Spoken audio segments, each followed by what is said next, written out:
It just gets longer and longer. Had a good feeling about my voice today, but then I decided to throat decided to have a coughing fit for no reason. So I'm expecting I'm gonna have to drop voices at some point.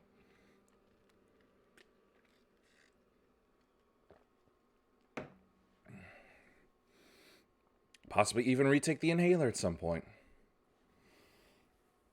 But anyway, first order of business today is getting the Valentine's event out of the way.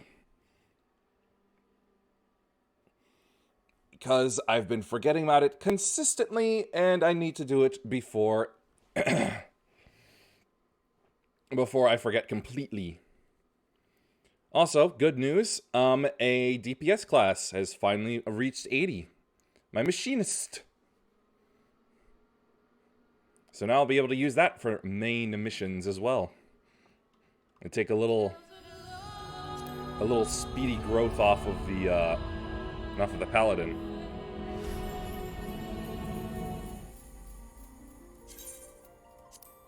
And I've still got more pixie missions to do, so my samurai is getting some of that.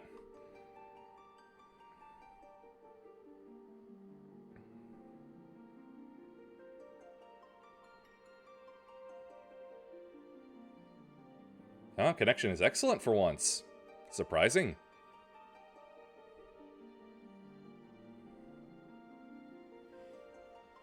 Oh, my back.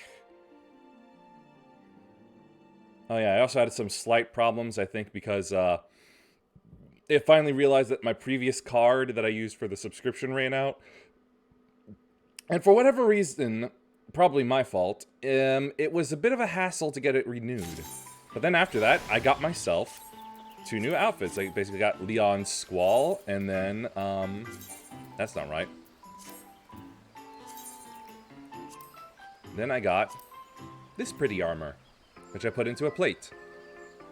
Like, wild rose stuff. It's nice and all, but I never remember how it is you turn off a glamour plate. Oh, right, it's just plain dispel, I think. Well, anyway, let's get the love going. Frilled Emissary, huh?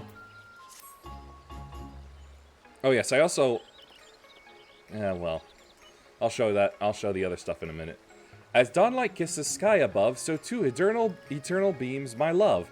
Though dusk may drown the world in gray, the night shall taste... Why, hello there! You, my dear adventurer, have the unmistakable gleam of a woman who would champion the cause of love, of Valentine's Day. What makes you say that? Is it because I'm horribly single? If you have a moment, I should be much obliged to hear your thoughts upon a certain matter of the heart. Of my heart, to be precise. I'm not here to play Cupid for you. You see, my sister Astrid has been demanding to lead the celebrations this year, yet while her enthusiasm does her credit, I simply cannot shirk my responsibilities as head emissary of ardor. Okay, that's taking it a step too far, I'd say. No matter what I say, she refuses to budge on the matter, but perhaps she would heed reason were it to come from an impartial party. Well, I'm automatically not impartial since you're asking me to do this.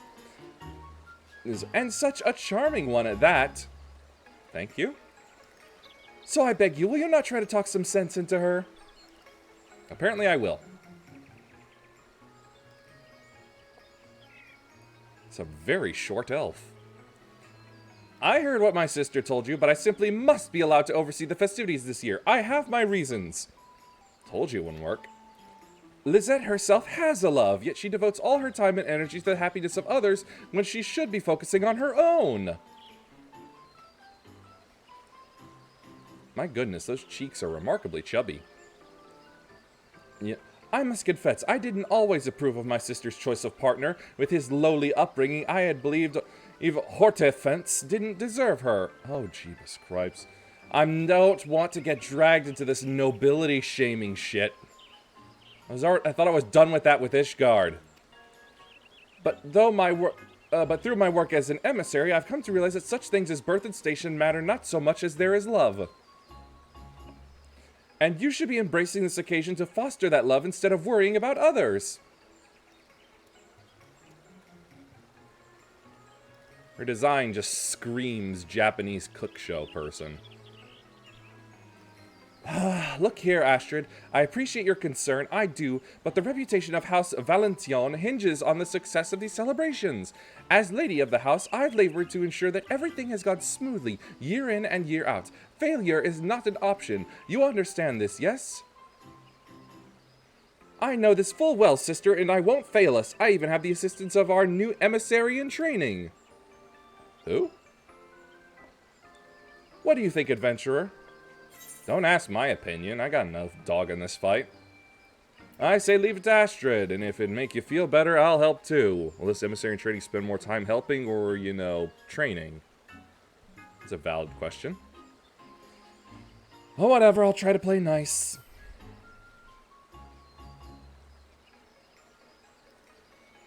Well, now, who am I to turn away an offer of help from such a charming adventurer? I don't want to join an open relationship. Yes, with your good self watching over Astrid, I believe I can entrust this year's celebration to her with an easy heart. I hereby leave our legacy in your hands. So long as you stay true to your heart, you will surely do us proud. And even should something go awry, fret not. There is little I cannot fix with my indubitable charms. Right then. I suppose I'll go and embrace the spirit of the season. She already has no idea what to do with herself. Whew, with Lizette gone, we may finally begin our work. Speaking of which, I must immediately impose upon you. Of course you must. Originally, I was meant to make the rounds with Emily, our new recruit, to advertise the event we shall be hosting later on. However, now that I have officially assumed my sister's responsibilities, I'm required to remain here at her post. Might you accompany Emily in my stead? Thank you. Pray wait a moment while I fetch her.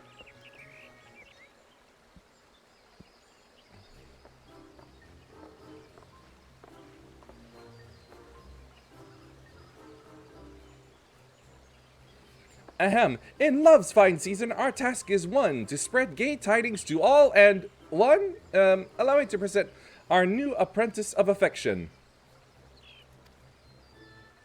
Oh, the outfit. Right. Whoops.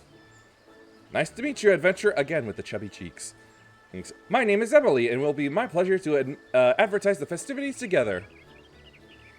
Let Emily know when you are ready to fly forth upon the wings of ardor and spread the word of our happy congregation.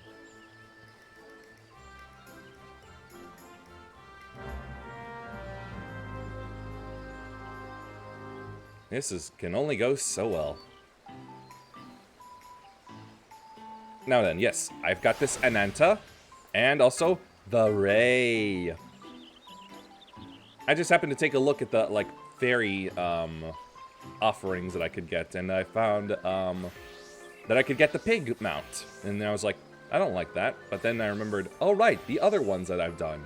So, I went and got the Ray and the Ananta, and I also, just on a whim, got the Griffin. Because, you know, Griffins are alright. They're not, like, overused to me or anything. And then, of course, the Sky Slipper I got from raiding with Kitasha that one time. I was so lucky to get 93 and win in the first time we actually succeeded. Shall we be off then? This being my first time promoting an event, I'm not certain how to start talking to strangers. May I ask you to take the lead?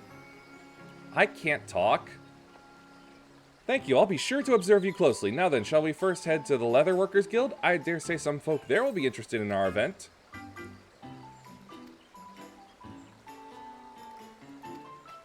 Have enemy company again, return in... Oh boy. Tag along, and... Well, at least she's keeping pace.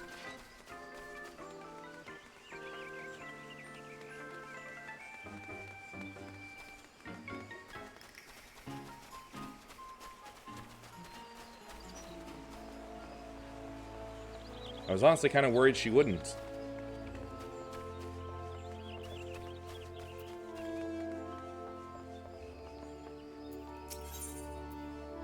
Yep, discuss it.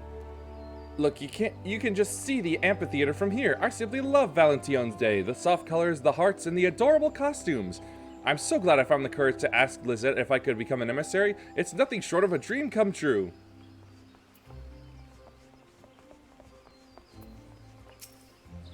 Looks like I'm early, wondering if there's something to do to pass the time.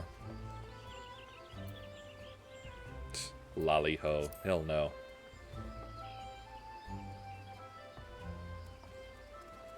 Cheerful and to the point. That I can do. Valentine's Day celebrations are being held at Miketo's amphitheater. There'll be costumes and merrymaking and a special congregation wherein participants profess their love. Please join us if you have the time. Oh, that came up a little too far. Well, now, that does sound like fun. I'll head over at once. My thanks for letting me know. That went well. Let's keep up the good work. Next, let's head to the Shaded Bower on the way to the markets. Oh, and I shall try taking the lead this time. Your example was most inspiring.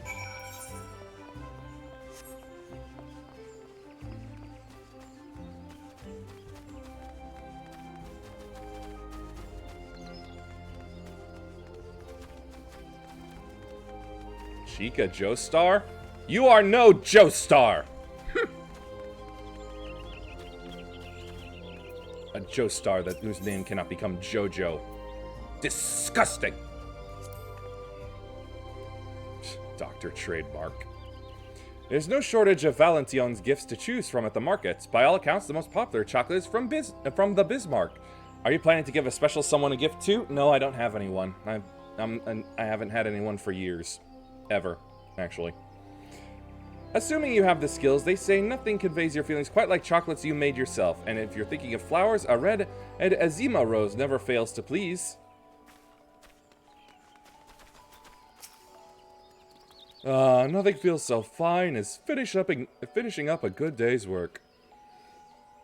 Come and celebrate Valentine's Day with us. We are hosting Valentine's Day celebrations at Miketo's Amphitheater. Come join us for refreshments, costumes, and a special event wherein participants proclaim their affections. A handsome invitation from a handsome lass. How could I refuse? I'll bring my wife too. She loves her festivals. Wonderful. We look forward to seeing you there. Handsome? If anything, I want it to be winsome. And that's why you don't wear a suit. I'll just have to try harder next time, I suppose. Well, let's make our way through the ebony stalls and to the Centaur's Eye. The who's and the what's-eds?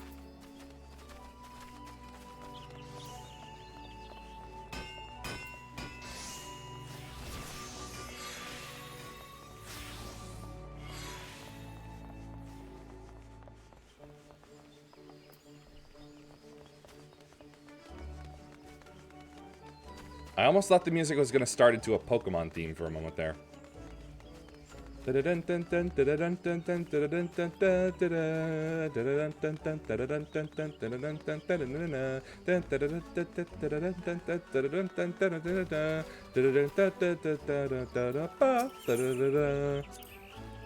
This is my brother-in-law's shop. He proposed to my sister on Valentine's Day, and they've been inseparable ever since.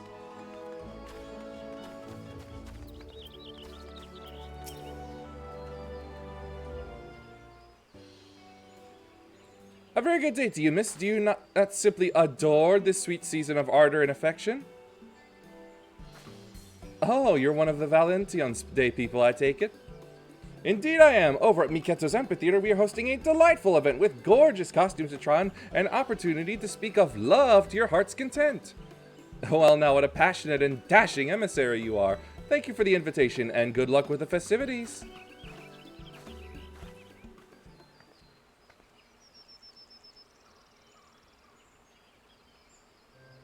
Dashing? Again, it's the suit.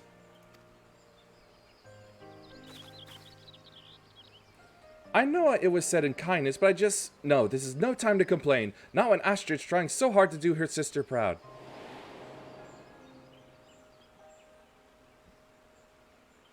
She was hesitant about the dress, said that such attire doesn't become her, but she donned it anyway in order to be like Lizette, and she positively shines in it, don't you think? Doesn't look like it to me. It was to help her shine even brighter that I decided to wear this suit. I believed it would serve to provide contrast when we're side by side on stage.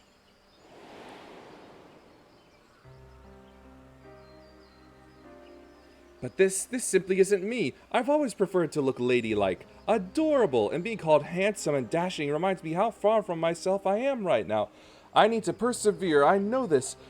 It is the time to be selfish. And yet...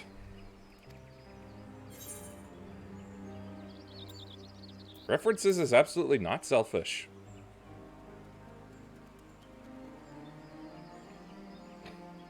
Truly? Then perhaps I will speak with Astrid about it. I'll need a moment to gather my thoughts, but let's meet back at the amphitheater shortly.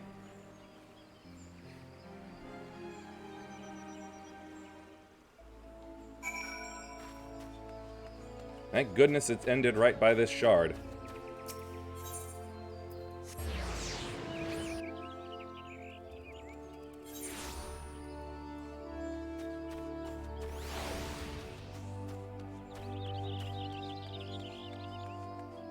Where's my snake? There's my snake.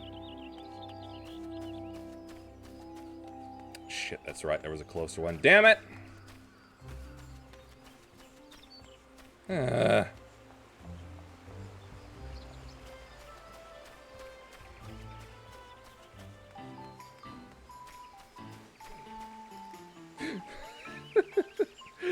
Sorry, just reminds me of a Monty Python skit. Well, I suppose I'll sack one of the servants. Simpkin! In a rotten, tinny sort of name. Simpkin!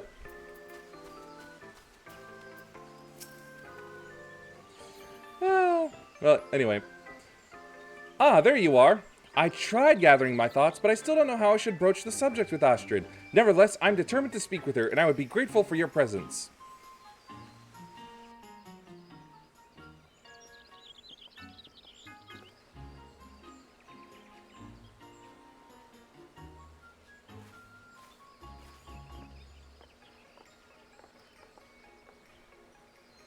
Welcome back, my messengers of messages. How fared your efforts? Oh, splendidly! We met many souls eager to celebrate this season of love, but if I may, there's something I wish to discuss with you.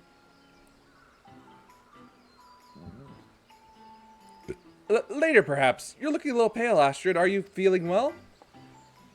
Oh, fret not, Emily. I am simply blanched with anticipation for today's most lovely events. Piqued with pleasure, as it were. No, weak with, I mean. Oh, who am I fooling? The truth is, people have been bombarding me with compliments on my appearance. Every second person says that I look sweet or adorable. That's been positively... I accidentally clicked away. As a daughter of nobility, I know I ought to desire such praise. Beauty and grace are highly commendable virtues in our circles, after all. Bruh. But one day, I met a knight, a fellow daughter of a noble house, and I found myself drawn to her strength and gallantry. Our famous ancestor, Countess Arabelle, was also a skilled warrior, you know. Alas, I've never had the physical disposition for such a rigorous calling. That's why you gotta work out. And though I find comfort in incorporating the spirit of chivalry into my guise and mannerism, if I'm to be an emissary worthy of succeeding Lisette, I must accept the attire that comes with the position, and set aside my own preferences. Self-love. Nah.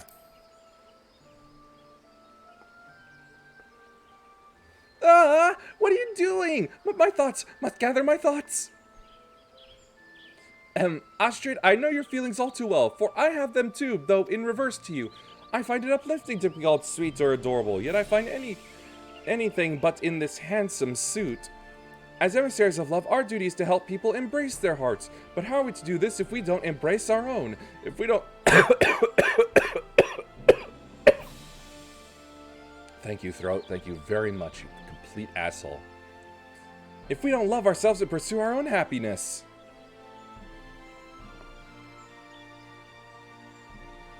You're right, Emily. You're absolutely right. There I was chiding Lisette for ignoring her own happiness, yet here I am guilty of doing the very same thing. In order to become a great emissary like my sister, I had believed that I needed to emulate her completely, but that isn't the case. No, as my sister herself advised, I need to stay true to my heart. Only then can I hope to become the best emissary that I can be.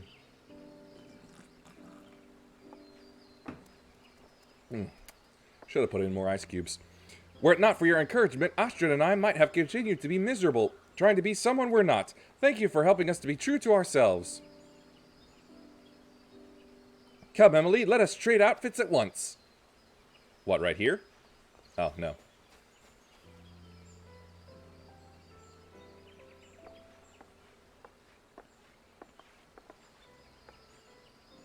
How do they trade outfits when they're clearly two different sizes? Ugh.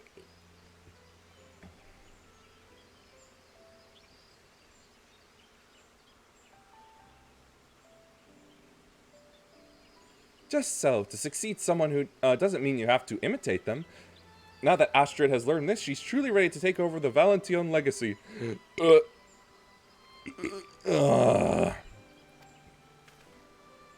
Which means we could start considering our future in earnest. Among other things, I still need to pay my respects to your family.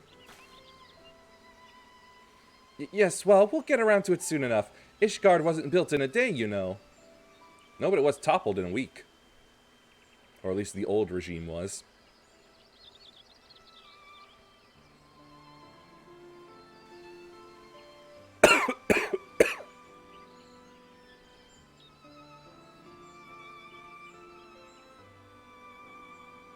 Oh, that's meant to be balloons.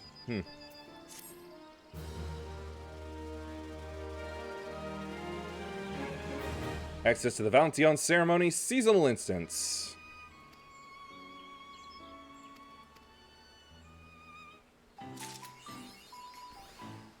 Thine own self be true. Yeah.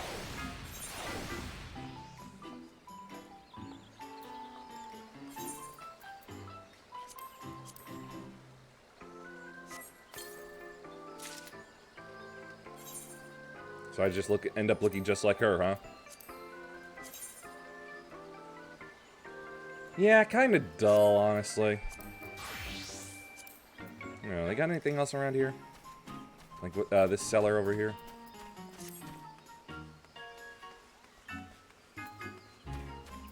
What do you got? Ballroom etiquette. Why not? No, can't use that. No. There's the hat.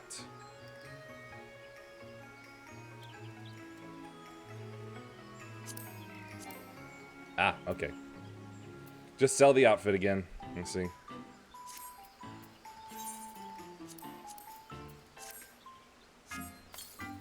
Now I can nom on chocolate.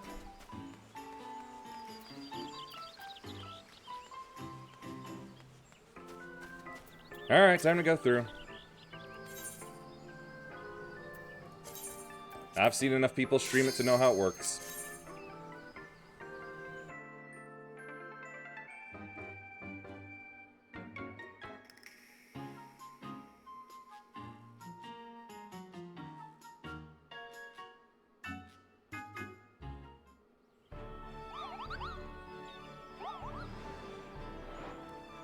Moogles.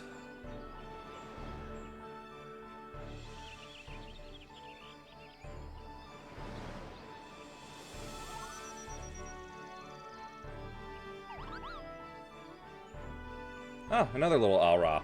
Nice.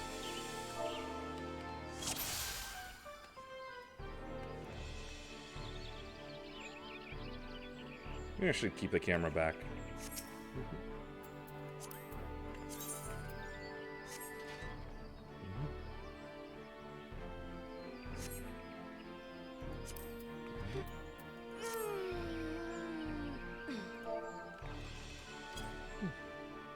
Oh, gave me a compliment on my outfit. So, shall we go? Whoa! Alright, to the right. Till Mog do I commit suicide.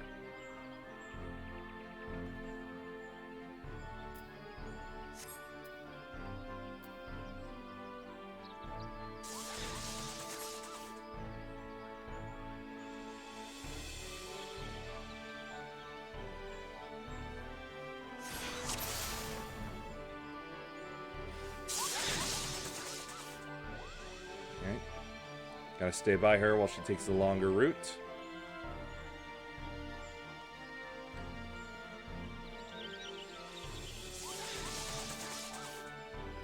Alright, now it's my turn.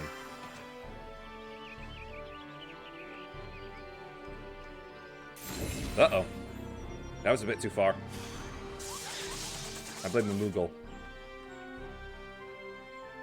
I may have moved without her. Oh boy. Can we do it? There we go. Uh-oh. Very good. Outrun this damn thing.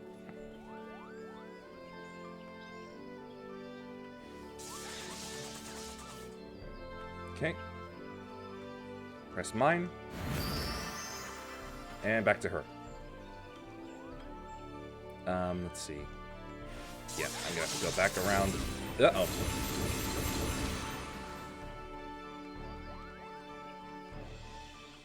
Right. Still holding at 95, that's pretty good. Alright then, here we go.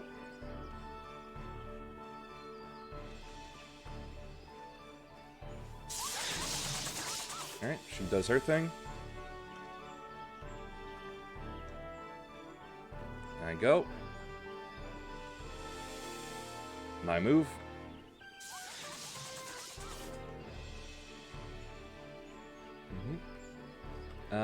Well, let's see.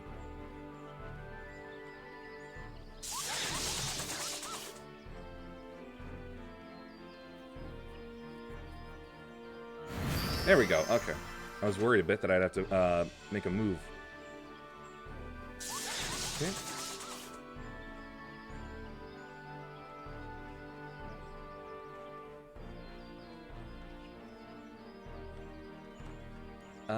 It's... Hold on.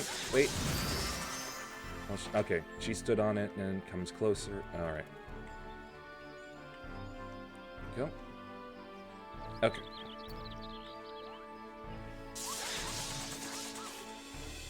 And her turn.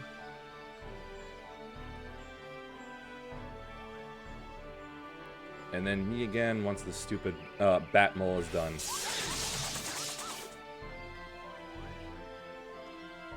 Alright, down. Yeah, I have to unfortunately go first.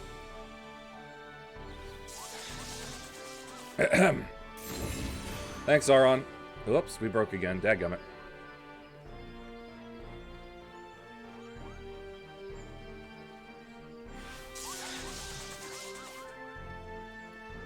Alright, and now it'll be her turn.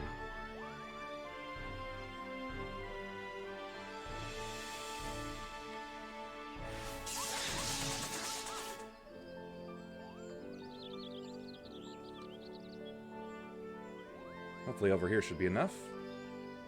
Oh, alright, moving along with her. Accidental took a wrong turn. Okay, so, now I go for the button. Yes, this is the right way.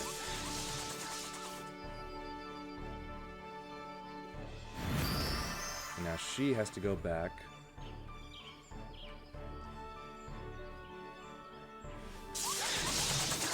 Through her gate.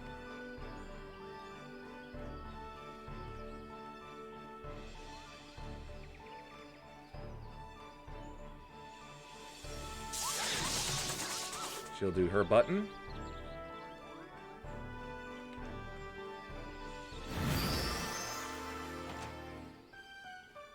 Uh-oh. Oh, nice. Didn't lose anything. Okay. And she comes back around and I do my button.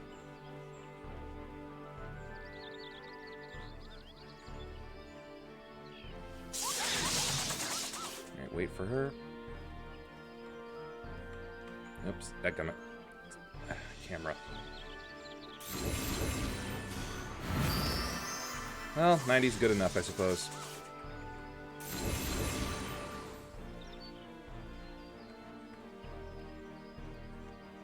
And around, and out we go.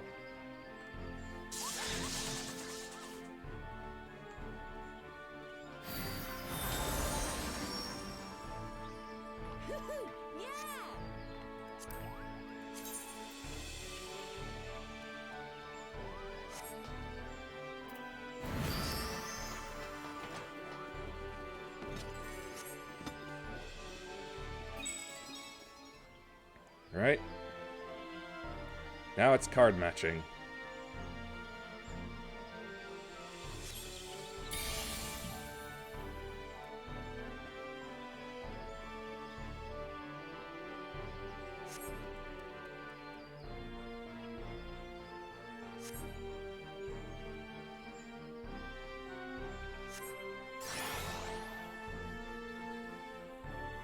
Well, that's not all that helpful. None of them already match, which is a problem.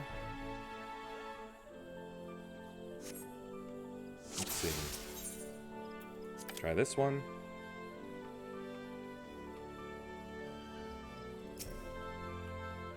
And, well. Alright. She says she has goldfish memory. Okay, then. Alright.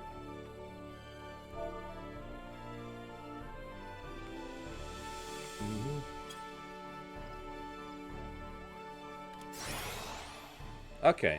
Oh. Let's see. Alright, she knows. Here we go. And then this one.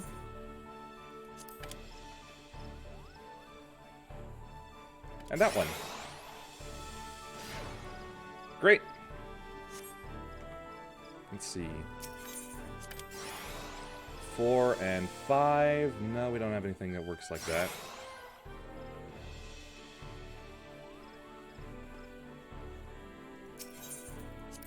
Gotta try some unknown cards.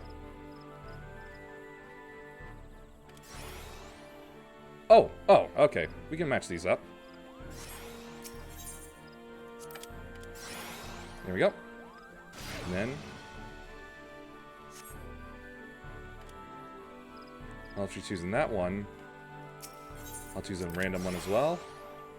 Nope.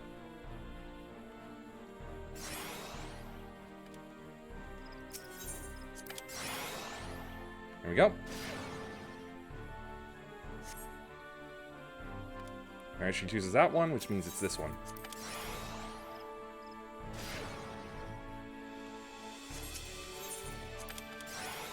And of course, process of elimination.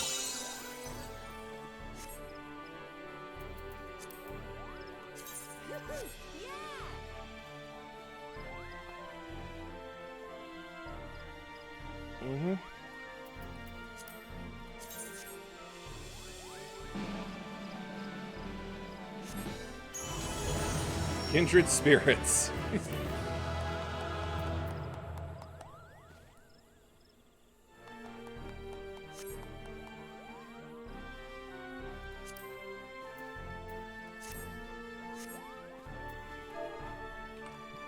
And you're welcome.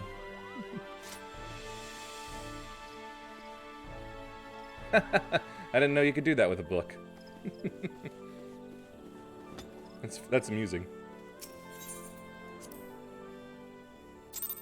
Oh shoot, we could have done player accommodations? Dadgummit, I had no idea. Oh well, that was neat. Alright, back then to whatever it was I was doing last. Right, I just de-titaned the kobolds.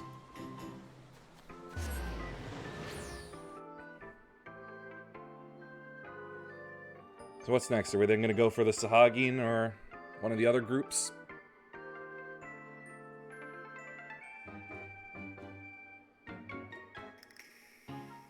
Honestly, the Sylphs are probably fine as they are if they're not actively trying to take anybody with them.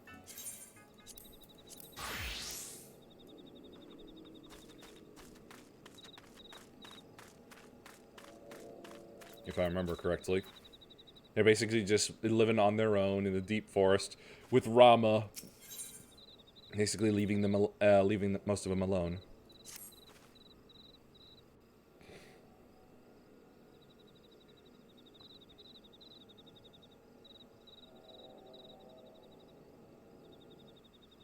Right. Let's return to the Rising Stones. Why?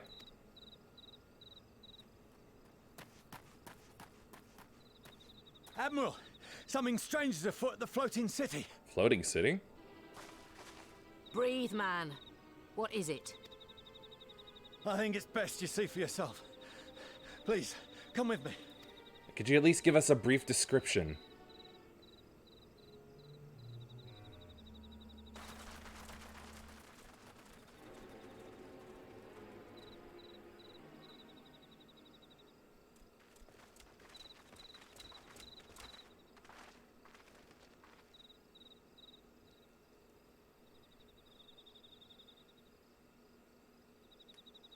What in the world is that? Is it the floating city?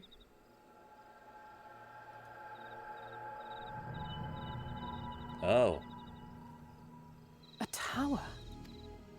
You can see it too, then? I feared I was losing my wits. One moment I was patrolling as usual, and the next it was just there. Speaking of, where's your weapon?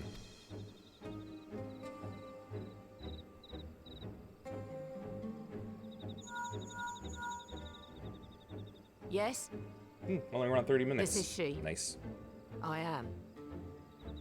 Aye. I'm looking at it. Something tells me this isn't an isolated incident. What? Understood. Send the Elder Seed Seer my regards.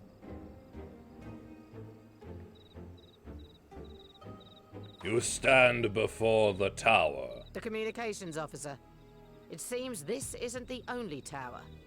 They've sprung up all across Eorzea.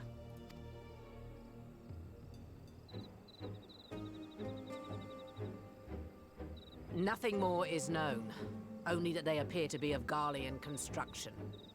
Our allies on the Alamegan front are on highest alert. Did they happen to catch anybody leaving? Forgive my directness, but would you join them? They may well need the help.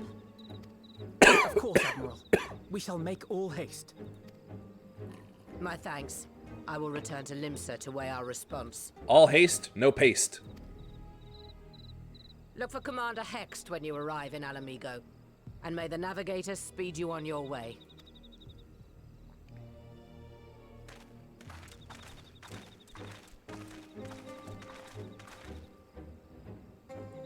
I kind of like this mask.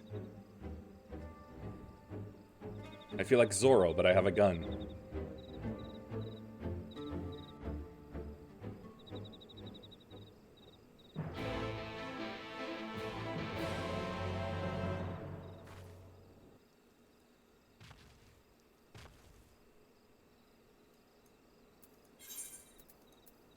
Time to see Lise again.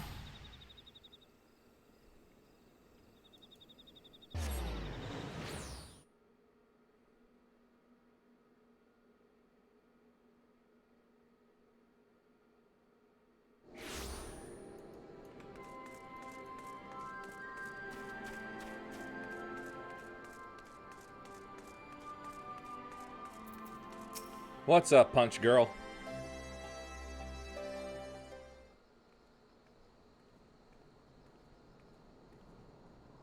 Thank you for coming so soon. I'll send for Commander Aldin at once, and we can decide what to do about these infernal towers. I wouldn't suggest breaking them.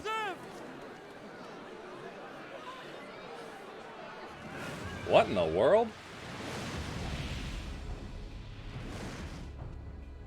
It can't be. It's a dragon. The palace! After them!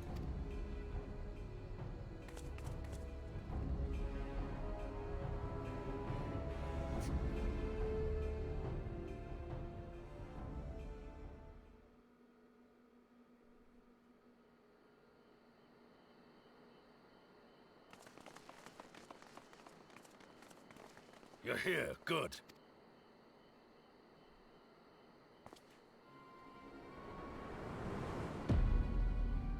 Hello, dragon and man.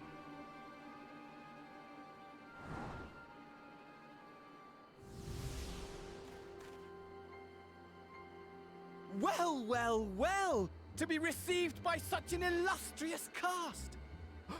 Why? Even the hero of the piece is here!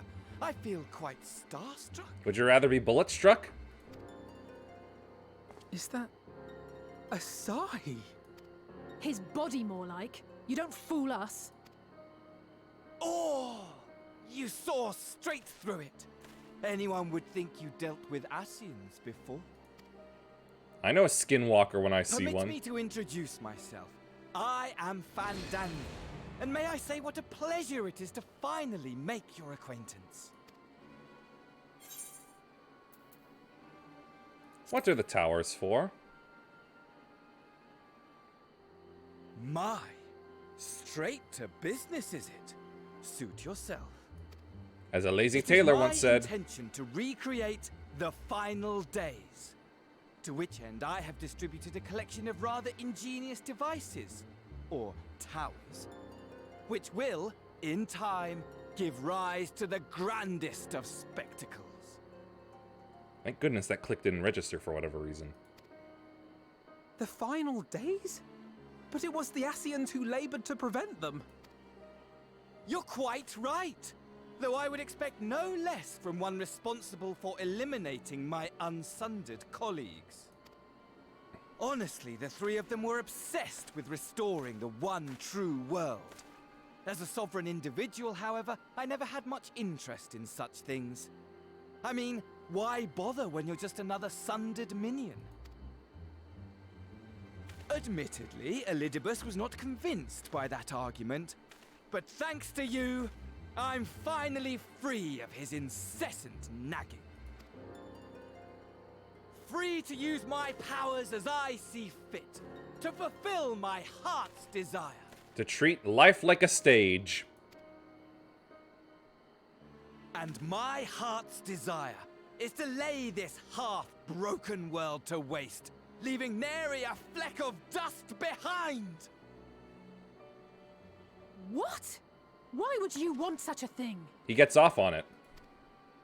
Because I want wretched creatures who ask such meaningless questions to die! You! And you! And you! I want you all to die! And I want to die too! Oh, yes! I want to die and take everyone with me in a paroxysm of pain and suffering! Yep, he gets off on it. I'm different, you see, from the ancients who clung to dear life, and from you. Obviously, I mean, I can't inhabit someone else's skin. So don't bother trying to reason with me. You will find I have no reason, or creed, or any such tripe. No, you clearly have one. It's just one that doesn't adhere to regular logic. I just want to destroy the world. But please do resist with all your might. It will add to my enjoyment. Now then, ladies and gentlemen, keep your eyes peeled, for the curtains have risen on the spectacle to end all spectacles. We, the Telophoroi, shall be your performers, and this very star our stage. So that's a name for Asian minions, or incomplete Asians, I suppose.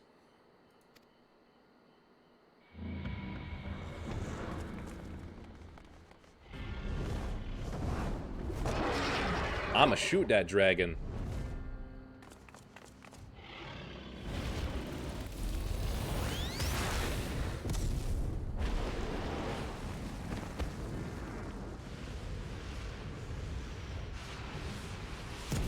Woo!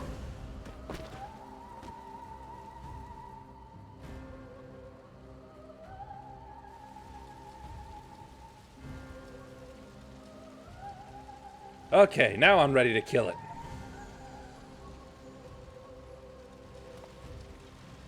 Why did he warp away just to warp back? But I nearly forgot.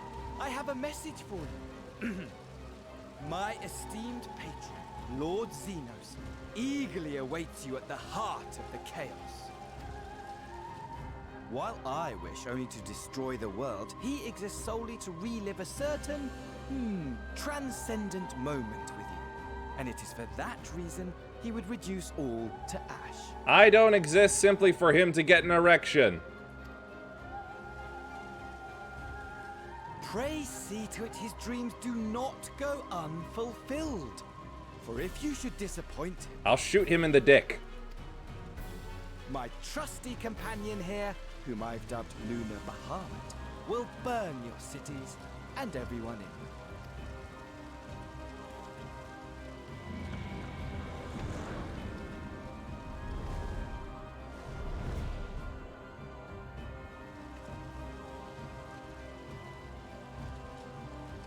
Everyone out! My men will tend to the blaze. Can it be tended to? This looks like magic fire. I don't think water and sand is going to do much to it.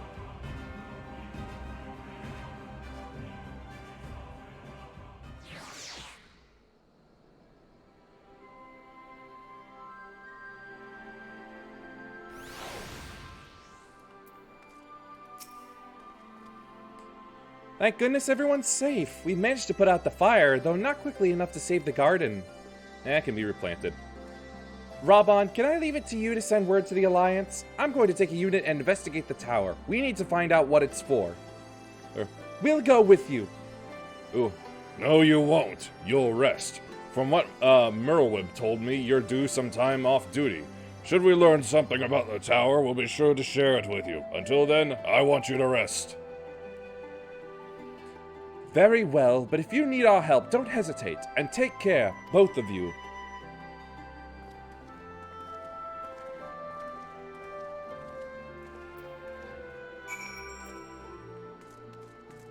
Who are you?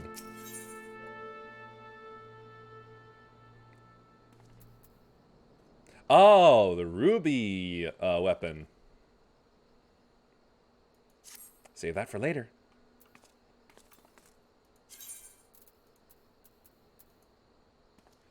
Stop zooming down on that part.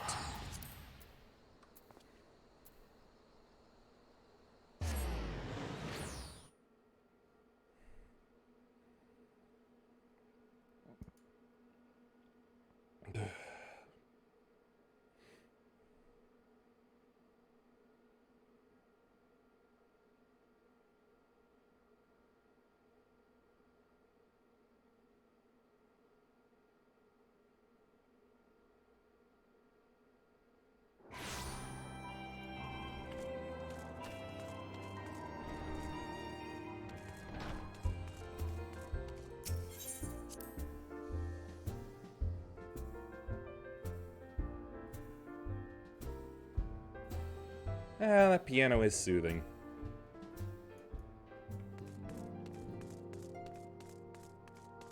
And now it's gone. Ah, you're back too. You're back too. Good. We received the reports from the Alliance. Since we are all here, perhaps those who bore witness to the events in Alamigo could treat the rest of us to a first-hand account? My neck.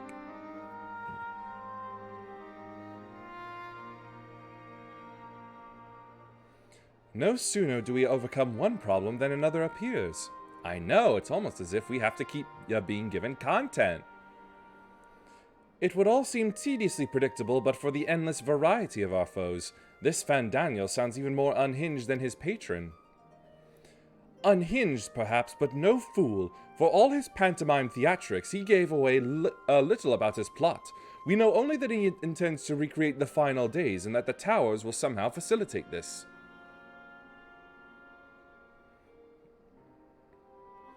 He also called his dragon Lunar Bahamut. Let's not forget that little detail. Yes, especially since I haven't done regular Bahamut yet. I mean, I've got them unlocked, but I haven't done them.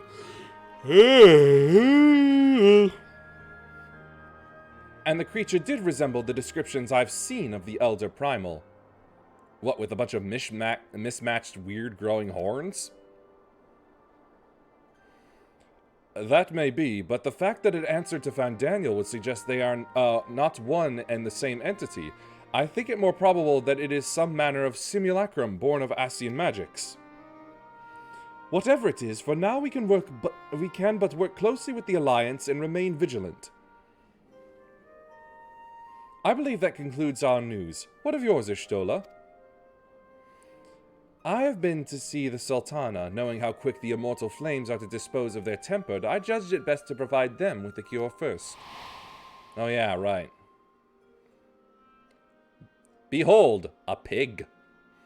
As soon as I had sufficiently recovered, I traveled to Ulda and delivered the Porxies to Her Grace, along with detailed instructions on their use.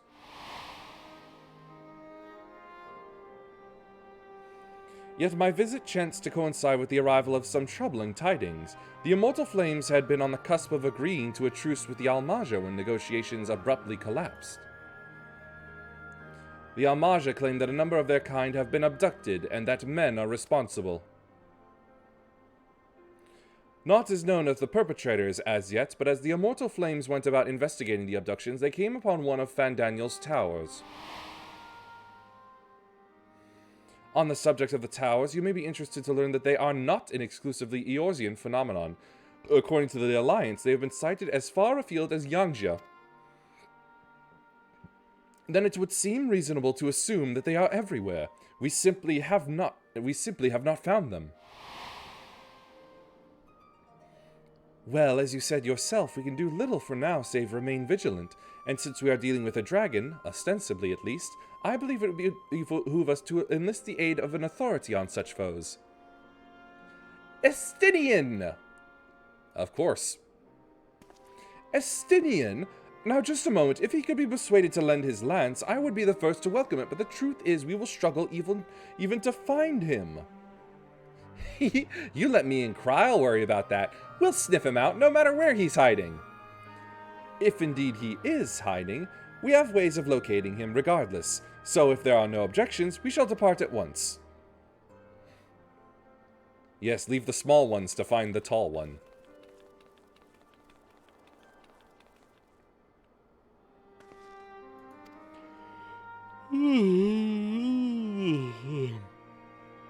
Well, rather than sitting around, I think I might go to each of the city-states and educate them in the use of the Porxies.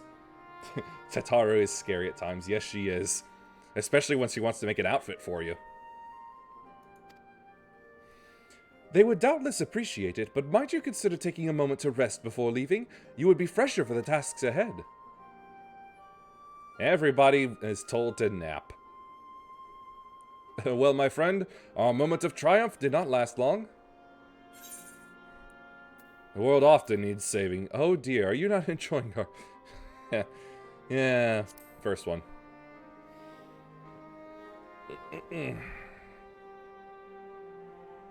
And save it we shall. I, for one, do not intend to allow a nihilistic madman to take us all to the grave with him.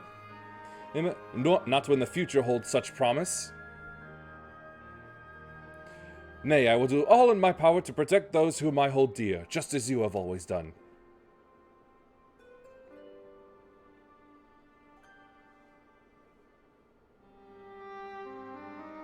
Could have used...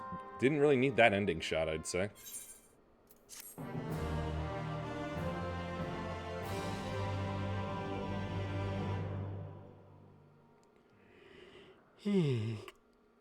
Meanwhile, somewhere in the locks.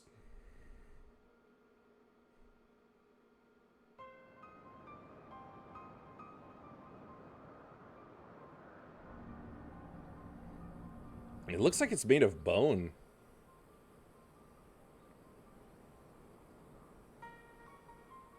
The scouts should have been back by now. I'm gonna go and find them.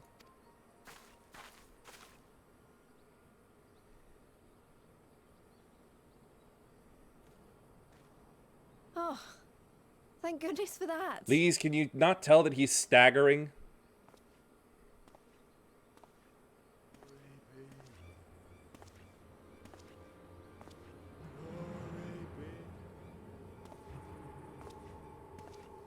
Glory be.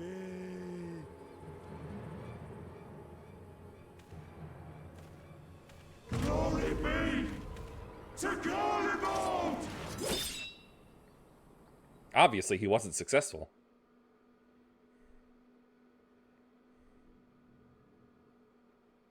Meanwhile, in the Imperial Palace...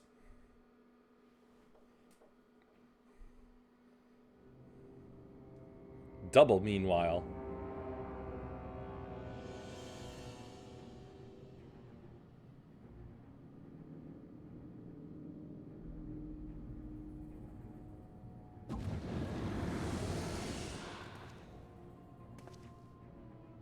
The piles have been driven as planned, and the first of the beasts has roared to life. Disco time! Moreover, I am pleased to report that preparations are well underway for the rest. Ere long, chaos shall reign over all the land, as befits the final days. And of course, he doesn't give a shit about that. Call it what you will, so long as my friend returns to me, fangs bared and claws sharpened. I care not. Not your friend. Of course, my lord. By strange coincidence, your dear friend chanced to be present when I made my declaration. I took the liberty of informing her that you await her coming, though I confess, I may have singed her a little in the process. And why do you tell me this? Are you in such a hurry to die? Yes? Ah, my apologies. I must guard my tongue lest it be the end of me. Though, there is something to be said for such a glorious death. Better to fall to one who has it all than falter before an inferior. Huh. I shall keep it in mind as a contingency. In other words, please kill me at some point if I start asking for it. For now, however, I shall proceed with the plan. My lord.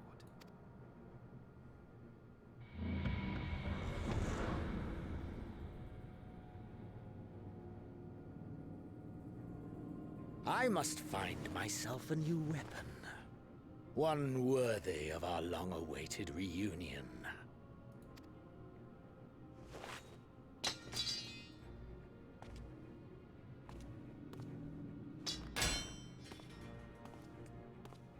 So this is when he starts thinking about becoming a Reaper, is it?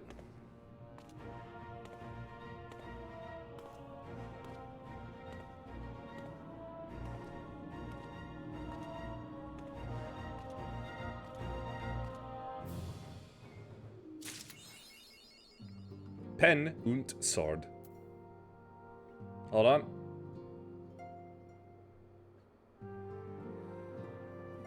Nope, Minos decided not to.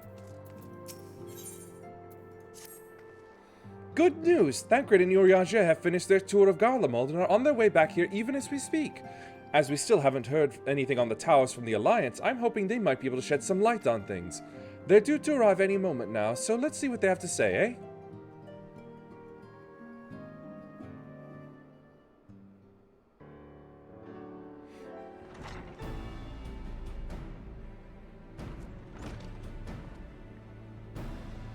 Ah, a welcoming party. You needn't have gone to the trouble. From what I hear, you've been more than busy enough as it is.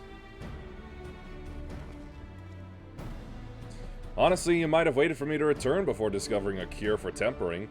As it is, I can't even pretend to have been involved. Well, if it's any consolation, I myself was little more than a spectator.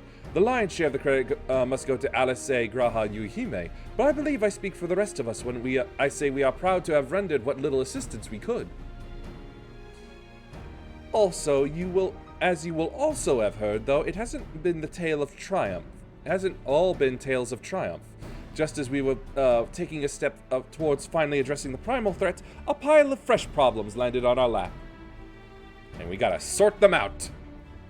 Bureaucratically. Anyway, it's good to have you back. Though I can't help noticing that we're short. That we're one Urianger short of a scouting party. You haven't lost him, have you? He tried to go swimming again.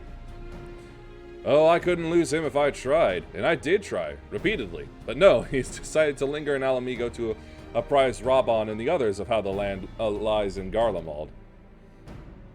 And then mayhap you would do the same for us. Indeed, it was just as Lise said. Worse, in fact. Devastation as far as the eye could see. Nerva and the Third, however, were notable by their absence. Might they have met their end at the hands of Xenos and Fandaniel? Perhaps, or perhaps they simply lost the will to fight.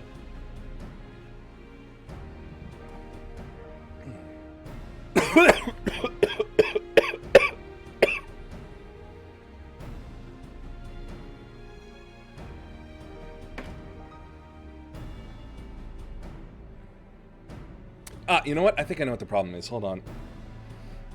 I need to drink and take a med real quick. Back in a moment.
There we go. Tums and milk. That ought to keep it down.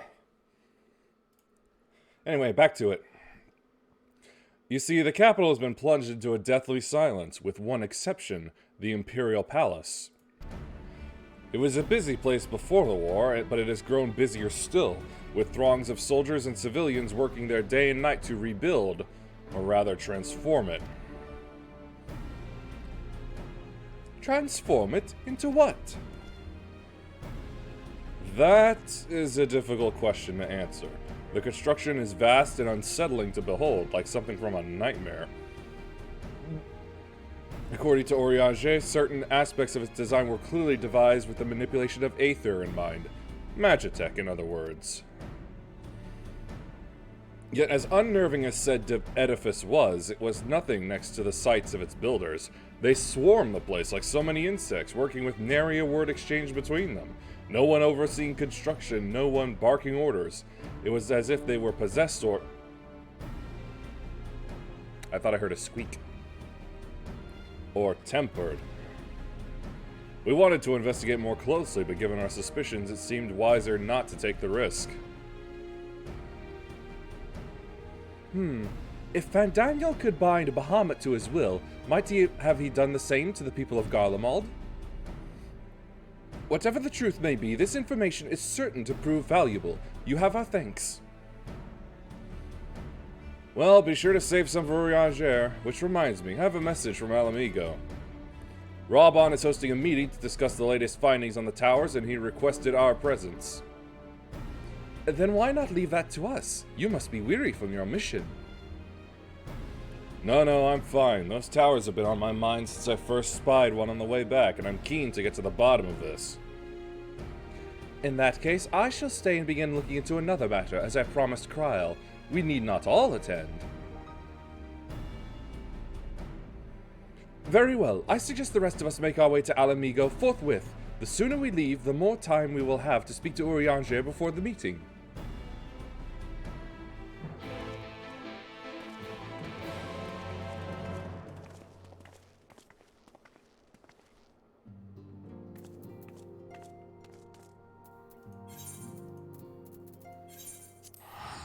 Back in the Alamigo Dimes.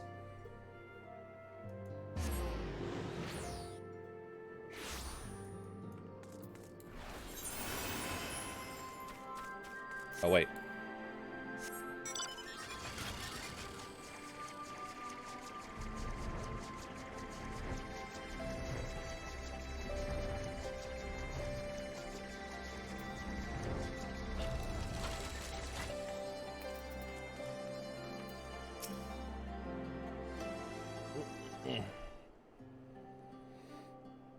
My friends, much and more have I heard of your travails in our absence. Heartened am I to see you all hale and whole. As are we to see you safely return from your mission, Orianger. I trust Thancred made you feel welcome. Psst. Who's this? Oh, hey! You. Arenvald, whatever are you doing here? When we spoke via Link Pearl, you told me you'd be away on a mission. And who's to say this isn't part of it? But enough about that. It's good to see you looking so similar. I thought you'd have grown a bit taller after a whole year in another world, but apparently not. That's because time didn't advance here. Well, I am sorry to disappoint you. While my soul may be a year older, my body is hardly aged, as you are well aware.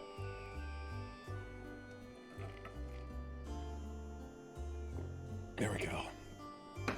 Now to hit more places. And may I remind you that we Elezen are known to be late bloomers, especially in terms of our height. Mark my words, the day will come when even a great Auroch such as yourself will crane your neck to meet my eye.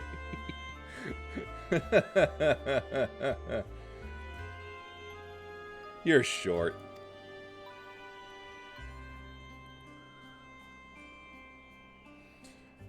Aye, 'twas not until my 20th summer that I myself outgrew my boyish proportions, though Moonbreeder towered over me nonetheless.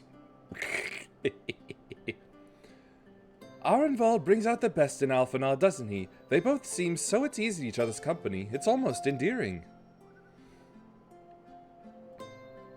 A little like you and me, maybe? So what exactly brings you here? Oh, Fordola, mostly. We need to go over a few things before we set out. Set out?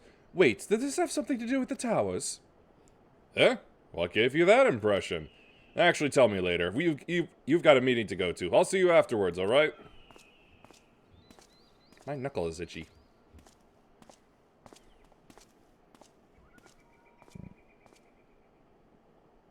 If Fordola is going with him, that must mean... My apologies. As Arenvald rightly pointed out, we have a meeting to attend. Let us be about it.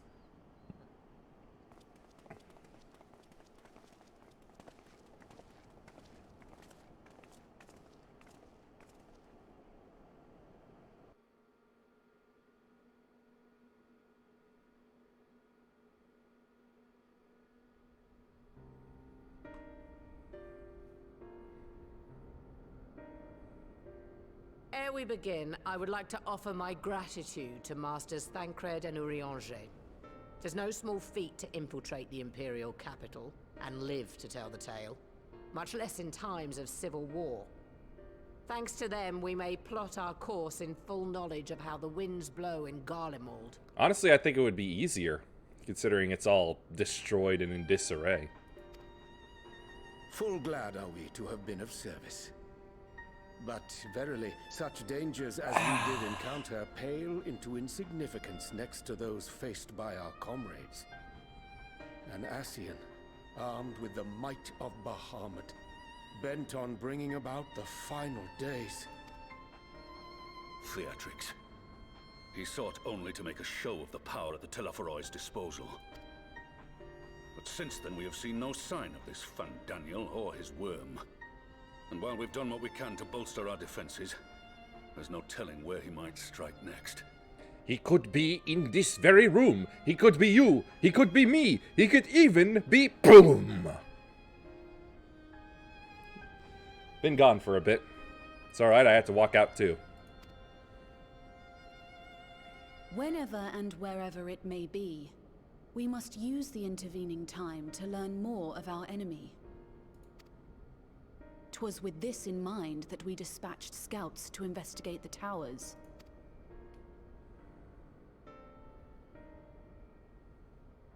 Our advance party took longer than expected to return. And when they did, they tried to kill us. Luckily, I'd seen that sort of thing before, and we were able to restrain them before they did any harm. Then it was just a matter of letting the Porksies do their work. Are you saying they were tempered? Once they'd come back to their senses, they told us everything they could. It seems that just as they were getting close to the tower, they heard an ear-splitting roar. And that was the last thing they remembered.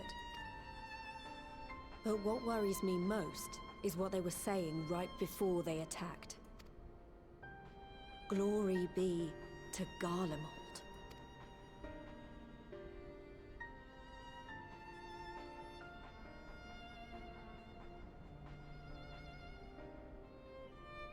The Tempered have heretofore ever been thralls to primal entities. Yet these hapless souls were compelled to accept a nation as the object of their devotion. This calleth into question all that we know of the condition. No, it's actually quite obvious. Xenos is just gonna do a primal again, but he's gonna be the one who takes in all the primal power. Simple as that. Would that the unsettling news ended there. Alas, there is more. Following the earlier reports of missing Amalja, we have learnt that other beast tribes have suffered similar losses. And we now have reason to believe that the abductions are connected to the appearance of the towers.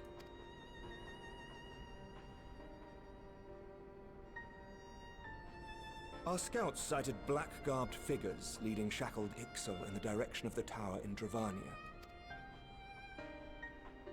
The Temple Knights were able to intercept them before they could reach their destination, liberating the Ixal and apprehending their captors, each of whom was found to be equipped with Garlean arms and armor. Well, mystery solved then. So the Empire is the common thread. With the support of Xenos, it seems likely that Fandaniel has rallied a faction of the splintered Garlean army to the banner of the Telophoroi. Lord Hien reached the same conclusion when I shared our findings with Doma. The plan had been to march on Garlemald from the east and west in order to force a peace treaty. But the situation has changed. Dealing with the threat of the towers must come first. If only there were just two of them. Then we could just send some hobbits. Given the nature of the enemy and the proven risk of tempering, I could think of few suitable candidates to aid in this task. But I am confident in my choice. Yeah, gotta do the usual thing. Immune to tempering, yada yada yada.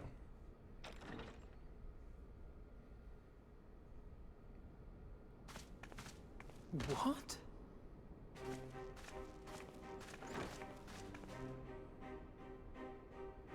Resistant to primal influence as they are, they can investigate the towers without fear of being turned. Obviously. We are glad to put our gifts to use, Commander.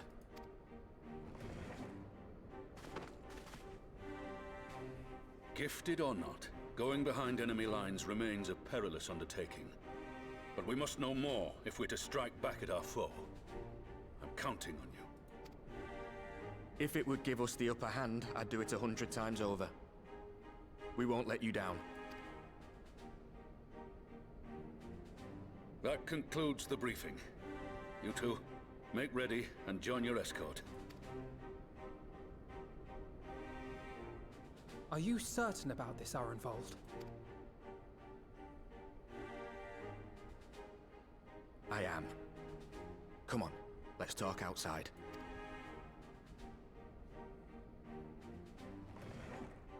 Hey, he's got the power. He's gonna put it to use.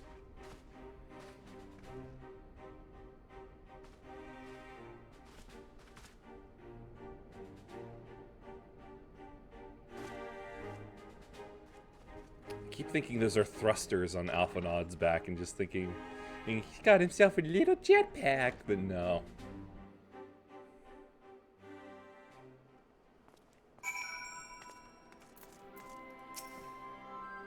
Now that that's out in the open, I don't have to keep it under my proverbial hat anymore.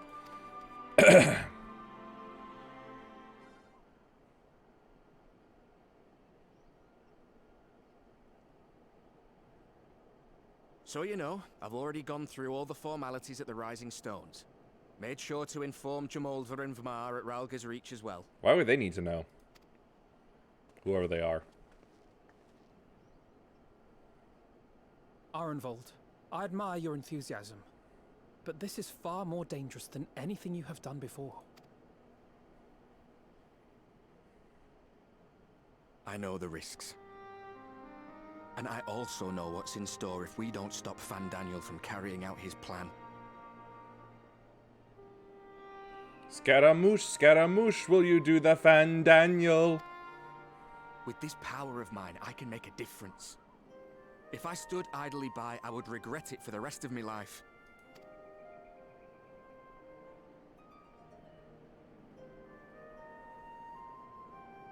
And you, Fudola? Is this what you want? What are you asking me for? It's not like I have any say in the matter. I knew that would be your answer. Don't pretend. We both know Commander Eldin gave you a chance to refuse. And you didn't.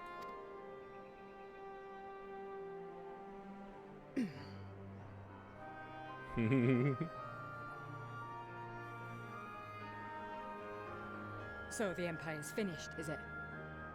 Well, that's what they're all saying. That the great and glorious Garlemald slit its own throat. Essentially. And now, from out of its twitching carcass crawls the Telophoroi with bloody Xenos at its head!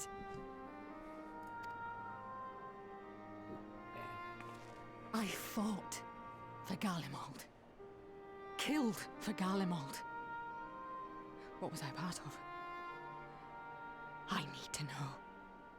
Whatever it is, I need to know. You are part of lies and oppression. Simple as that.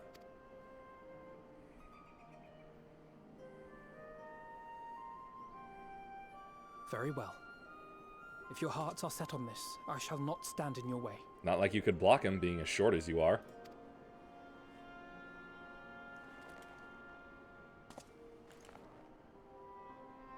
Armored Mitten.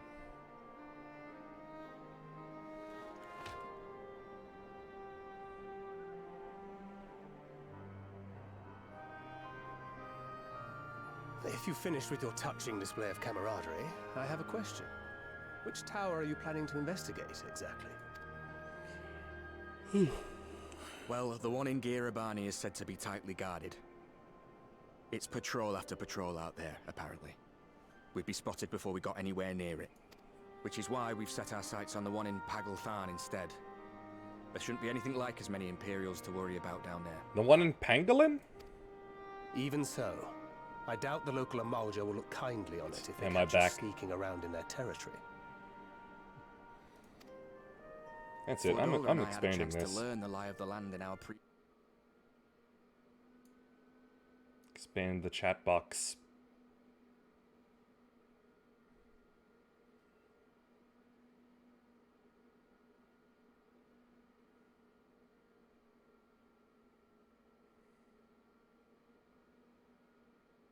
Hold on, let's see. Nah, better leave it as it is. If I had a chance to learn the lie of the land in our previous forays there, we might still find trouble, but at least we won't lose our way. Don't lose your way!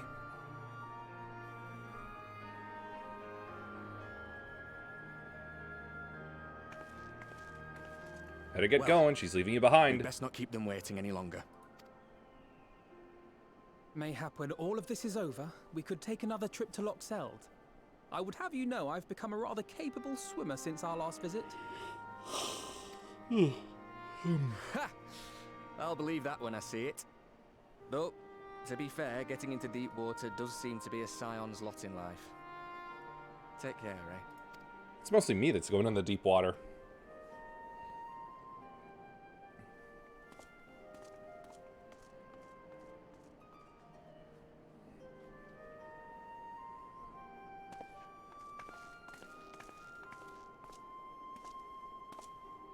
It means a lot, you know. You coming with me. I still owe you for saving my skin, don't I? Can't return the favour if I'm not there. I dare say you'll get your chance before long. That Fandaniel sounds like a tricky customer. Too much for the likes of me, anyway.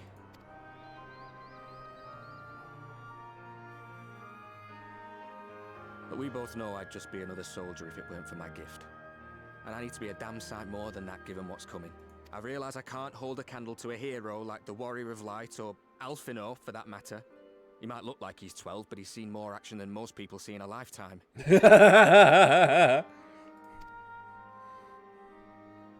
No, the fact is I'm nothing like them, and maybe I never will be. But I'll be damned if I don't try.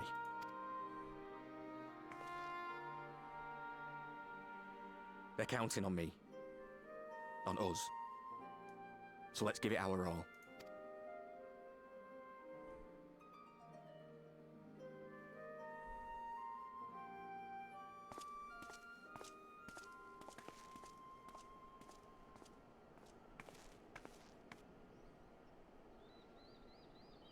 He does not want for conviction, that much is certain.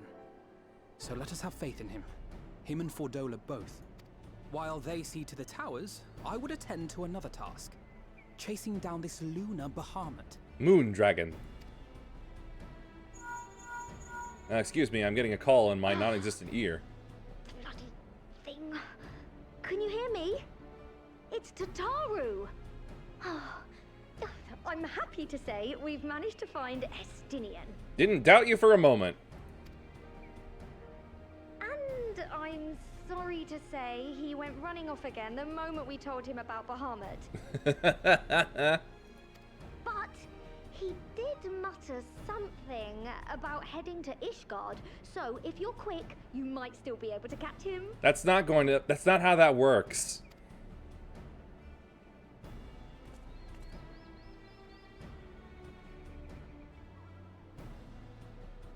Even if we set out this instant, he may already have left by the time we arrive. Have her send the Bonanza to Ishgard. It may prove useful should we need to give chase. But we have no Bonanza.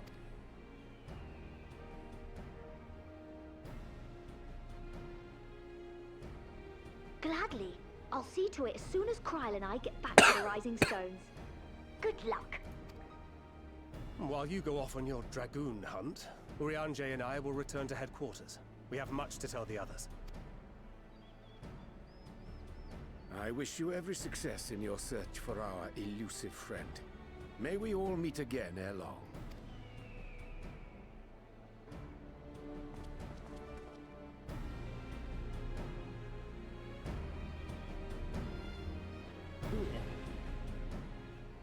The simpler solution might simply just be to move the move the chat box to the other side, but I'm not entirely sure I'm able to do that here right now in Streamlabs. Or at the very least, it would not be a good idea for me to try experimenting with that.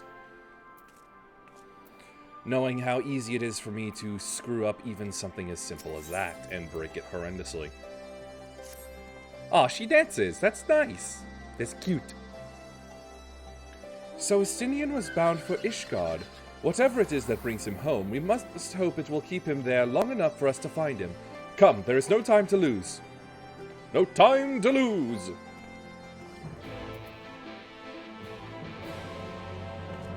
Now that is a bun in her workout gear.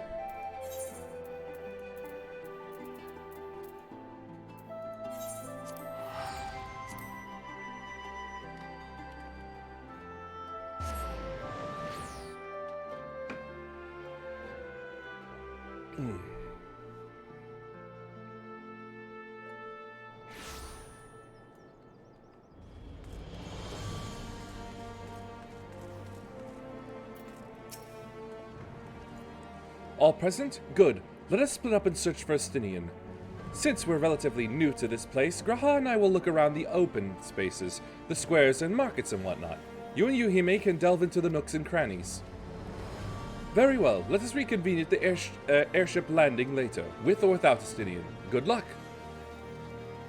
Maybe we should ask Hilda. She might know. I think I shall begin at the Skysteel Manufactory, so perhaps you could try the congregation? Lucia may well have heard news of our friend's return. But I want to see Hilda.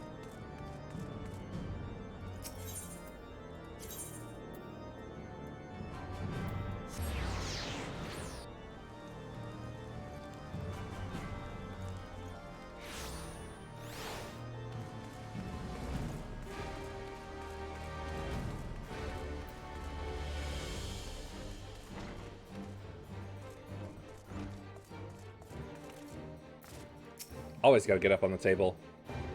Good day to you, Warrior of Light. Lord Amaric sent word you would be attending the meeting in Alamigo, so I gather you have not come in search of him. To what then do we owe the pleasure of your visit? I see. No, we were not aware Sir Estinian had returned to Ishgard, but as I expect you remember, he is wont to come and go as he pleases. Why are you, cat, always up on the table? No, I do so originally with Lord Harshman, simply to mess with his battle plans.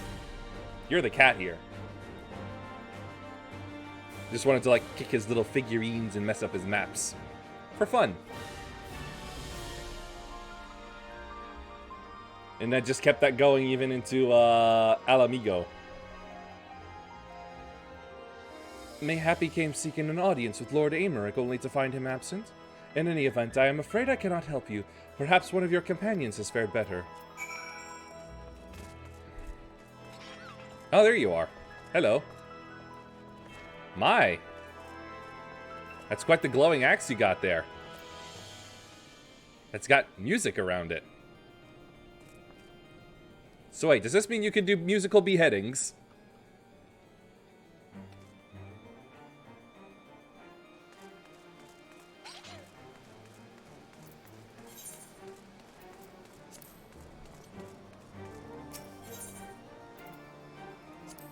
Wait, no, right. There we go.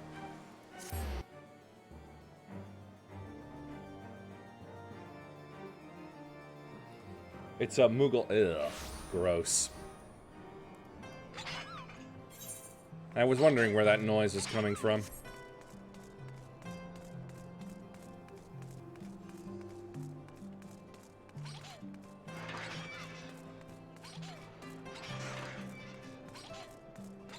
You are purposefully annoying me with that noise. I'm absolutely certain of it.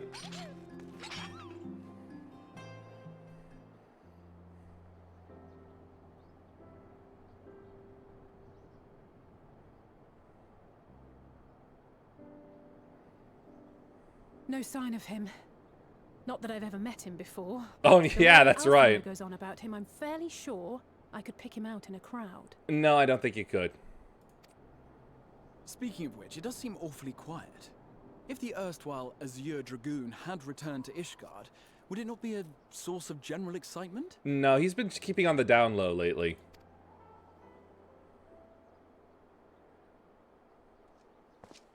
Oh, well, speak of the devil. First the Scion's Coinkeeper, and now you. I'm beginning to think these meetings are more than mere coincidence. It's called a hunt. Not that I'm complaining. It's been too long. No, wait, no, that's... that... Too long. You look an ilm taller and twice as rugged. It suits you, Alphino.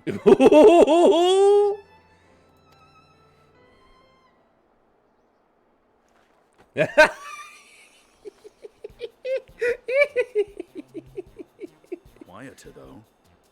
Have you been giving him lessons on how to be the strong, silent type? Oh, boy. I am not Alphino!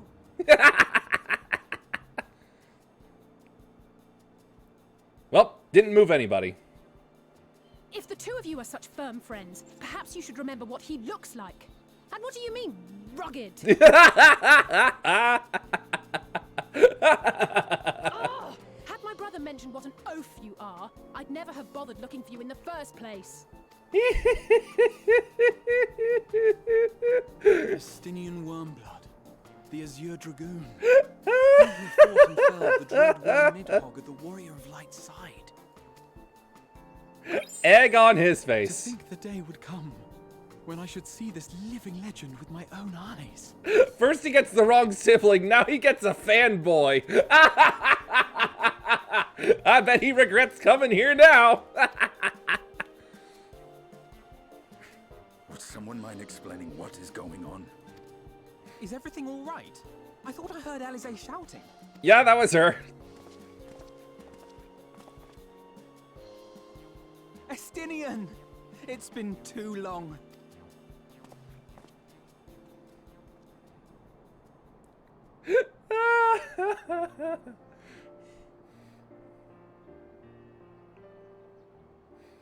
No, it's quite understandable. That was hardly the first time we've been confused for one another. Nor, I suspect, will it be the last. Probably not. Well, I, for one, will not be making that mistake again. What I will say, for the second time today, is that you've grown. It's actually feeling kind of warm today. I don't think I need my... I can tell. hoodie. Shake it, shake it, shake it.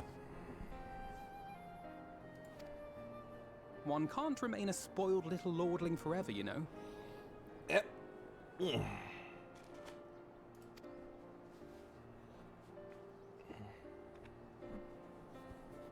At least someone's having a good time. Yeah, me. You know, when we were growing up, Alphino would never befriend other boys because he couldn't stand the thought of not being in charge. But maybe that's changed. He seems just as happy around Estinian as he does Arenvald. Yeah, it took a while for that to happen. Sees them as the brothers he never had. Well, I think he learned how to talk with people rather than at them. Well, you can't keep them all to yourself forever. Let's go with this one. He was basically talking at me when I first met him. I wouldn't be so sure. He still loves nothing better than the sound of his own voice.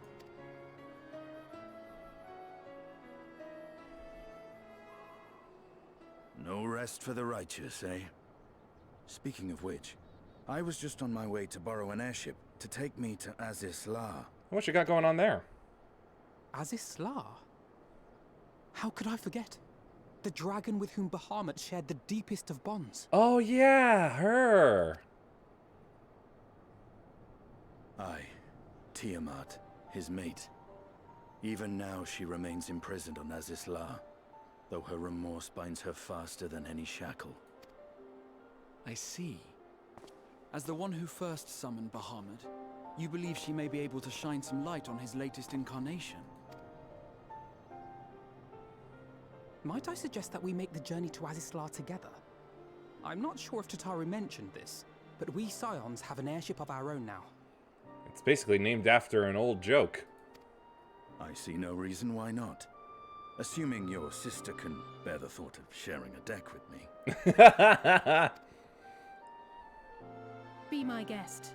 But confuse me with Alphino again and I'll throw you overboard. You can try.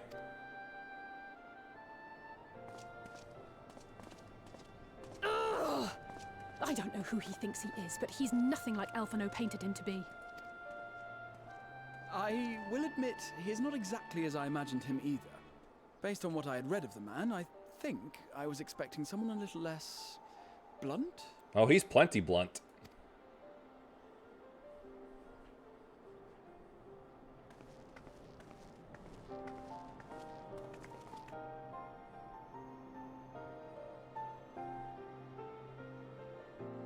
Off to Aziz Coleslaw.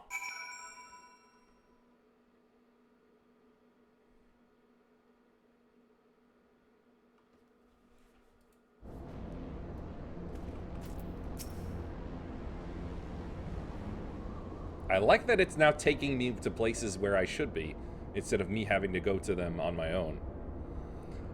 It has been quite some time since I last set foot in Azizlaw, but I understand the three of you were here rather more recently.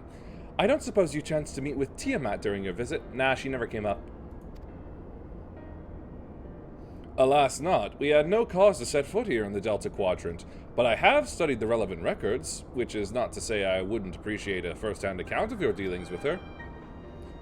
Well then, Yuhime is the person to ask. As far as I know, she's the only one of us to have met Tiamat face to face. Yeah, that's me.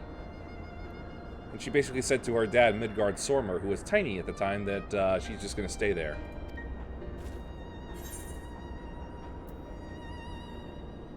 It helped that Midgard Sormer was there to introduce me, yeah. Ah, yes, you are a friend of her father. I, too, have met with Tiamat.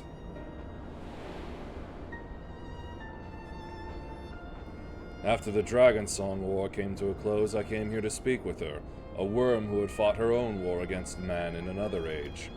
I wished to know if she yet harbored thoughts of vengeance, and asked as much. She said no.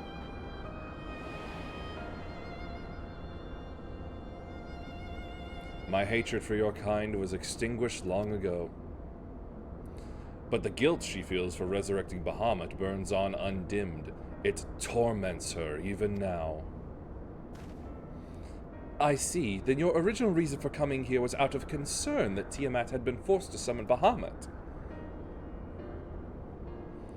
Nidhogg is a part of me. I feel his emotions as my own, and I know that he would not allow his sister to be made a tool of evil. In his absence, it falls to me to watch over her. From Dragon Slayer to Dragon Spotter.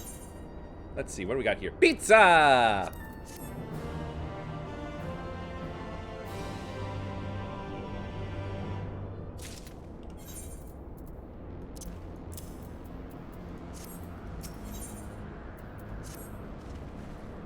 Tiamat awaits. This way.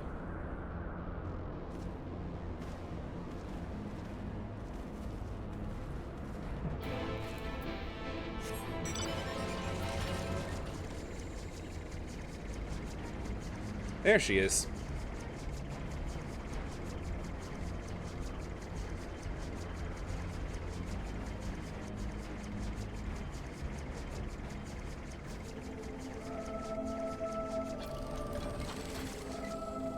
Oh yeah, you having that having Pod out, I believe I found the quest that actually starts the 2B raids. I haven't actually started it or picked it up, but I think I found it.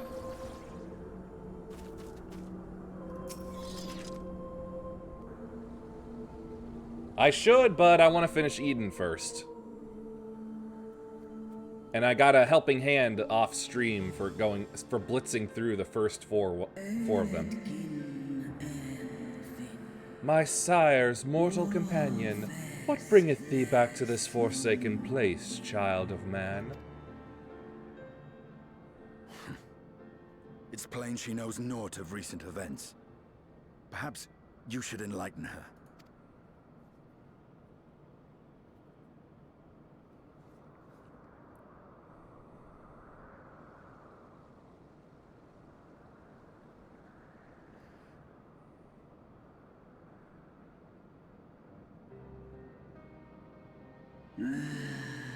Ah, that my sin should be repeated.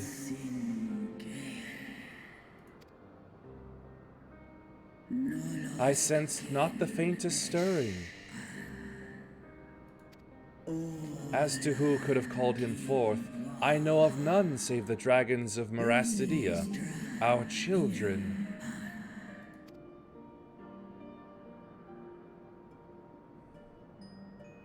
Then it's just Ascian magic.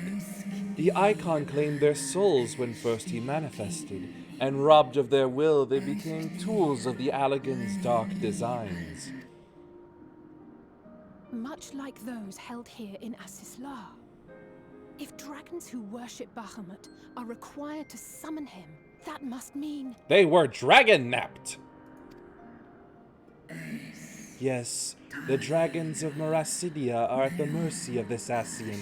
There can be no other explanation. Accursed Ascians, vile minions of darkness. Again you would profane the memory of my beloved and strip our children of their freedom, their dignity. Are there no depths to which you will not stoop? Now, taking it as low as you go. As low as you go. Your children's pain means nothing to them. They laugh at your kind suffering Istinian, is that you talking or is that Nidhogg? But tears will not right this wrong, nor will lamentation see the perpetrators punished.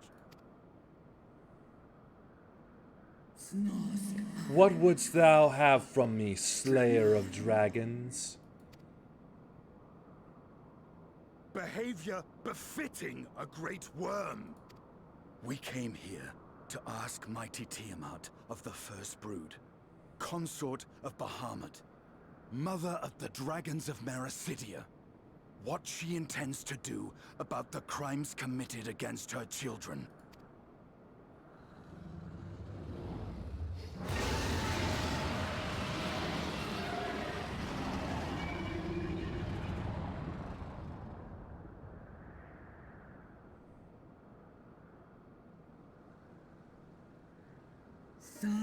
Were I free, I would answer thine insolence with fire, but words shall have to suffice.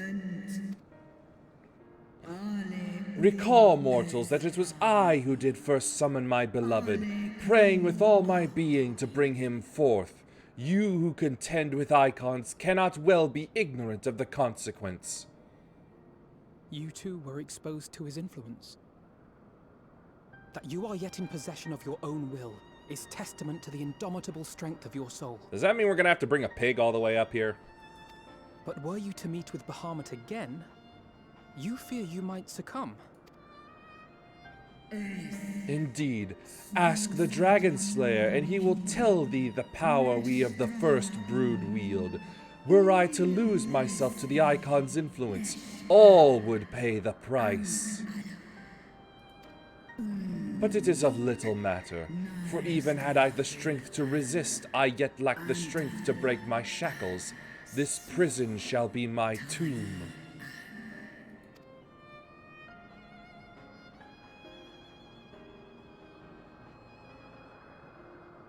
And if we turn them off, what then? On the matter of Bahamut's influence, at least, I believe we can be of some assistance. If you're afraid of being enthralled, don't be. We have a cure. And while we've never tried it on one such as you, its basic principles are universal. Speakest thou in earnest?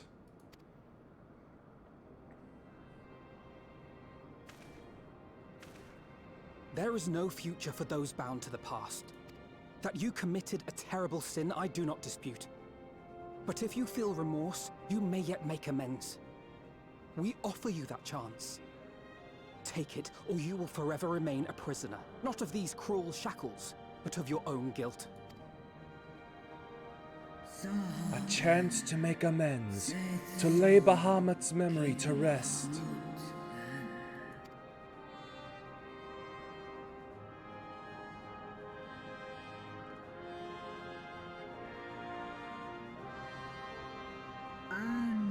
When our own star faced annihilation, Hydaelyn granted us sanctuary, and now your foes would bring about her destruction. This I cannot allow. For the debt I owe to Hydaelyn and to all who have suffered for my sins, I shall fight with you, children of men. Oh, hell yeah!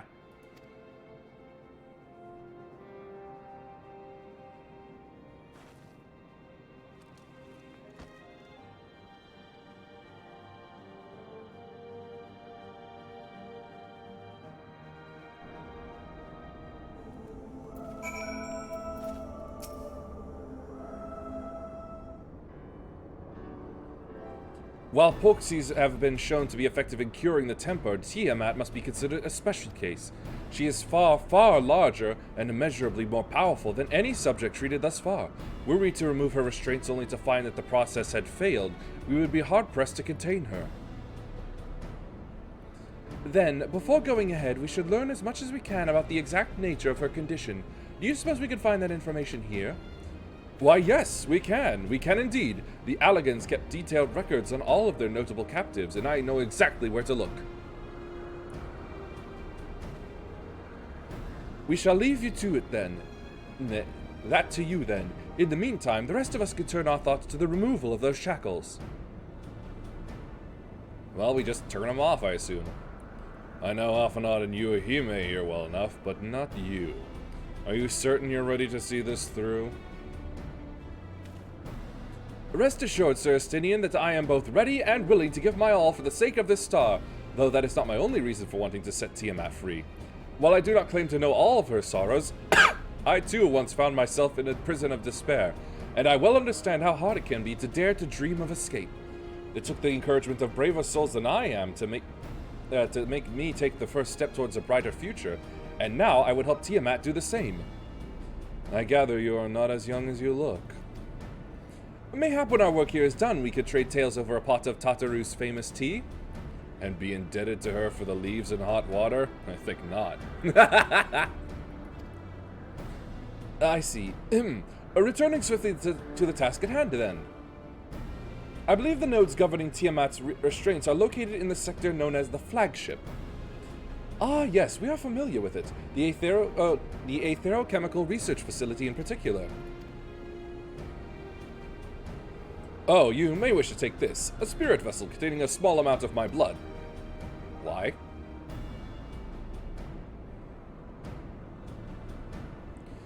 Which you just happen to be carrying around with you.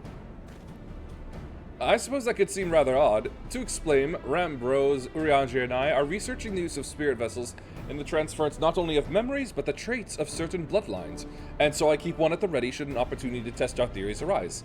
Oh, I see. I use your blood to get access.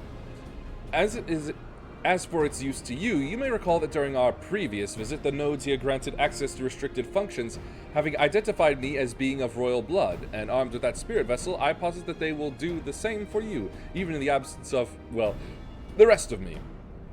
It seemed worth a try, at least. Agreed. We will take good care of it.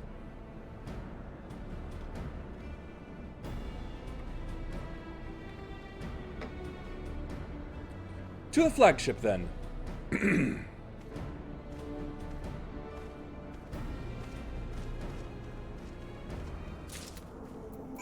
And now, I have a surprise for you.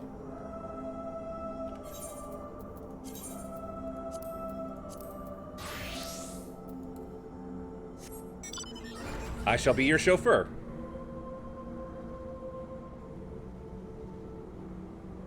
Maybe a couple pigs, yeah.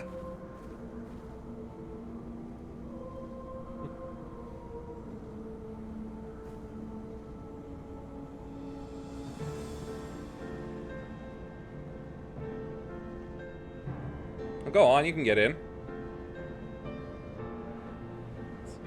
You could actually think about, like, okay then.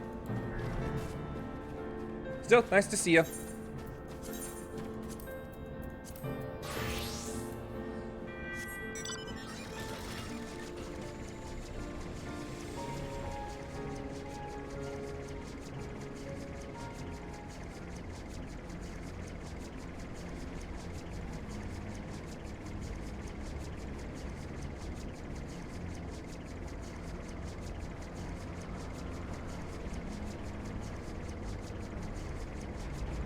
Alright, back to this place. Oh, I'm a little over.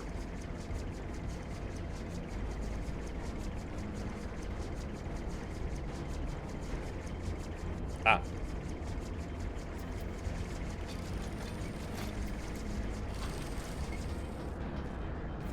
Easy to find a parking space. Let us split up and search the flagship for the node that controls Tiamat's restraints. But should you find a likely candidate, do not be tempted to make any adjustments. It would not do to accidentally release some manner of experimental monstrosity, nor less Tiamat herself in her current state. Our objective at this stage is simply to identify the relevant node or nodes. Once we have learned what we can, we shall reconvene and compare notes prior to proceeding. In other words, look, but don't touch. Got it.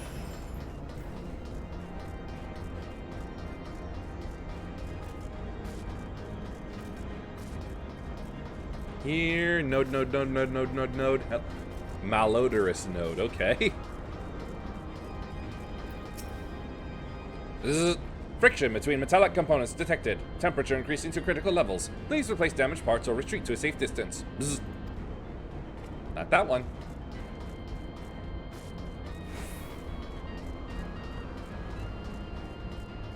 He found a node.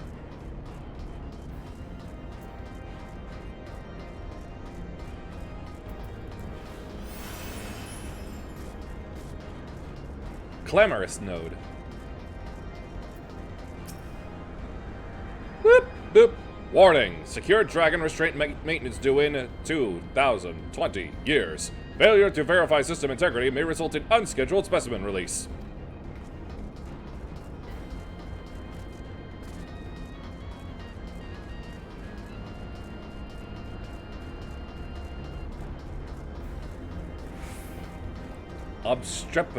Obstreperous node. Kerp! Data link with Delta Quadrant broken. Possible cause, intruder interference. Advised deployment of automated combat units. Proceed.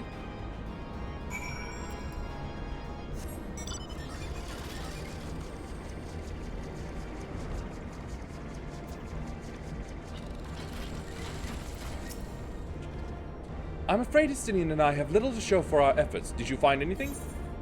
A node which smells like burned hair. A chirruping node which spontaneously warned me about neglecting the dragon restraints. I found a way to activate mechanical sentries if that's to help.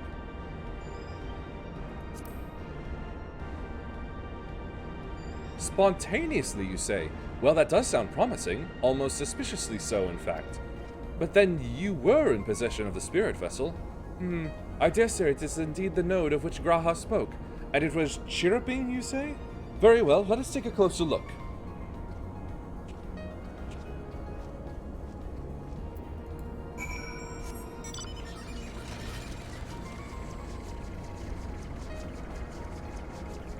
Chirrup, chirrup, chirrup.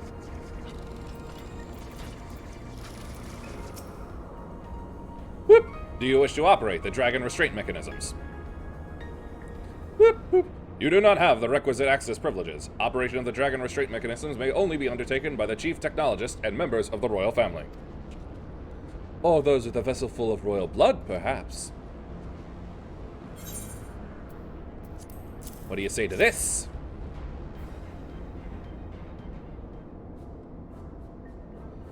Whoop. New user detected. Commencing biometric authentication. Whoop. Authentication complete. User identified as member of the royal family. Please state your name.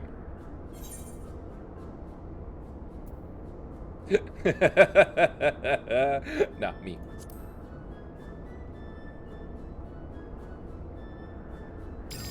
Whoop. Welcome, UE Thane. You may operate the dragon restraint mechanisms when ready.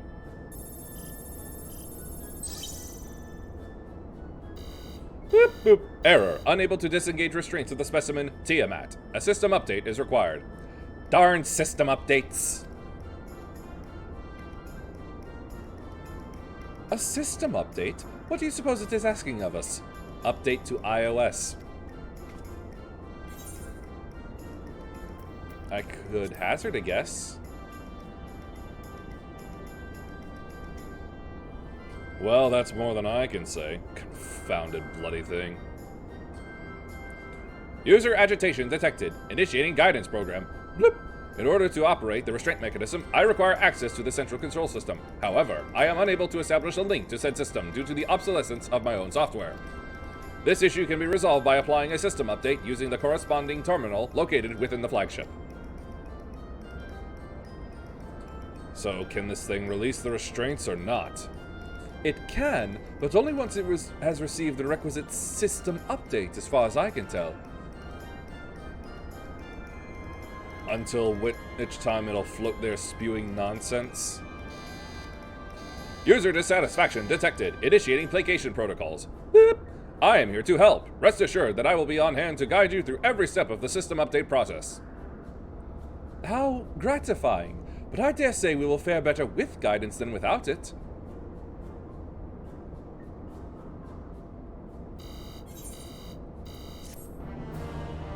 Time to update this thing to iOS S12.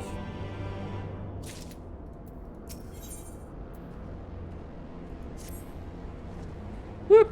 Guiding user to terminal. This way, please.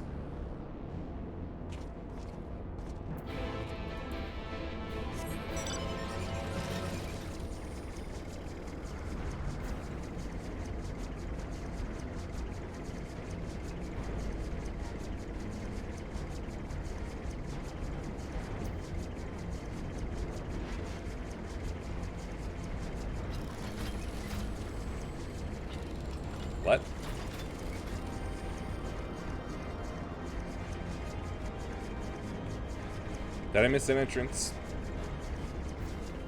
Ah, here it is.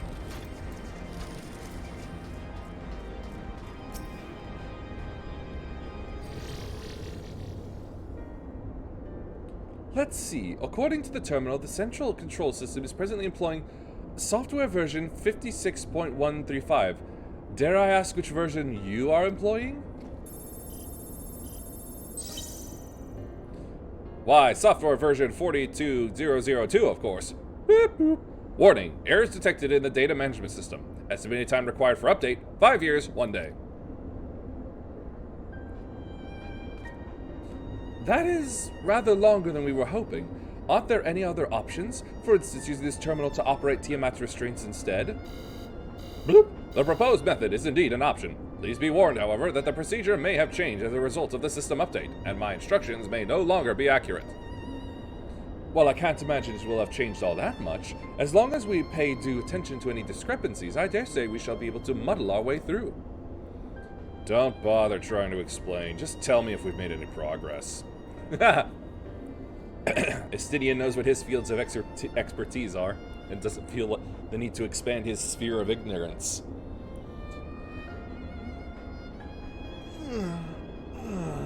Stretch. I would say so. Oh yes, it does, however, require that I remain here to operate the terminal. I shall inform you via link pearl once I'm ready to release the shackles. It might be best if you left the spirit vessel with me. I may yet have use for it. Rest assured I will be certain to return it to G'raha Tia once this is over.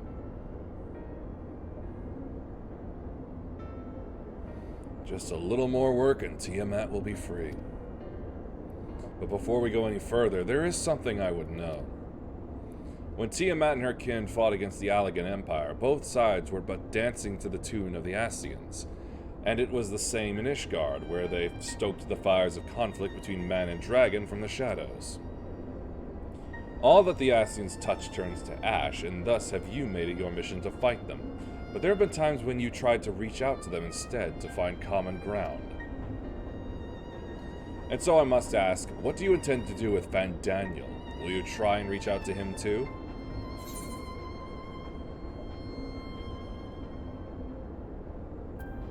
Whoops, dadgummit! Oh well. I'd rather put my lance through his heart and be done with it. But perhaps that's the difference between you and me. You see the good in people, even if it be but the faintest glimmer. I only hope you do not come to rue your benevolence. You think us unwise for viewing the world thus? Far from it. That has ever been your way, as I learned when we journeyed together with Iceheart.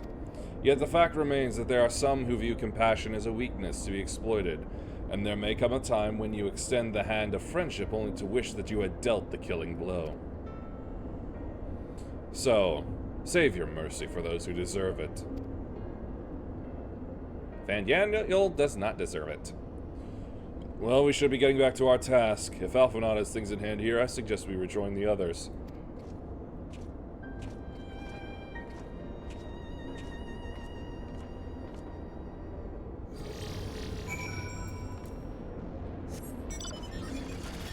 Back to the big bad dragon, Mom.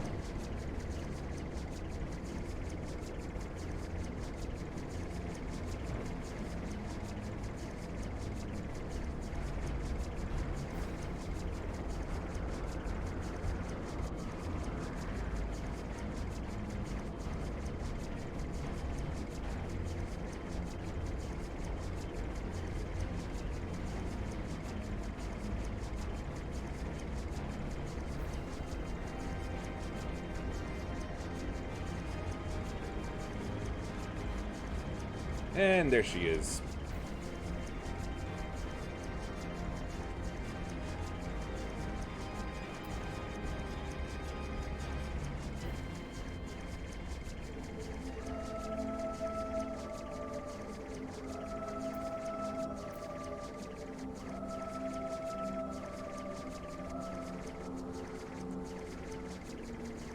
Sorry, I was reading that.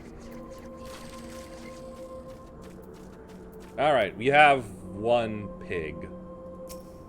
That's not going to be enough. Astarion told me all is well, but nothing more. Honestly, it's like getting blood out of a stone with him. I take it from Alphinaud's absence that he's needed elsewhere?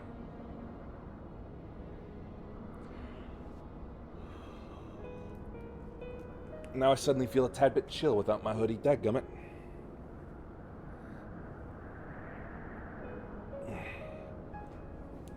Maybe it's Giga Pig? No, that would be the mom. The mom pig. Look, unless it's... what was the name? Babe? Yeah. Unless it's Babe, and it is, in fact, some pig. It's just a regular pig. Well, that all sounds rather frustrating, but you got there in the end. While you were off talking to nodes, Graha and I were learning as much as we could about Tiamat's condition. Our readings confirm that her ethereal balance leans strongly towards the umbral, as was the case with the kobolds. Therefore, all other things being equal, the treatment should work. The difficulty lies in the sheer quantity of aether with which we must contend. Multiple applications of the treatment will inevitably be required if we are to reverse the effects of the tempering completely. Meaning, I'll need all the aether I can get. Thank you in advance. Although this endeavor will ask much of us, we do have one reason to be optimistic, namely that Tiamat shows no signs of fanatical devotion, suggesting a milder case of tempering than that suffered by the kobolds. Tiamat saw Bahamut as an equal rather than a god. Might that have made a difference? Now that you mention it, it very well might. She would not have believed it necessary to defer to his will. But enough talk. It's time to put our theories to the proof. Tell Alphinaud to disengage the restraint's ethereal dampeners. Alphinaud, do the thing!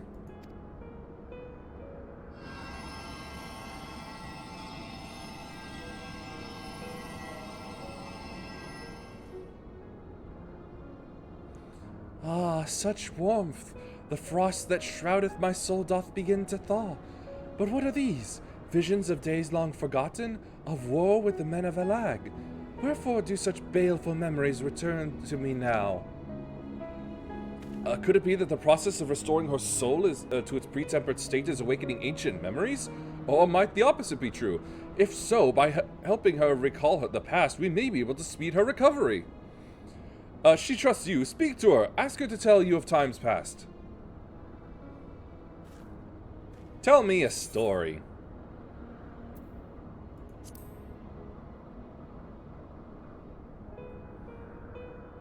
Ah, Bahamut, my beloved, would that the peace we found in Meracidia could have lasted for eternity, but alas, it was not to be. The Ascians saw to that. In all creation I know of none more wicked. It was at their behest that the men of Alag first came unto Meracidia, unto our home. The tale began when Bahamut and I left our father's side. Ugh.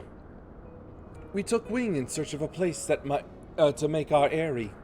Beyond the southern ocean, we discovered a lush and fertile land. It would come to be known as Meracidia by the children of men, though many years were to pass before they crossed the seas. Babies! Upon our arrival, we were welcomed by the peaceful people of the forest, kin to the trees. Surrounded by nature's bounty, Bahamut and I had found a place to raise our young.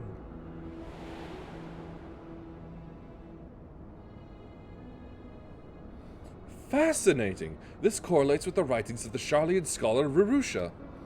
She posits that man first settled on the southern continent towards the end of the Second Astral Era. Correctly, it would appear. If only she were with us to hear the tale from Tiamat herself.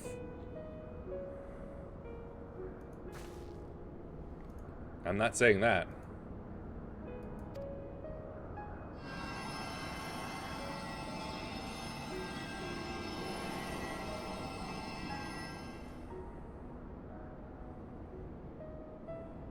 Whoa, this is quite a lizard fellow here.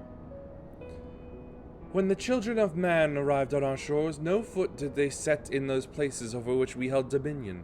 Such was their fear of dragonkind. As they kept their distance, so did we let them be. Yet as the days went by, ship after ship appeared upon the horizon, bearing even more of their brethren, who divided the vast land among themselves. For a time they knew peace and prosperity, but as their numbers grew, the smaller their share came to seem, and soon they began to covet the territory of their fellows. Ere long, man fought man, blood was answered with blood, and none could see an end to the strife, until one day they came to us. Recognizing our wisdom, they entreated us to intercede in their conflicts. Bahamut agreed, and with him presiding over the affairs of men, the land knew peace once more.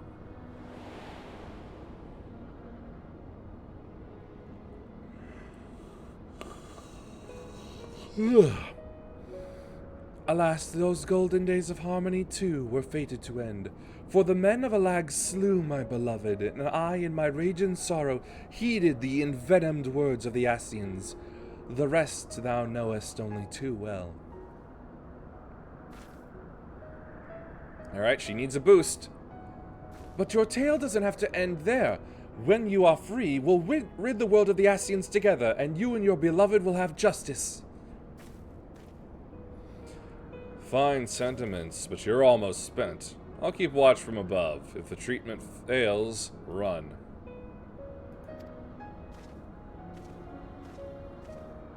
God, I'm actually feeling a little lightheaded myself. Maybe I do talk too much during these things. Or maybe it was just a coughing fit earlier that required me to do some very heavy mouth breathing.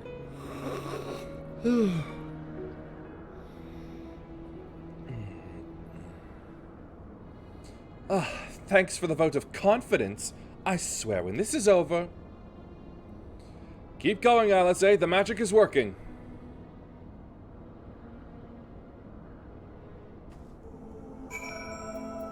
Oh, it's her. The workout bun. While I knew this wasn't going to be easy, no patient could have prepared me for treating a great worm. But we're close, I can feel it. And while I've got a few more drops of aether left to give, with yours and Graha's, this will work. Then I believe I speak for both of us when I say that you may take as much as you require. Careful, I might hold you to that. Alright, here I go.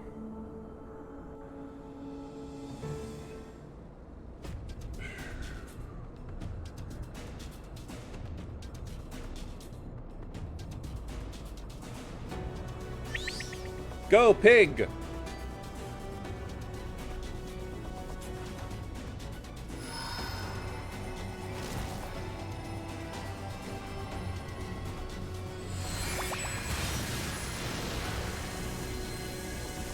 High-powered fork.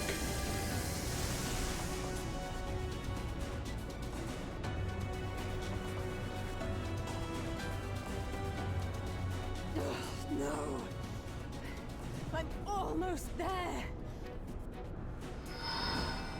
Easy fix, send the pig. Yeah. Come on, you got this.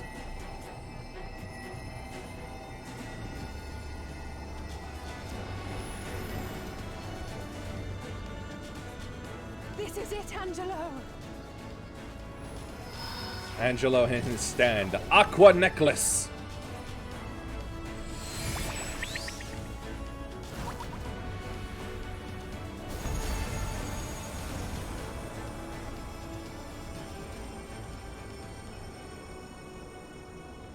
Oh, so yeah, what the Warrior of Light Aether might help, yeah. I feel it. The icon's grip groweth weak. Did it work? We won't know for certain until the shackles are removed. Alright, give him a call.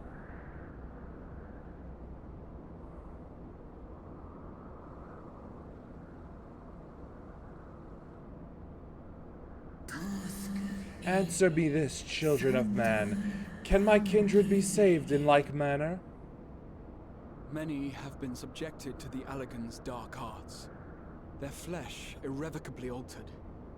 For such tortured souls, I fear there can be no salvation. But that's just for the mutants. My children. Should you hearken upon my call, we shall fly together once more. But should you not, I shall grant you peace. Better to die than live as a tool of evil. You too would wish this, I know, and I shall do as I must. When that time comes, you won't be alone. We'll stand by you.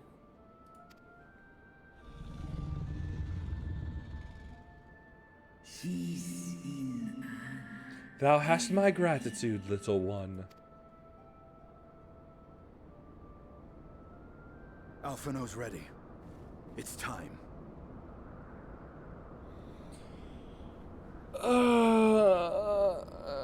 Screw it, I will get my wake-up drink. Maybe it does somehow oxygenate me. Just a moment.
Really is weird the days when I do need the Coke Zero and the days when I don't.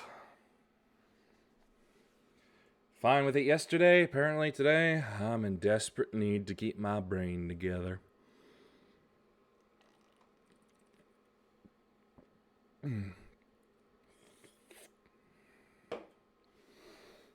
Okay, well then, back to it.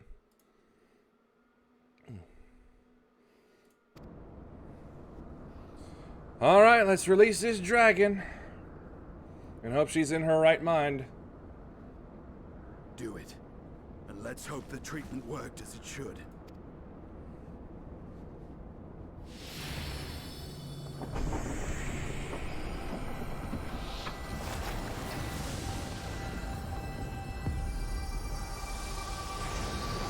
Oh, I didn't know she was stabbed with them.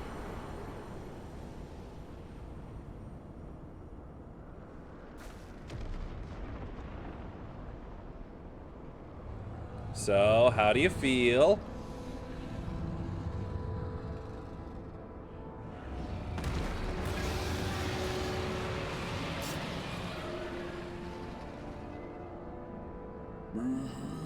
Bahamut, my beloved, for vengeance and atonement I rise.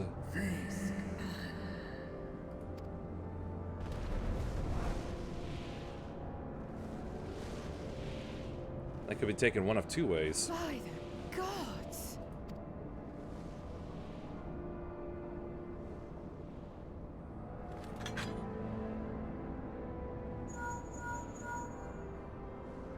Urianger, your timing could not be better. Understood, we're on our way. It's Bahamut. He's been sighted over Pagalthan. Good thing I didn't have to guess how it was the pronounced. largest amount of settlement in the region, at the head of a vast host, including dragons.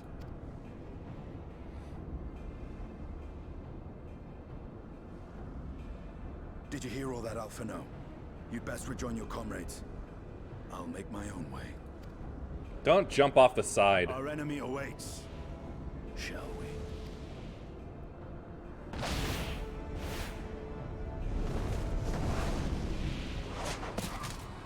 Oh, I wanted to ride her.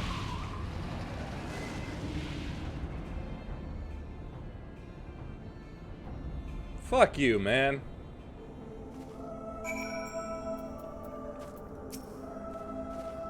While I'm sure you're desperate to join Estinian and Tiamat in battle, 'twould be wiser to gather the full strength of the Scions first. The foe we face demands no less.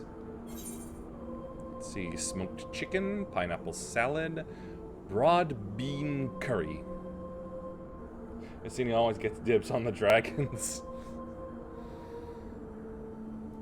It's not fair, though.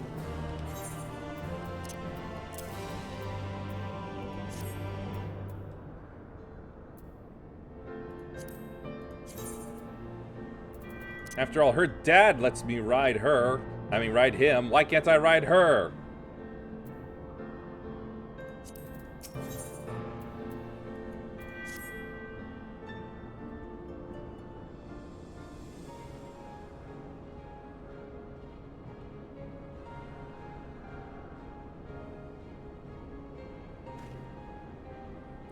I have already sent word to the others. We are to rendezvous in Ulda at the Hall of Flames. Let us collect Alphinaud and be on our way.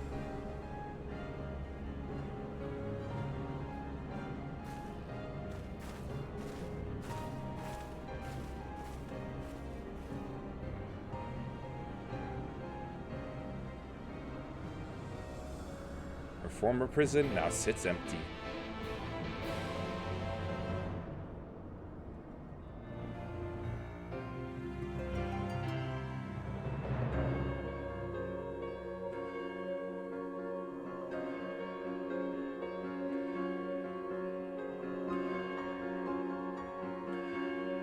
Where am I loading in?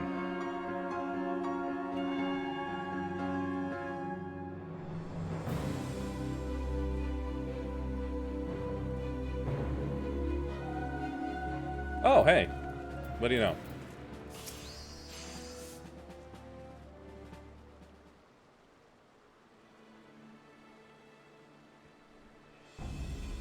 Now that I know some of you could do with the rest, but I'm sorry to say the Telophoroi have other plans.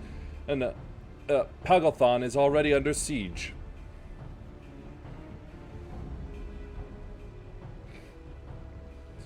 Happily, the Immortal Flames arrived just in time to join the defensive effort, with Marshal Tarupin at their head.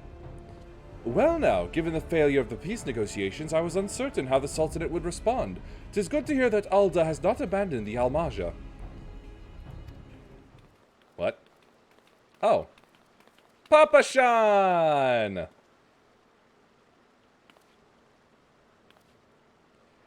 Your Grace. Marshal Tarupin has made had made provisions for such an exigency and was ready to depart at a moment's notice. All that was required was the agreement of the syndicate, each of whom voted in favor of intervention. Nor is Ulda alone in its resolve. The other alliance nations have likewise dispatched their troops to Pagothon, and that yet even with our combined strength we shall be sorely tested, for we face not only the might of an Imperial Legion, but Lunar Bahamut and his dragonic horde besides. Well, that's where Ishgardian expertise comes into play, isn't it?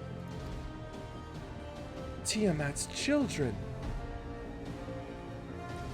Fight as we may, victory is by no means assured, but not all of the omens are grim. Our forces report that despite their proximity to Lunar Bahamut, none of the Almaja show any signs of tempering. Strange. What primal would turn down a chance to claim new thralls?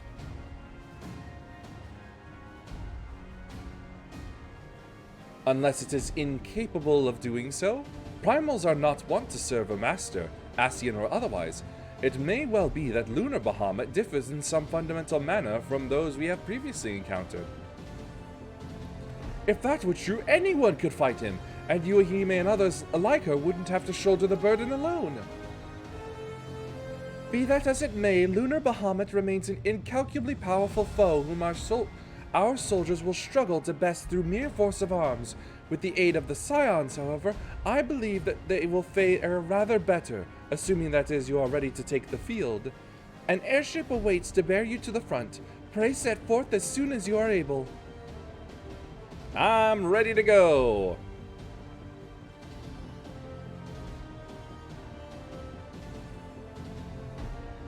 Well, okay.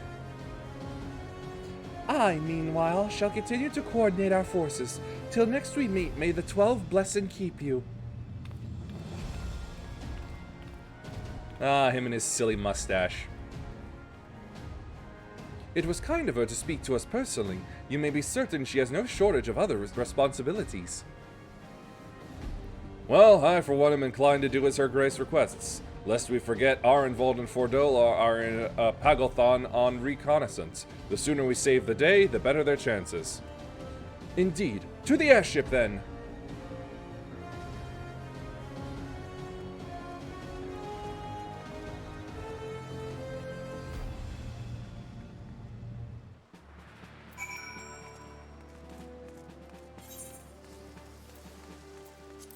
Right, hustling strip. Oh, hold on.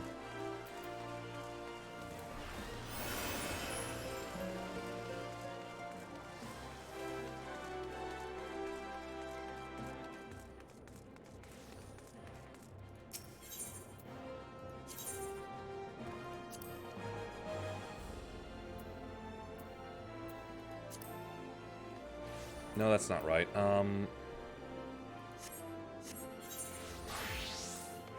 Oh, there.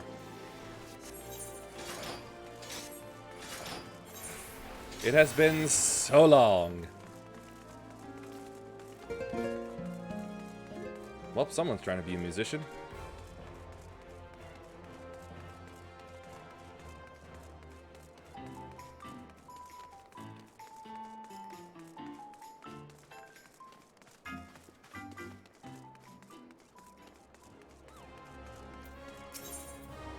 Take me up.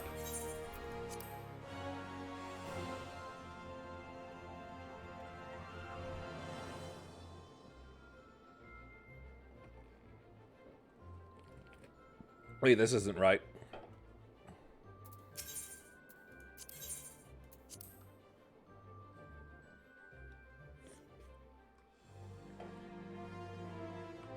This is right. Okay.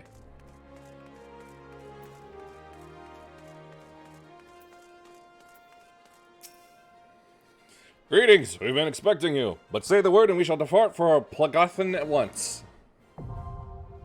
No, Pagothon. My mistake. I already forgot.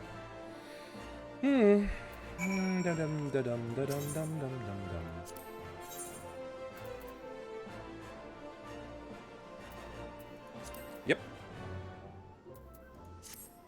I want to test out my new automaton queen.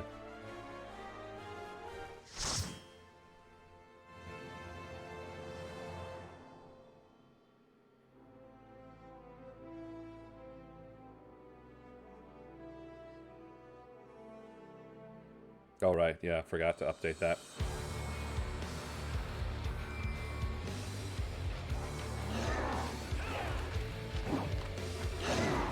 I thought we weren't fighting with the Almaja.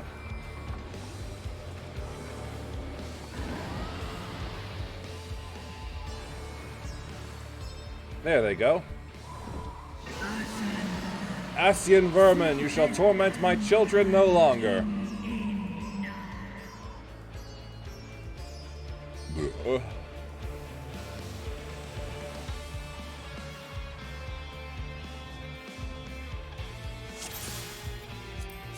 Done with the skewer.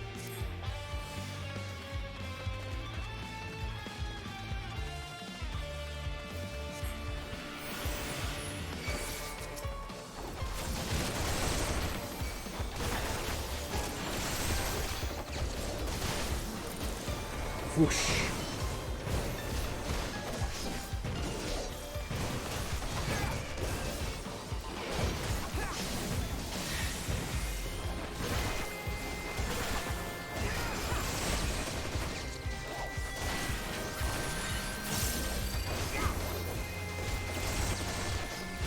Give him the drill.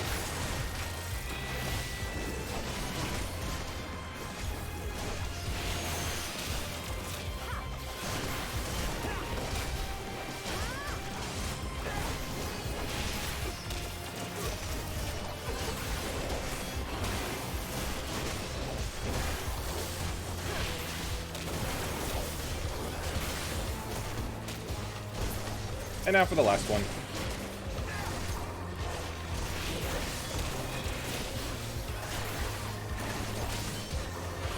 Boom!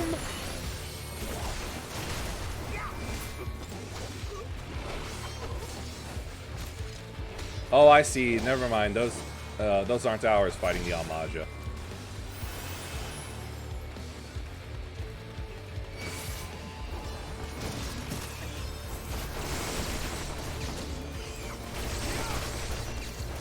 Have some poison. Big old chemical warfare. It's fine, because the Geneva Convention doesn't exist.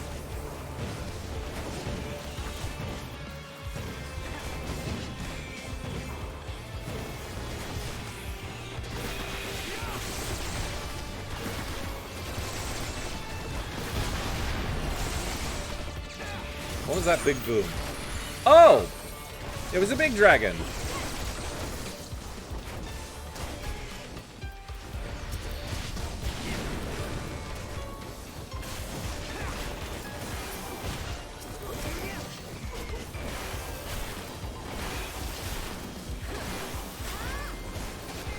I like the change they made to Heat Blast and Hypercharge with the last patch.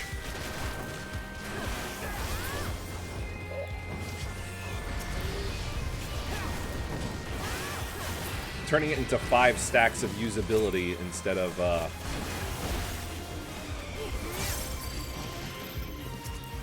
what it was, where it was just a timer where you just mash and pray that you get as much out of it as you can. Let's see my queen.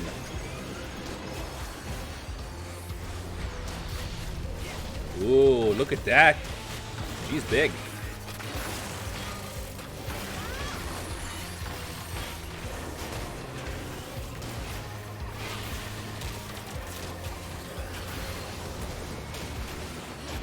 Nice use of the drill.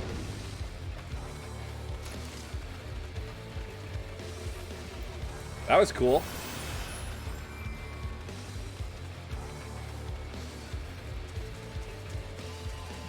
Oh, hey! Kobolds! They've come to help.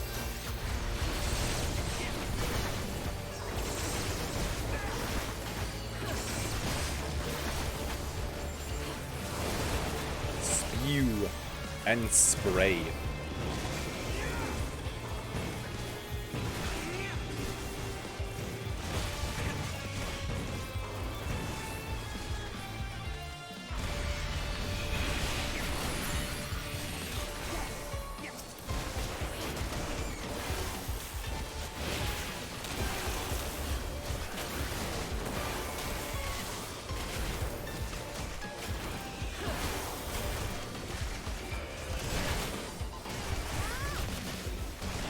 I often forget that I have auto crossbow. I almost never use it.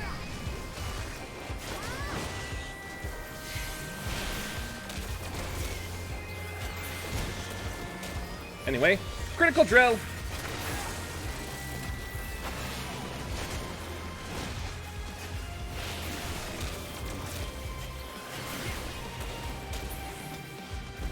Oh, I wasted my bomb on that.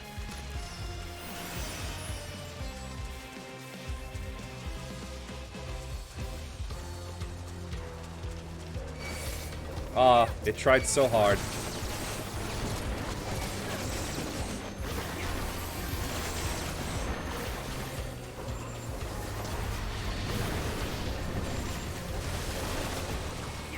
Let me get behind Burnham that way.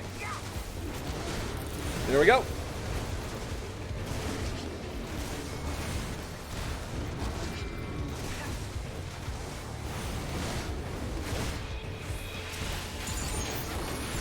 Hey, stop looking at me.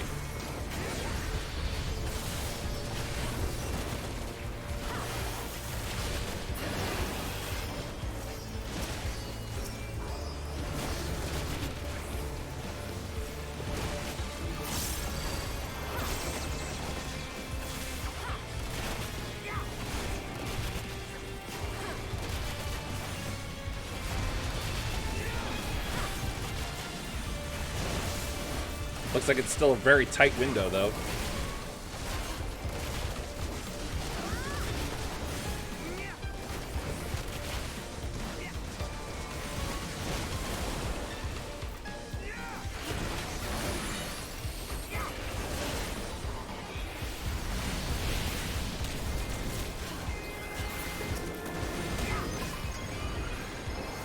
Deploy!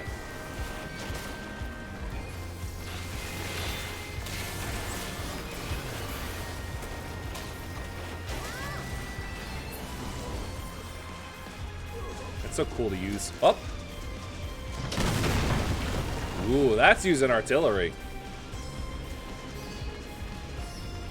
The Gathering Ring.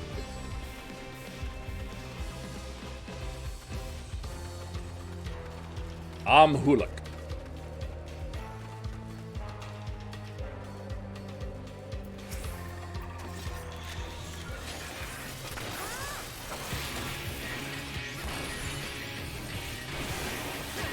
Critical rip. You know what? I don't think I gotta think that much harder now. I ain't tanking after all.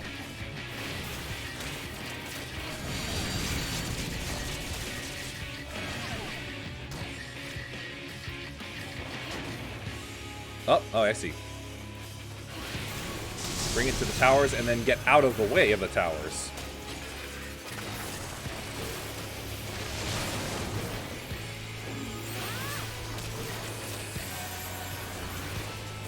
Tactician.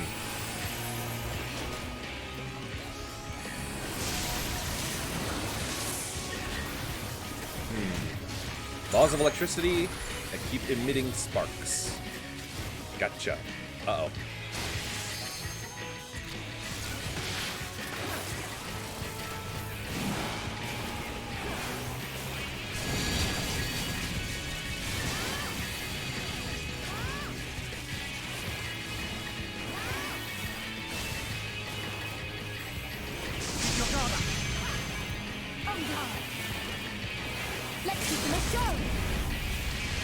Dinner and a show. Calling in the Queen. Pilot, your Titan is ready.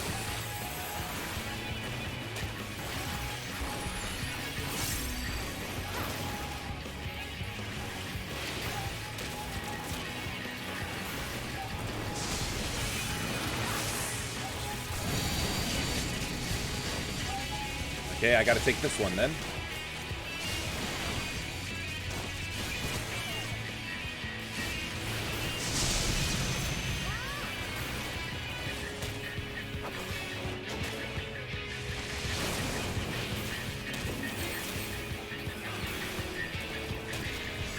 Critical drill.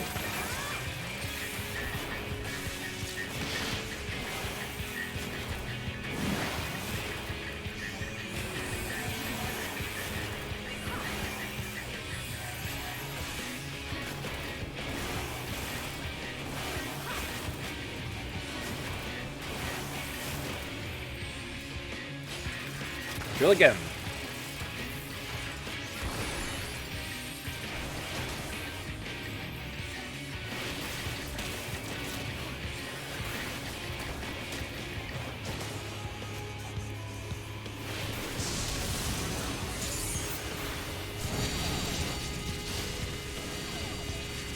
I'll put it in this one. Ouch.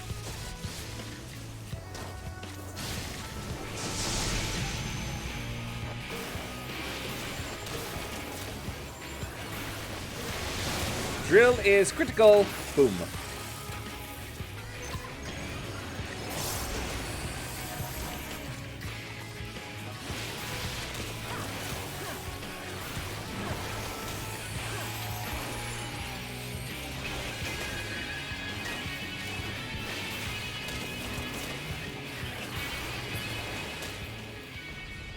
Not bad.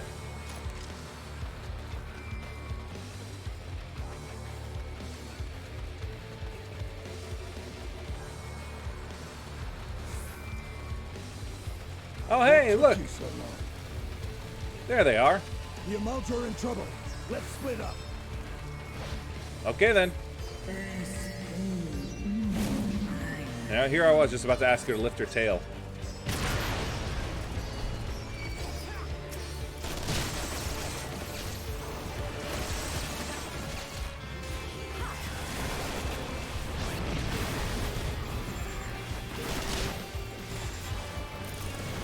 Keep them grouped up.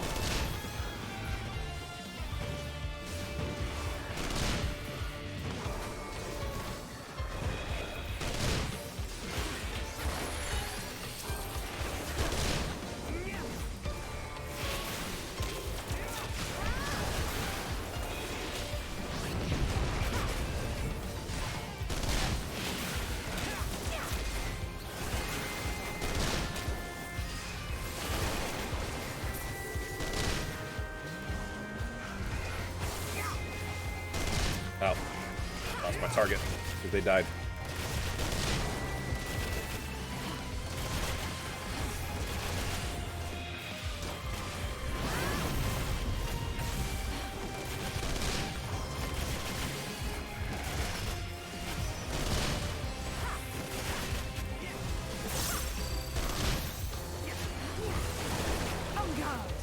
Poison him some more. And now we roast.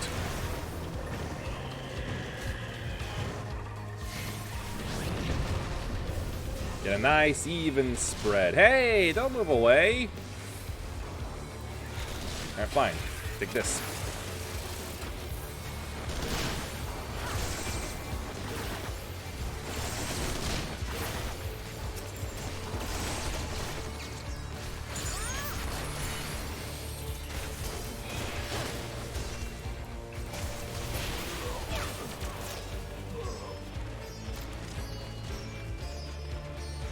Emmerich! It's okay, we're here. I am here.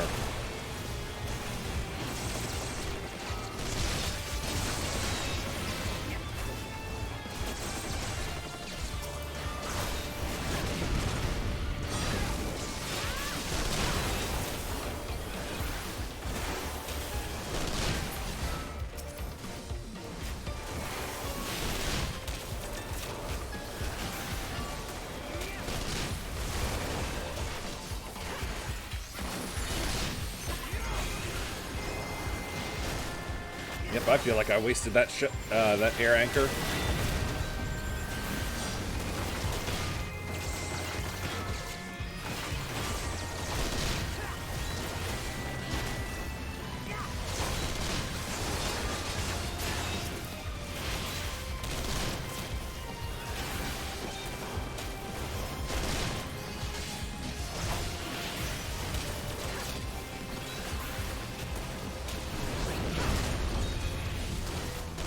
What was that boom? Oh, nothing. Ah, I wasted my critical drill.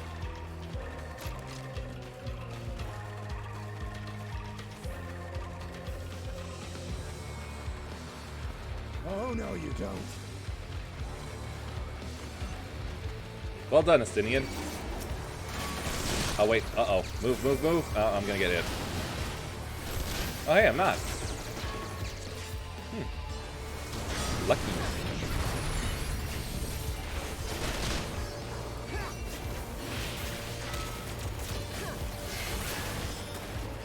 It still kills me that when these things die, the pilots just look perfectly fine. Like, oh, the machine's dead? Well, crap.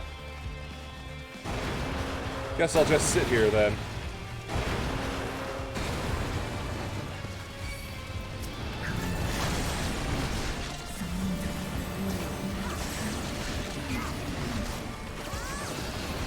Uh-oh.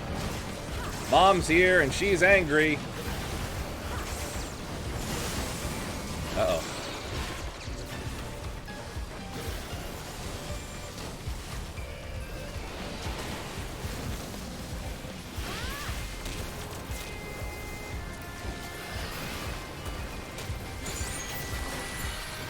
I do like how air anchor and drill come from the same mechanism. Oh God.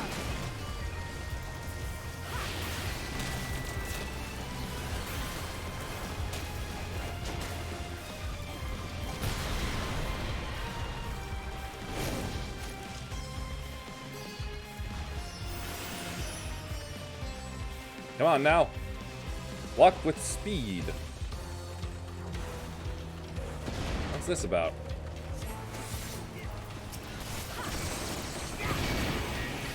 Hold the ground until the defenses are broken. So what, just kill these guys? Wait, what cannons? Are there 3? There's only 2.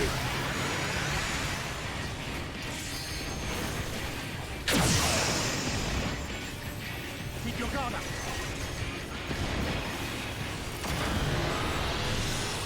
Oh no. Oh wait, no. Wrong one! Wrong one!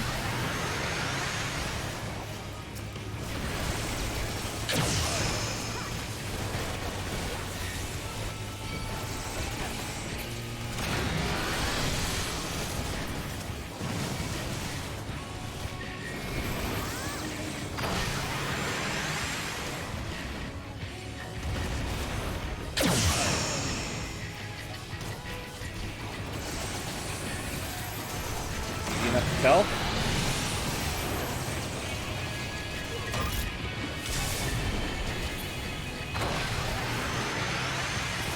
What was that? Oh, slow-moving missiles now. Okay.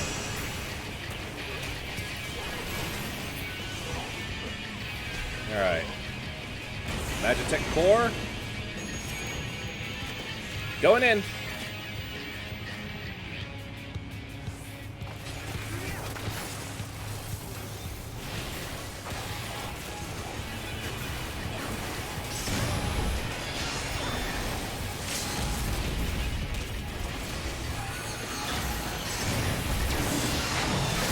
Ah!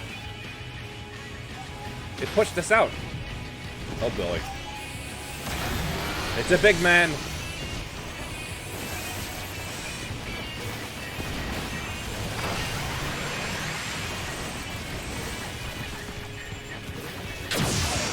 Ooh, narrow gap there.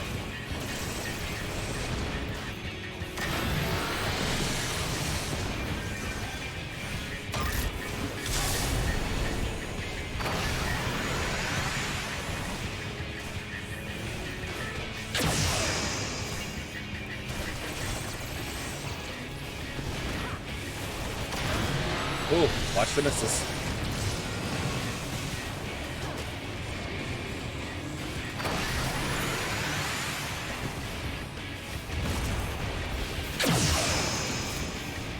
It's like a mobile factory.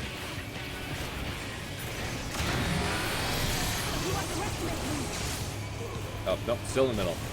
No, not in the middle.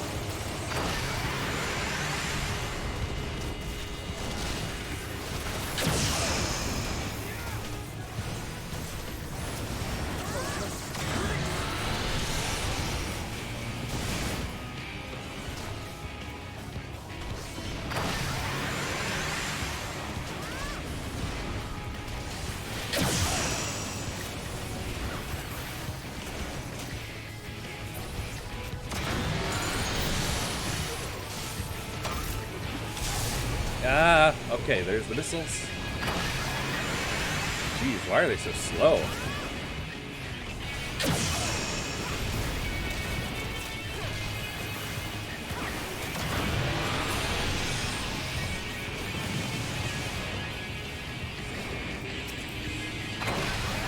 Wrong move.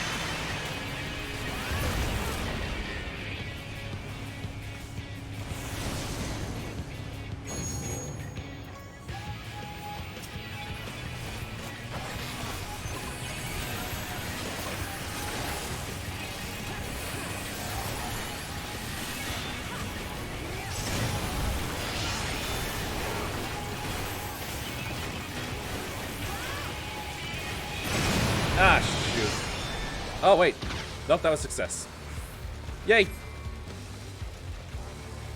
thought I'd have to go through that again. Oh. Sorry, map was throwing me off.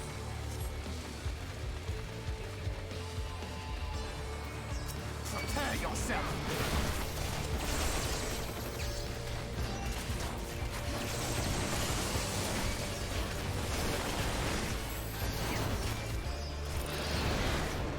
Fire, fire, fire! Roast them a bit. 2, 1.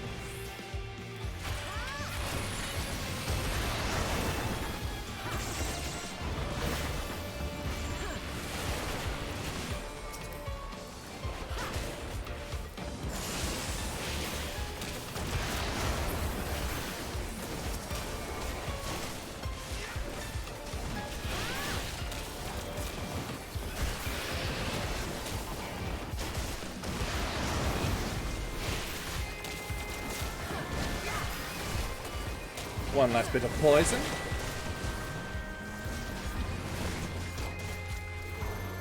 Whoops, that was the wrong thing to do.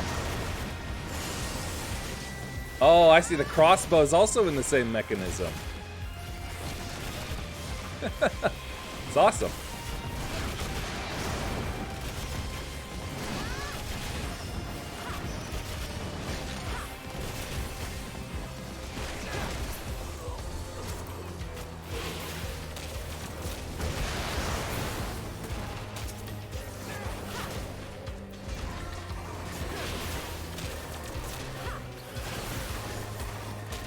Give him a regular drill.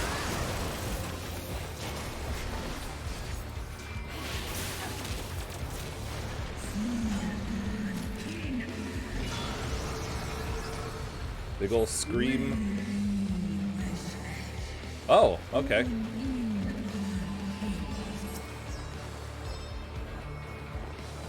I fly! Sort of.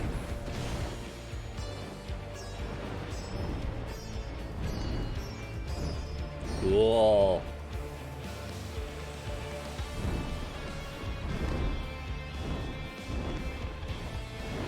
Last stop, eh? Alright then.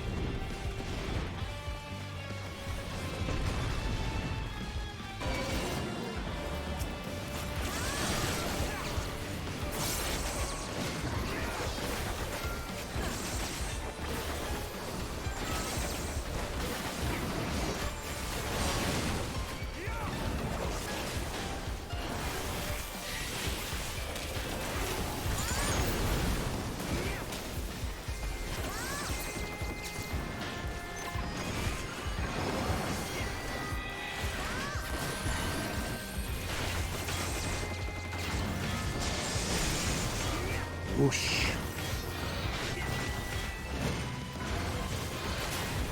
Uh-oh.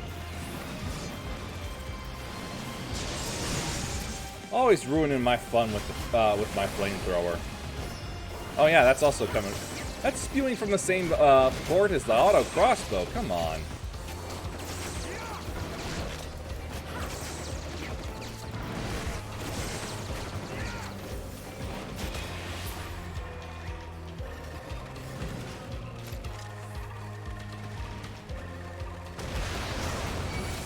Uh-oh. Not good, not good.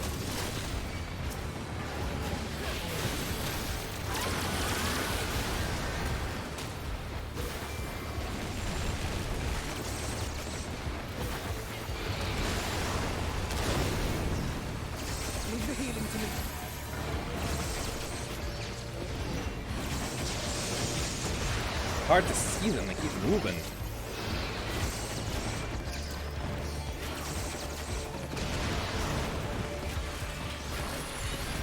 Fine then. Focusing on targets.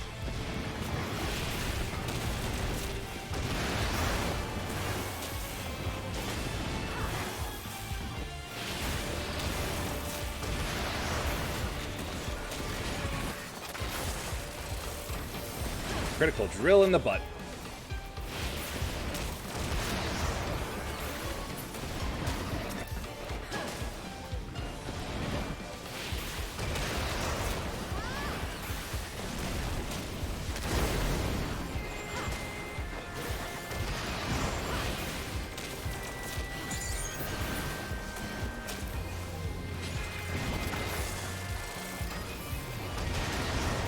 Had a feeling that would be their next target.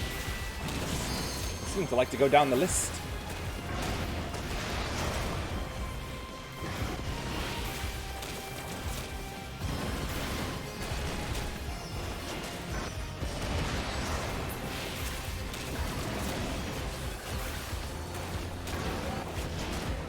Let's get shot by my drones rather than me.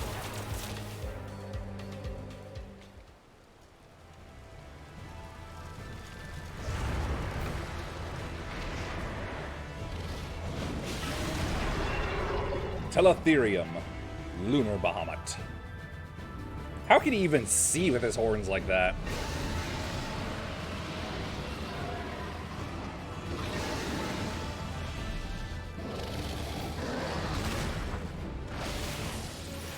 Whoosh!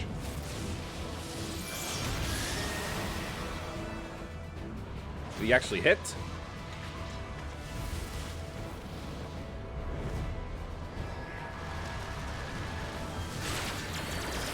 Uh-oh.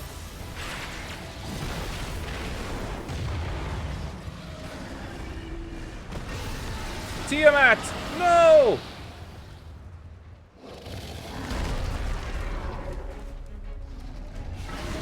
Those ridiculous drills on his wings.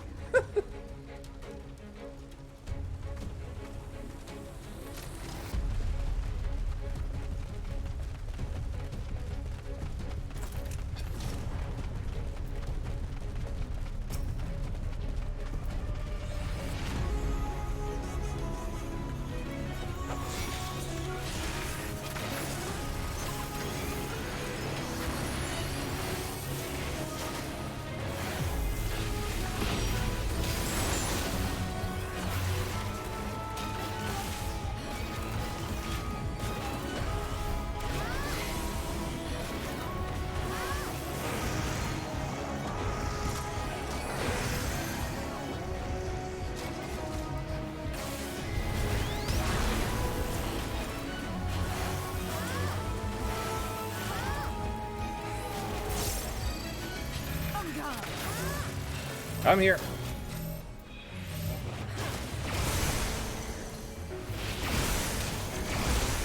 I didn't know it would keep happening.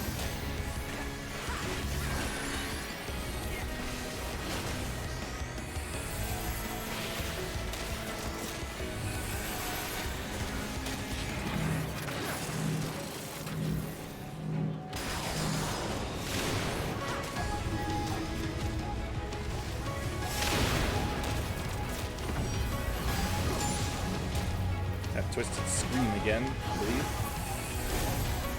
Now what's he doing? Uh-oh, those things again. Up!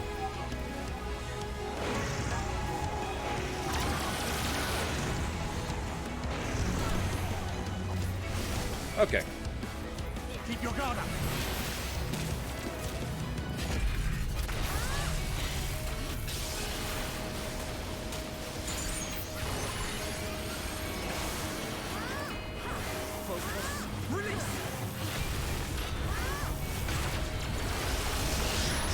Uh-oh.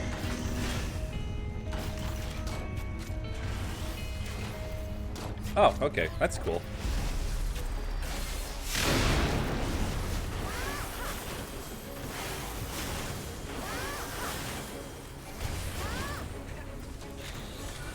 Get drilled!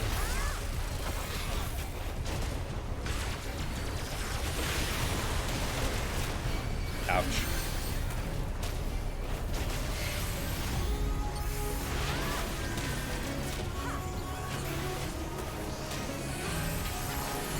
Stack. Addition.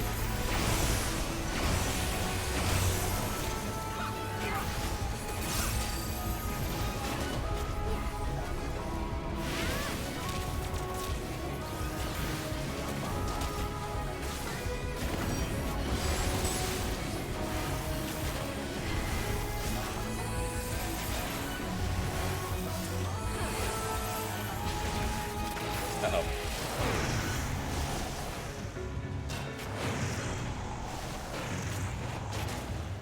Okay.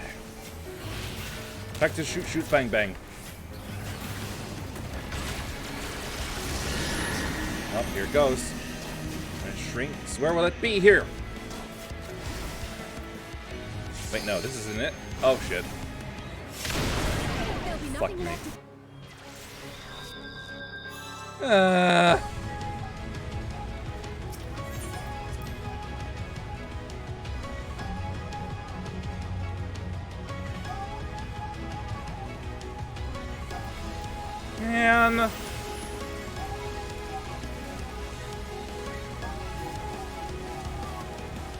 I really gotta endure the ride back?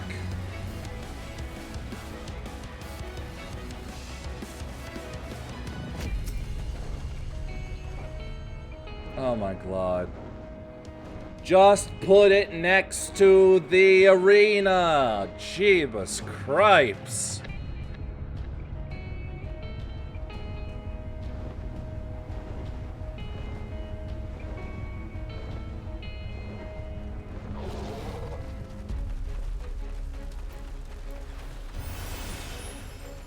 Not that hard of a concept. Elden Ring did it so well with the stakes of Marika, and you've been around longer. You should know better.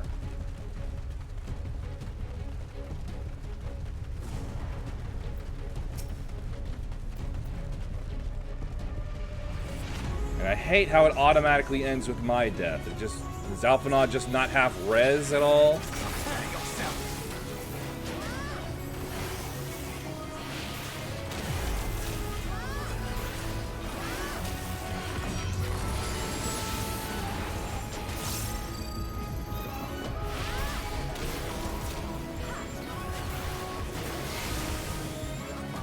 Alizé have bear res.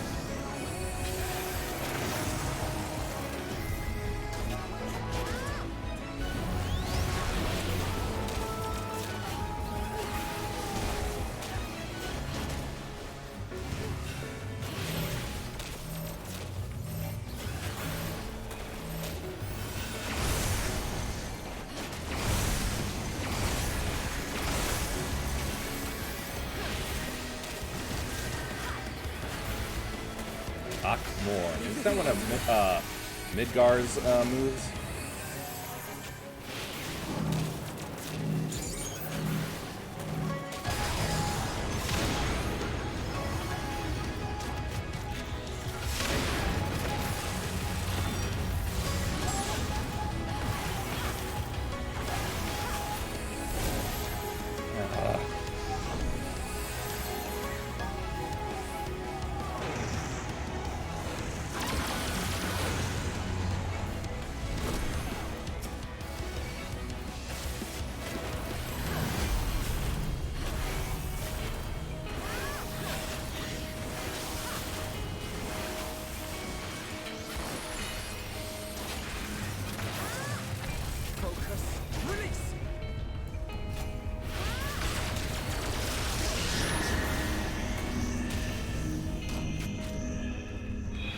Corners, corners.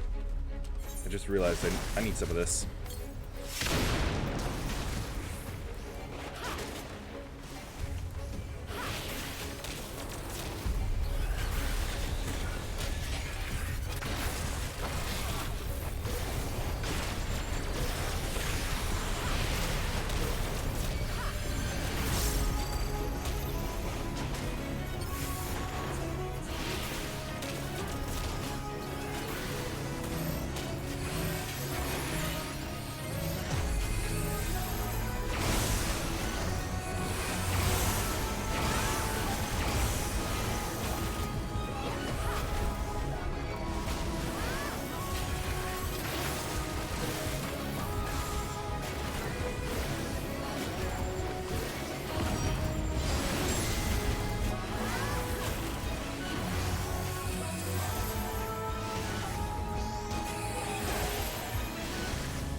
Looks like I'm getting back to where I was. Okay, yep, here we go.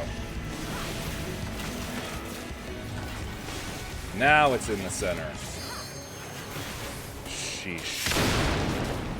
Right, hopefully we should be able to kill him before he does that ever again.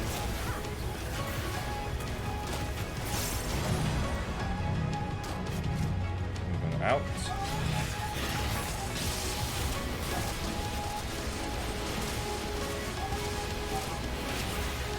No! What was that? What? Okay, alright, I see. It fires, and then it does... I thought it was something that just kept tracking me. No. It's something that stays, and once it starts firing, I'm meant to get out of it. Fine. Fuck you! Fine.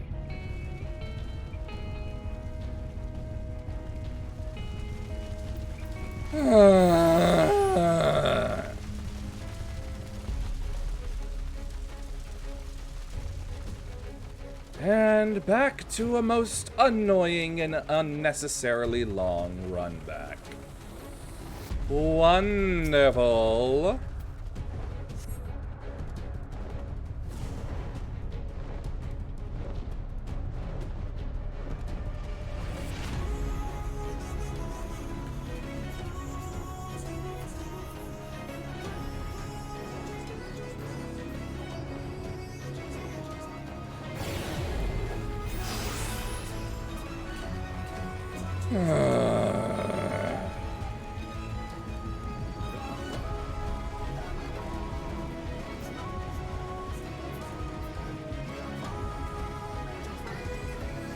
This sucks.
Thanks for that slight bit of lag. That was great timing. Truly it was.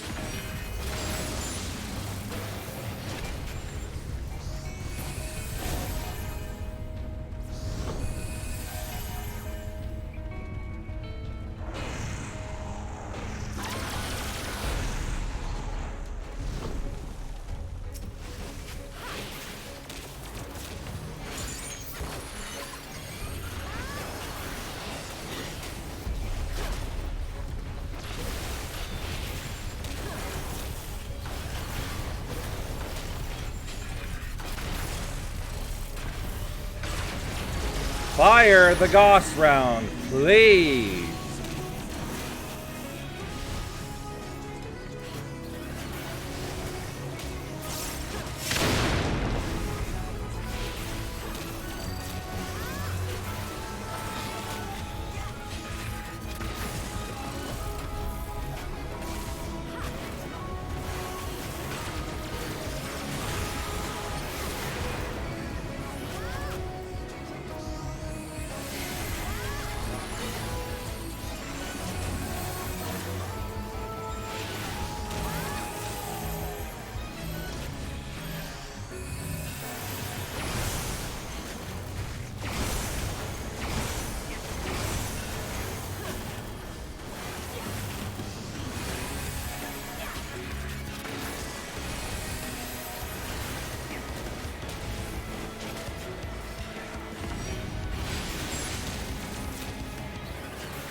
way too close.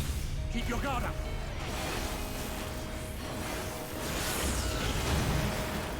Okay, it's not me this time at the very least.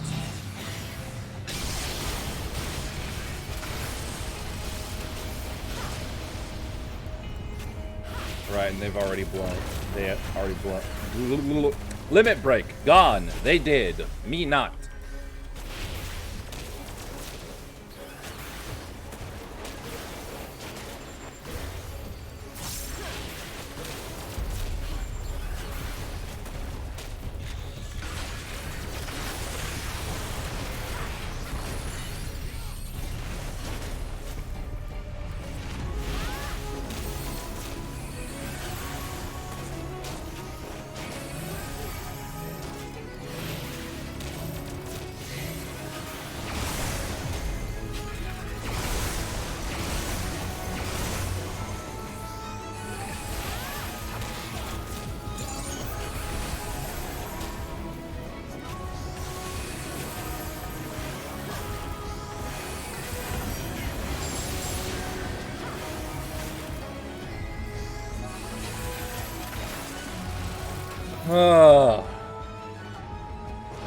Yeah, that sucked.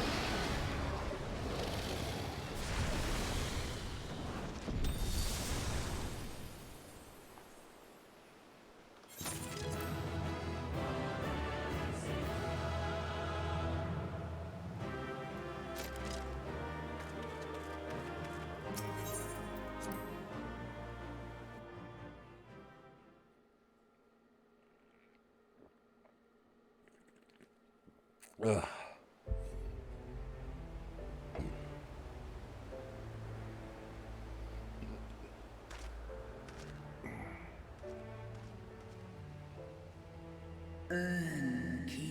Children of man, the shade of my beloved is no more, and I shall be forever in your debt. By your deeds are we set free, and free we shall remain as long as I draw breath. Never again shall the dragons of Meracidia hearken to the lies of the Asians. This I vow.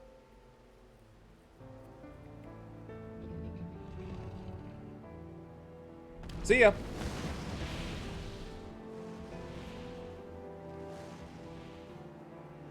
Noble warriors, the dragons chose their friends well. Ah, thought it would be an Amalja. Long have our peoples waged war, but no more. Your fallen lie beside our own. By our words and deeds shall we honor their sacrifice. Nice, 2 birds with 1 stone. Yes.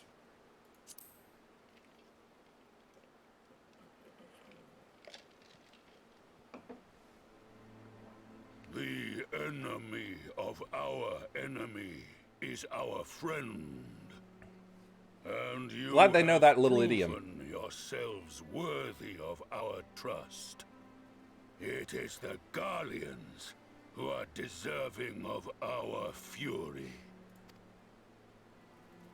I shall see that my brethren learn the truth of this day, and rally as many as possible to the cause, till we meet again.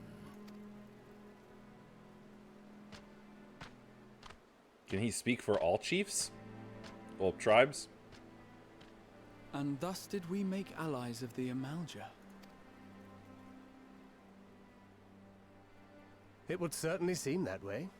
The Sultana will be pleased. Let's go and give her the good news, shall we?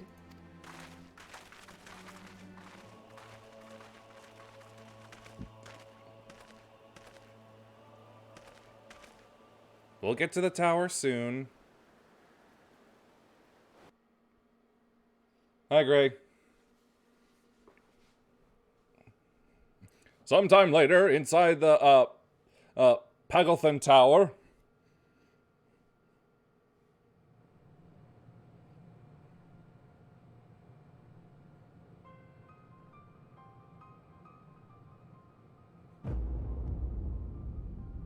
Gooey.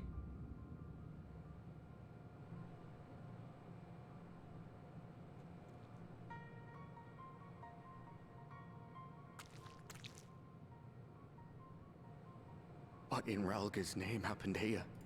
The gods only know. But you can bet these poor sods aren't here by choice. Quickly! We've got to get them free!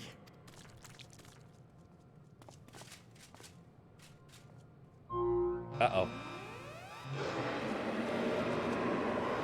Get back!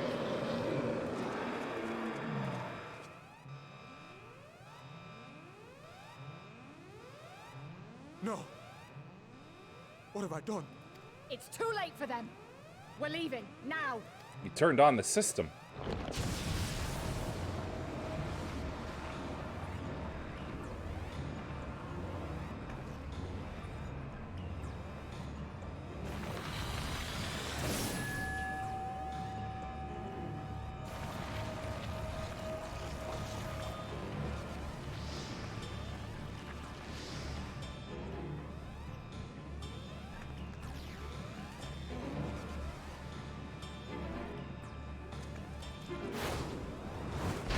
Uh-oh.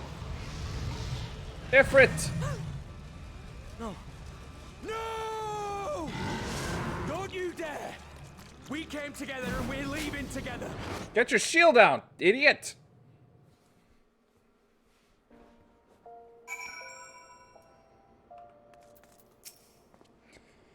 While it would be too much to hope that we have seen the last of Fandaniel, we have dealt his schemes a telling blow this day, and that alone is cause to celebrate. And celebrate I will when we have received word of Arenvald's safe return. See, direct hit, critical hit, determination.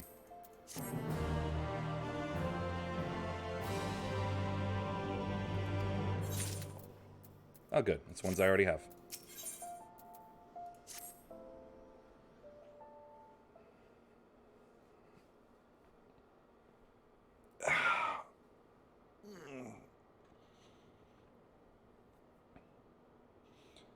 Standing around here worrying is not going to help matters.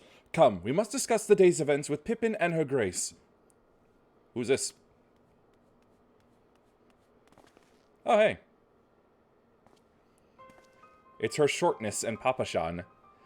Would that I could treat you to a hero's welcome, but I bear urgent news from the frontistery. Your grace, whatever is the matter? As our troops withdrew from Pagothan, they came upon the 2 scouts sent to the nearby tower. I have yet to hear a full account, but it seems that one of them, your friend I believe, has been wounded and was being dragged away by the other. Oh no. I must go. Forgive me, your grace.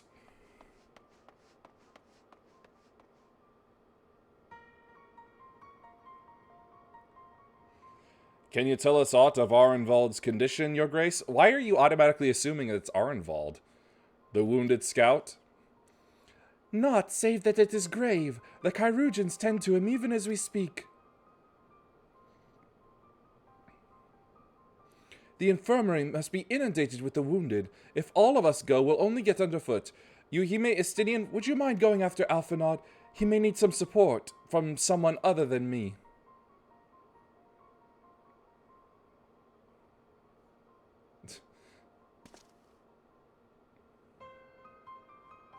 Very well. Thank you. The rest of us will see that the relevant people know what took place in Pagothan. Pangolin, unroll, start shuffling.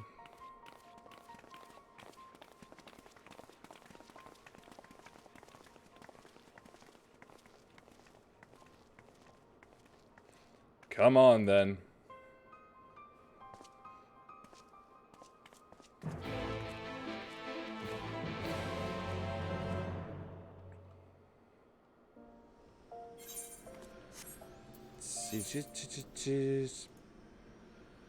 Ah, the Alchemist Guild. I see.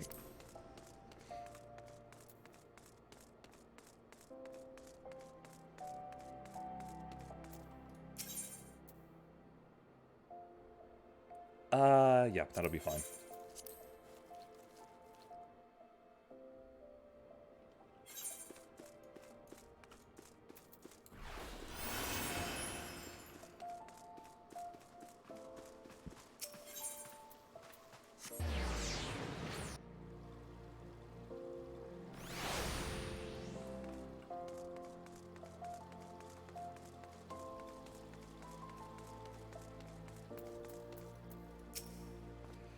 Another one come to see the lad in silver armor? Master Damiliot is attending to him as we speak. If you'll be so kind as to wait. What did Master Damiliot say? Tell me his exact words. Let them do their work. But, you're right, forgive me.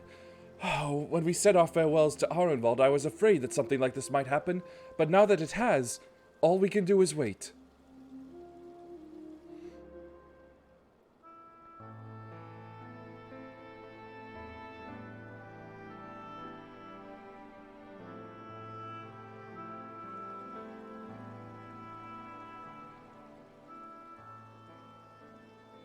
Fordola, have you been waiting here all this time?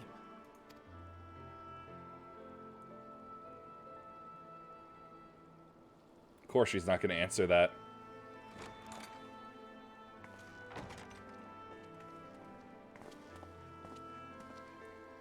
Why does this doctor have a grenade on his hip?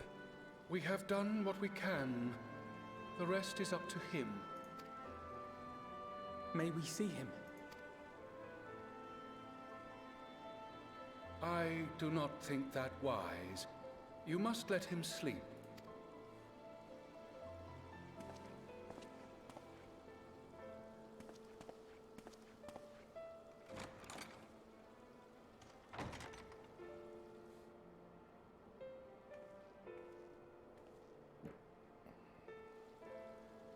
Thank you for bringing him back. He owes you his life. Nope, now they're even. I just wish I had been there. Perhaps, I don't know. Perhaps I could have... Nothing you could have done. And here I thought it was just a slap. Got tempered? Don't flatter yourself. You can't save everyone. No one can. Not even the warrior of bloody light. Yeah, I know that. People die all the time, for no good reason.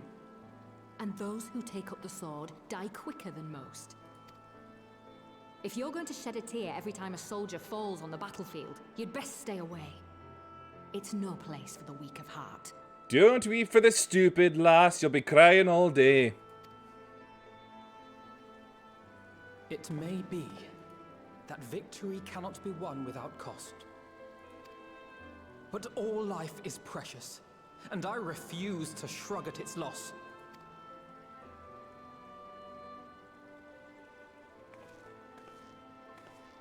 All life is precious! Oh, you need to grow up, little man.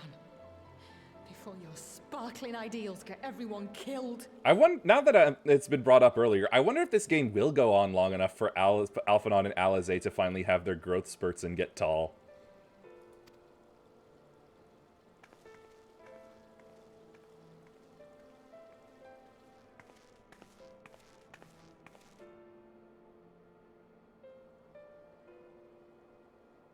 You're right. He is idealistic. But the world has more than its fair share of realists, like you and me. It's people like him who dare to dream that things could be better and make it happen against all the odds. They are the ones whose names live on forever. The heroes. The battlefield's littered with would-be heroes. At this rate, you'll lot'll be next. And what'll become of your precious dreams then? That's why they get handed off to others. They'll be gone. Like dust on the wind. Only because you had a bad dream.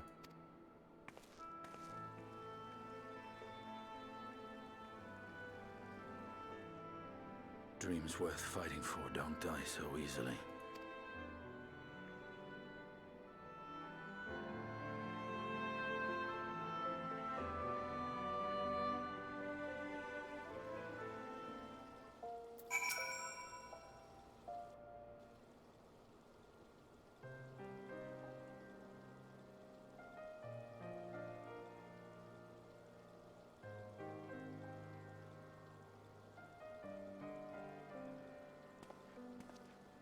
I know. There's nothing more I can do here.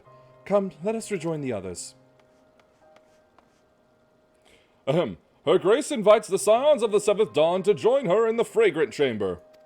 Your comrades have already arrived. Will the three of you be joining them? We will. He's not even going to question the 3 part of that.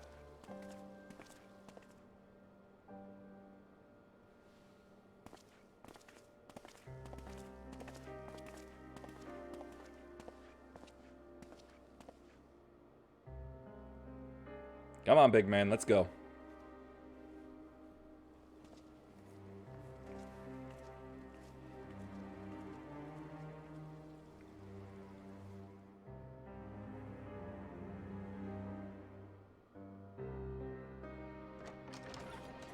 There aren't even enough chairs for us.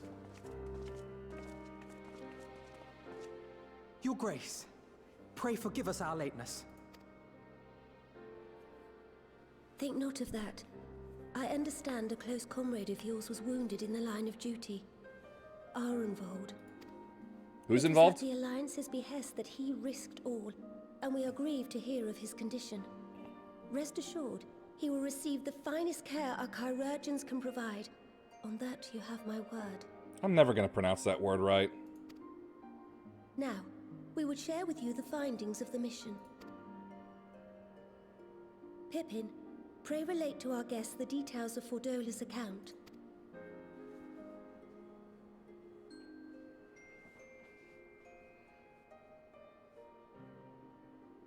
It would be nice to hear it, but I guess we got to be kept in suspense for a little bit more. Estinian walks off to lean against First something. Bahamut, now Ifrit. Or Lunar Ifrit, as Fandaniel would doubtless have it. 'Tis now all but certain that the towers were conceived to facilitate the summoning of primals by those imprisoned within.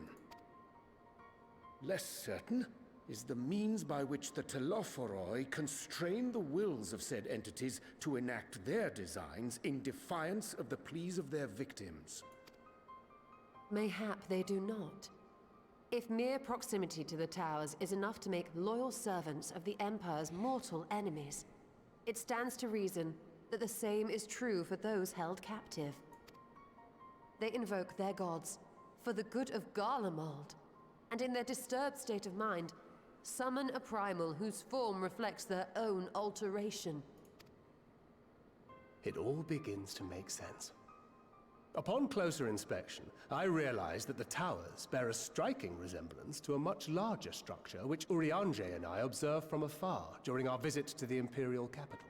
The irony is not lost on me. The Garlemald basically going from no primals ever to primals, but only if they work for us.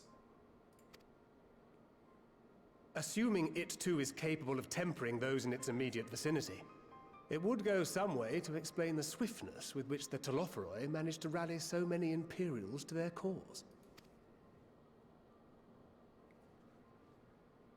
While the situation in Garlemald is indeed troubling, I fear we have more immediate concerns. Ifrit was not the only primal summoned. At approximately the same time, observers at several other towers bore witness to the emergence of further such entities. Guess I better get over to those places as soon as possible.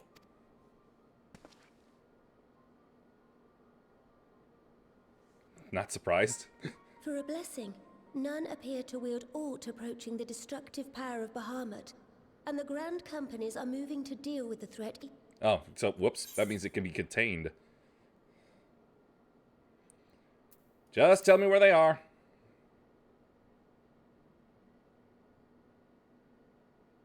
Though we are aware that the task will not be easy, we would call upon the Scions only as a last resort. Pray, conserve your strength for now. Oftentimes, we're the only resort. After all, it was not so Well, I very mean, long ago I am the that only you rid resort. us of Bahamut. On which note, I am pleased to report that our talks with the Amalja have reached an agreeable conclusion. They have pledged their full support to our cause. This sentence is a lie. I have still not done any of Bahamut. It is our hope that this historic agreement will encourage other tribes to join us at the negotiating table. Oh, getting good cracks. And I know that I speak for all of the Allied leaders when I say that we will welcome them with open arms at such time as they do. Of course, This was only made possible by the feats of heroism performed at Paglfan. Moreover, we shall not allow the sacrifices of those fallen in battle to have been made in vain. As hope leads to victory, shall victory lead to a new dawn for Eorzea. Through victory, my chains are broken. The Force shall set me free. May these words ever be our guide, Your Grace.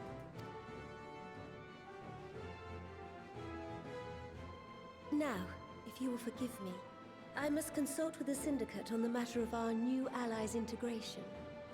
Till next we meet, my friends, I bid you safe travels and blessed respite.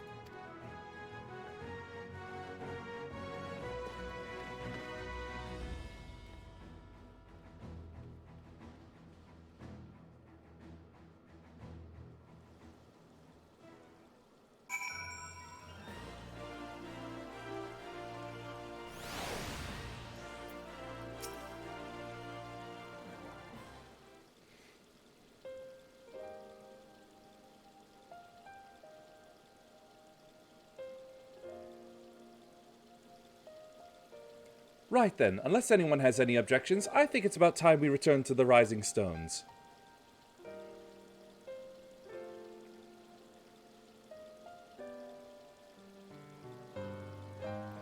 And that includes you, Alphinaud. Arenvald is in good hands here. Of course, he would doubtless mock me for pacing about the infirmary. Let us retire then, that we might regain our strength in readiness for the coming challenges. If all are in agreement, then I shall let Kryl know to expect us. A hot bath and a hearty meal shouldn't be beyond arranging with the time available.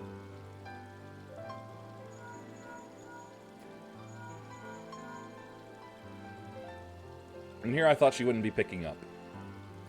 It will be good to be home. I have some thinking to do. Think, think, think, think, think. Yes, I'll try asking him. And thank you, I shall look forward to it. Our comrades eagerly await our return, and Kryl in particular has a few matters she's keen to discuss, one of which concerns you, Estinian. Why are you looking at Ishtola then? And, believe it or not, you will join us, won't you? Fine. Really? I thought you said you were avoiding that Baldesian woman.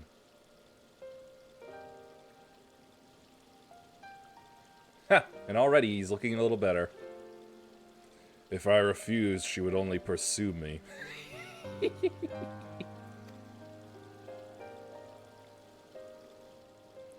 Let's get this over with, shall we?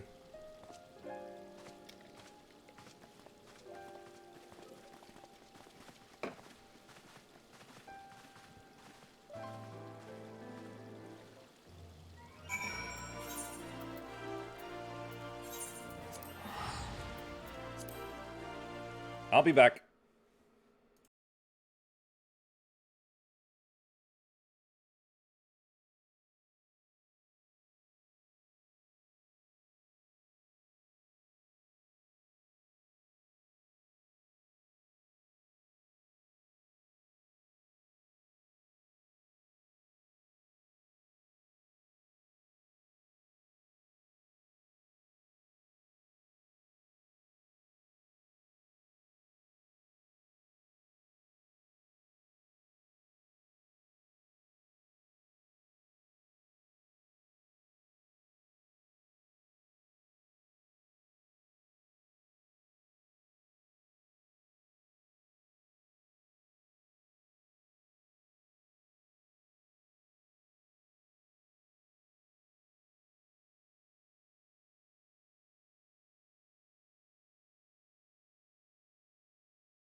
Things I gotta do. Let's see. Wow, a lot of people just rushing in. Must be having their own party or something.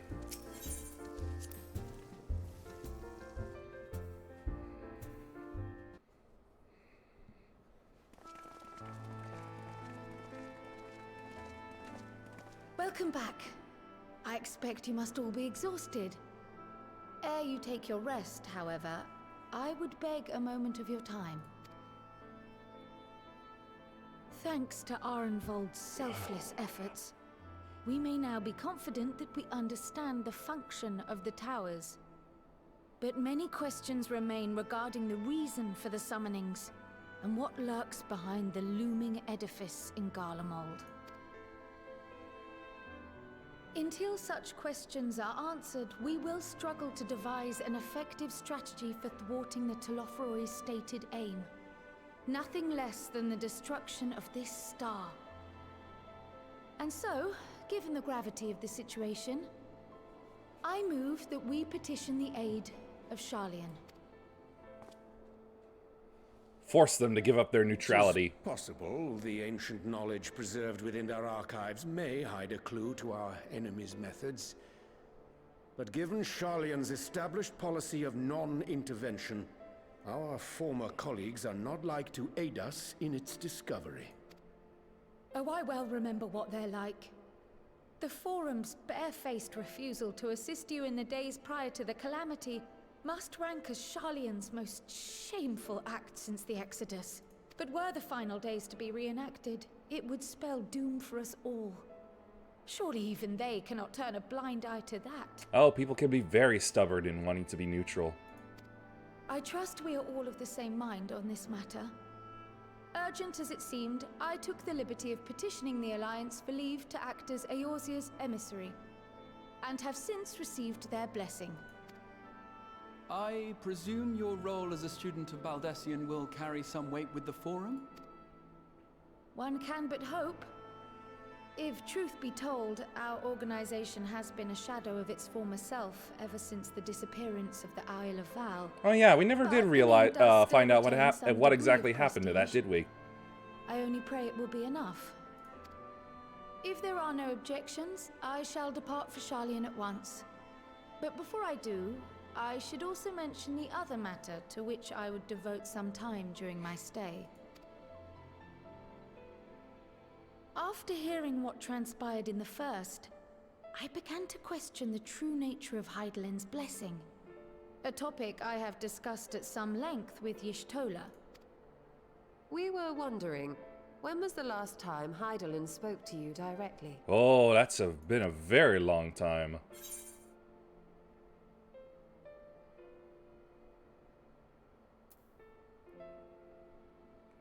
Crystarium? Was it? When Elidibus sought to make warriors of light.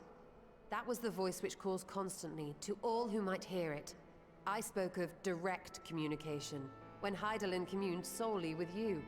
A far rarer occurrence. Oh, yeah. History shows us that Hydaelyn is able to awaken the echo in her chosen, convey her will directly, and grant the blessing of light. To our knowledge, however, she has not sought to intervene in man's affairs for some considerable time. Might not the explanation for that lie with her choice of champion? Mayhap she is content to trust in her judgment. Mine and Arenvold's and Kryl. Mayhap she is. But following my initial discussion with Kryl, I made inquiries of my own. And as far as I am able to tell, Hydaelyn has not made her will known to anyone. Likely doesn't even have one. During my time in the First, the Oracle of Light spoke to me through Reen. But that was not the will of Hydaelyn. It was Minfilia herself. Indeed.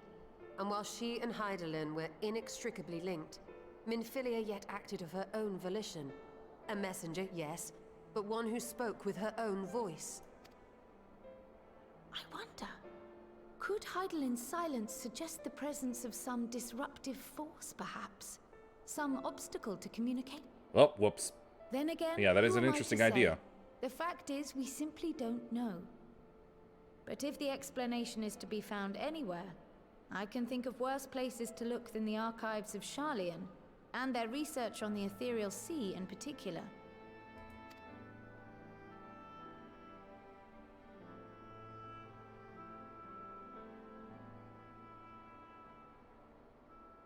Resolved though I am to go, believe me when I say that I take no pleasure in the thought of leaving you a member short. Now, of all times... That's alright, it's not like you've actually fought or anything. Estinian, we stand on the eve of a struggle that will decide the fate of this star. One in which we Scions may play a telling part, yet we are but few in number. And so I must ask you again, will you join us?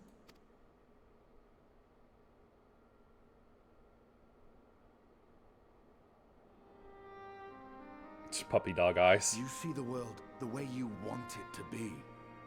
I see the world the way it is. You are idealistic to a fault.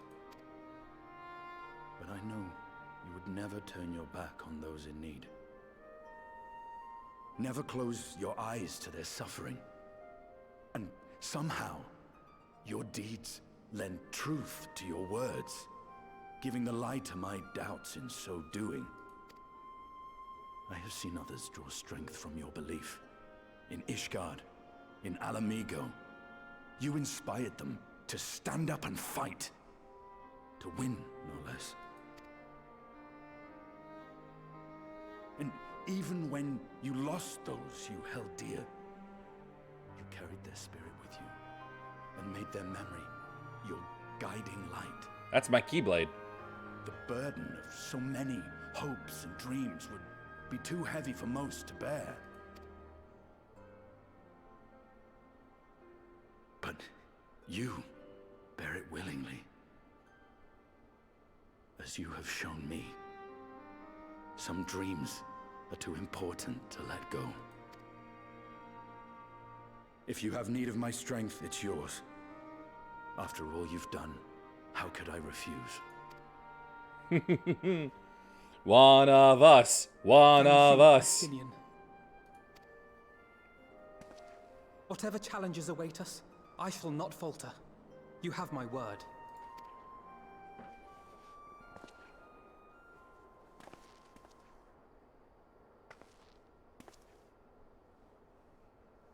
And now, I may bid you farewell. Safe in the knowledge that all is as it should be. In this little corner of the world, at least.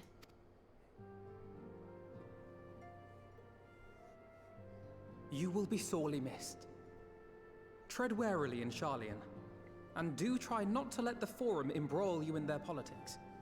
A forlorn hope, I know, given the individuals involved.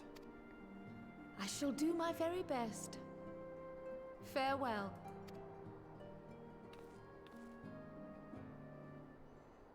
Got a ways to go. Better get walking.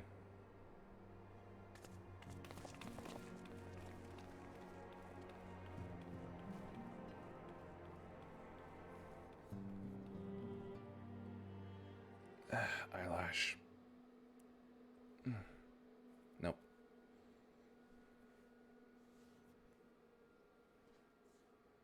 Meanwhile, in the Imperial Palace, again.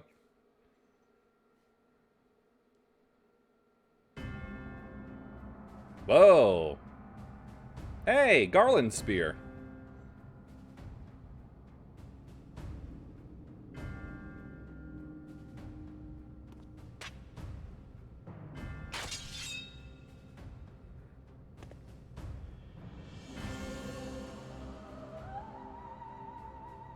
Well, does this one meet with your approval?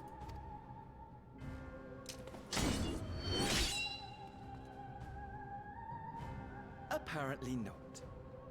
Or could it be that you're still upset about the dragons?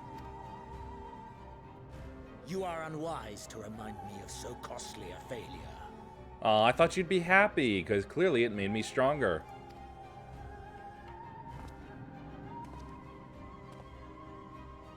It will not affect our plans, I trust.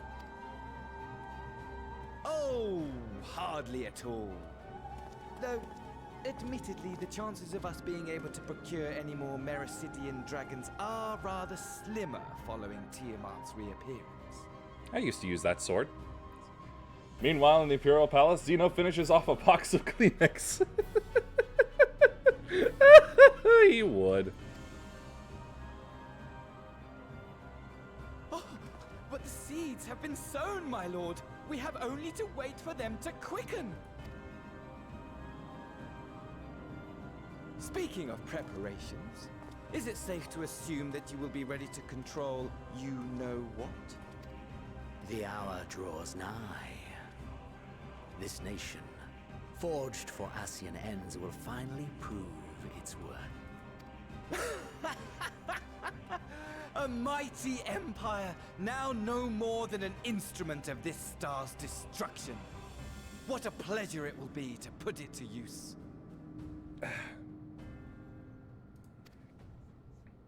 Which brings me back to our earlier topic.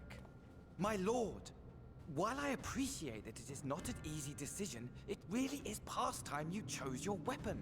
He can't just rush this. It's gotta speak to him.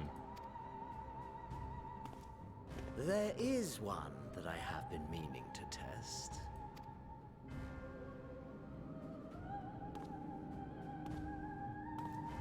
Well, well, not quite what I was expecting, though I will say, it does seem rather apt. He just walked right through one spear. Ah, this must be when he picks up the scythe.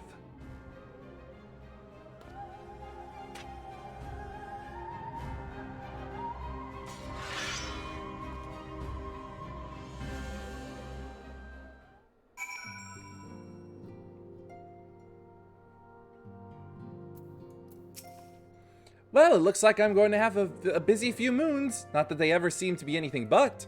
Thancred's got me dispatching troops to every corner of the realm, which is not to say I don't trust the Alliance, because I do. But when it comes to putting down primals, nobody does it better than us. You mean me? Well, then you lot, more accurately. No, you mean me. You won't catch me trading blows with a primal in the near future, but for every fell fiend you vanquish, there's countless meals to arrange, baths to fill, sheets to wash, stores to replenish, and the list goes on. Which is where I come in, and gladly, mind you, it's the least I can do to support the scions who risk life and limb, like poor Arenvald. I wish there was something we could do for him, but we'll just have to settle for saying the odd prayer and keeping a roof over our heads. It wouldn't do to have him come back to a complete shambles, now would it? But that's enough of my rambling. Off you go and get some rest. If there are any developments, I promise you'll be the first to know.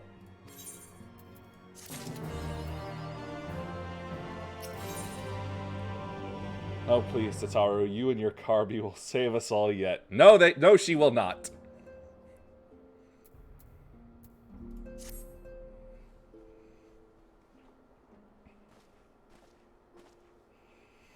Ah, you're looking rather well. I take it you managed to squeeze in some rest. Yes, within the seconds that it took to move my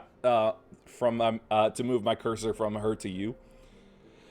I take it you managed to squeeze in some rest. If you came hoping for tidings from Kyle, I'm afraid we're still waiting, but we do have some odd scraps of news to share.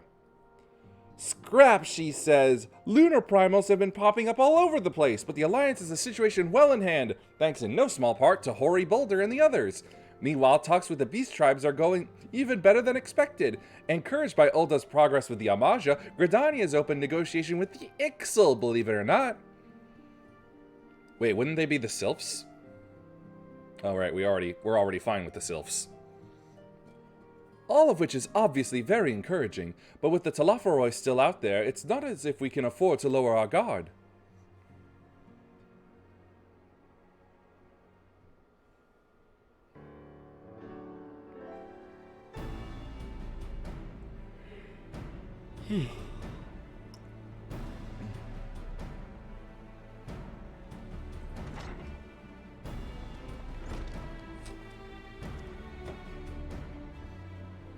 Begging your pardon, but I come bearing an invitation from the Alliance. A council meeting is due to be held at Alamigo, and your attendance is humbly requested. Ah, we were just talking about the Alliance. May I ask what's on the agenda? I believe the intention is to share news of recent developments and discuss what measures might be taken to combat the Telophoroi, in concert with our new allies. The Beast Tribes have also been invited. It is hoped that they will join us in the fight against our common foe. So the Alliance would bring all of the Beast Tribes into the fold at a single stroke. An ambitious plan given the delicacy of the negotiations, but mayhap an expedient one considering the threat we face. Indeed, my lady, and for their part, I am told the Beast Tribes have agreed to attend. If the Scions too are present, all of Eorzea will be represented.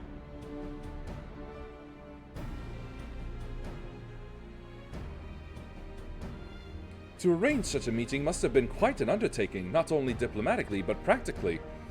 Pray inform the Alliance that we would be honored to participate. We shall make for Alamigo without delay.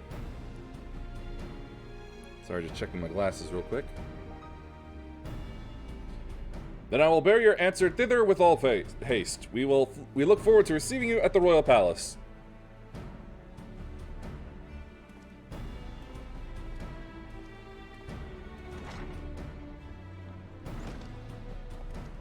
Well, now that we've accepted the invitation, who exactly is going to attend? I move that you and Ishtola lead our contingent. Given how long you have worked to end summoning, it is only right that you be present for what promises to be a historic moment. I think we've all played our part in that little endeavor, don't you? All present may rightly claim a seat, I do quite agree.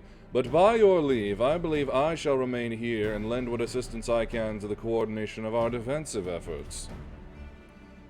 I'm not coming either. Amerk will be there, and I'd rather not be interrogated. No, we won't. Alizé has a martial arts contest with Alphanod having an art show and Graha having a concert of his own we must attend.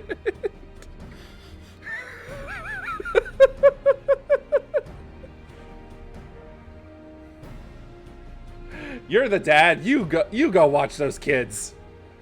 I'm going.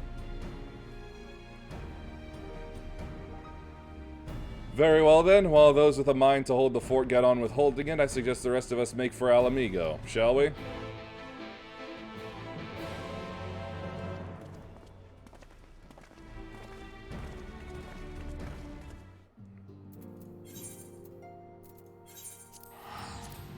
To Gair Abania.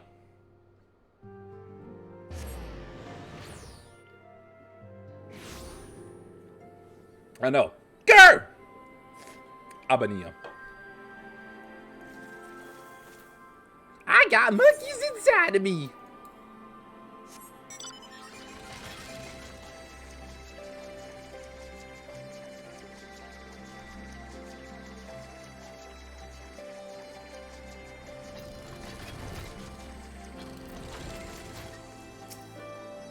We've been expecting you. While some few guests have yet to arrive, the Alliance leaders are all present. Shall I show them in? I'll show you in. Hey, Ananta! Awesome to see them.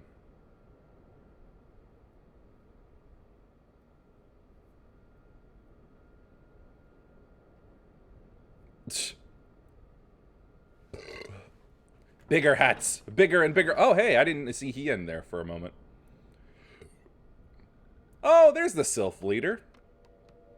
Oh. And the Vath. Ixal. Vanu. Sahagin. Awesome. Everybody's here.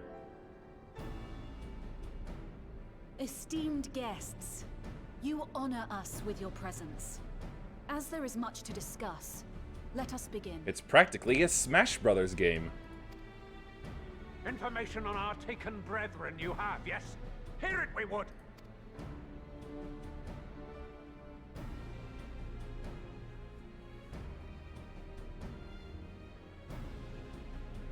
Ah! Beyond forgiveness these featherless ones are! With rivers of blood shall they pay! Freed our people must be! We too would see your kin liberated. But ere we attempt their rescue, we must first find a means to negate Sahagin the shall be risk the of champion tampering. of the Stupid Hat Award. Without Yeah, they that, will. we will be unable even to approach the towers. It's asymmetrical, and that makes it and that automatically makes it extra stupid. If all else fails, I've always found cannonballs quite effective. And what of the prisoners? Would you see them slaughtered? Think for a moment. Ponder, consider, think. If Merlwyb truly intended to bombard the towers, she would have done so by now. Remember, we came here to find a solution together, did we not? Don't you understand what sarcasm is? No! Y'shtola spoke of defenders. I but offered a means to clear a path, should you require it. Given the enemy's capabilities, we will all need to play our part if we are to have any chance of success. For if any here should give less than their best, it will be to the cost of every living being on this star. A paragon, the Empire, our very gods. How can we hope to prevail against such odds? That our foe is formidable, none would deny. But our strengths are many and varied. In this chamber, I see masters of strategy, masters of magic, masters of the land, the air, and the sea. And together, there is nothing in creation we cannot overcome. And then there's me.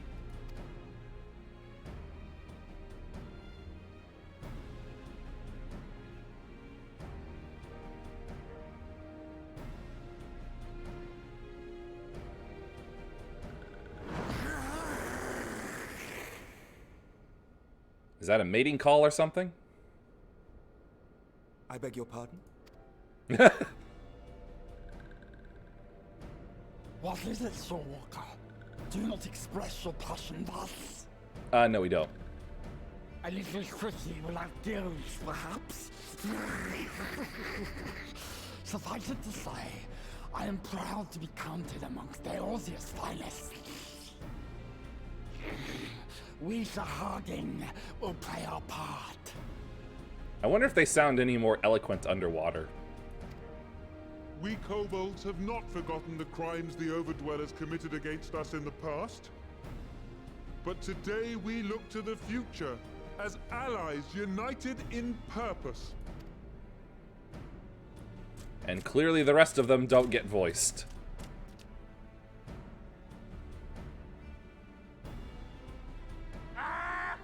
Make mock of the Ixal the Paragon does. Turns kin into puppets. Pits brother against brother. Free them from his grasp, we shall. As Patriarch Zadar will attest, the Scions have granted us a means to free your brethren from their thraldom. This boon we will gladly share, that your people might never be enslaved again. We accept! We accept! Praise be!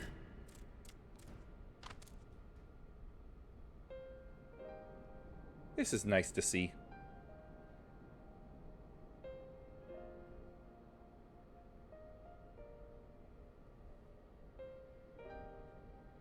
It's taken a while, but I do believe we might be one step closer to a world without primals. Would that Minfilia were here to see it? I'm sure she's able to see it somehow. We still have a long way to go, and we're going to need a lot more porksies. Yeah. But we're moving Tingle in my arm. Ooh. Very weird.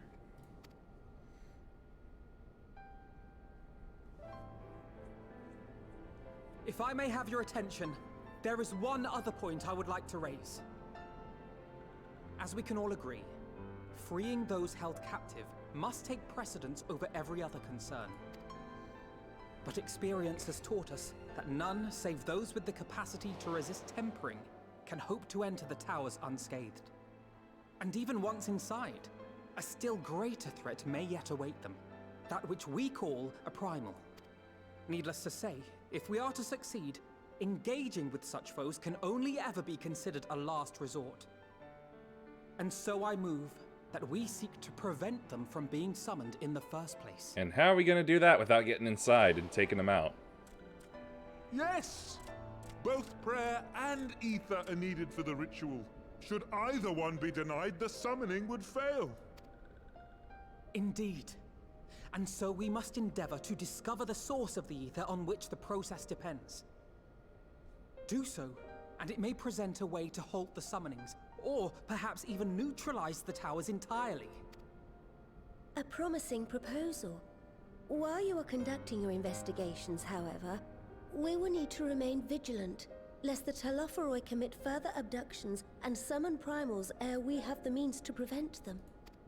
To stand a better chance of keeping our enemy at bay, we would do well to coordinate our defensive efforts, sending reinforcements to assist our neighbors when needed. We Amalja would have been overwhelmed were it not for our newfound allies. But say the word, and we shall come.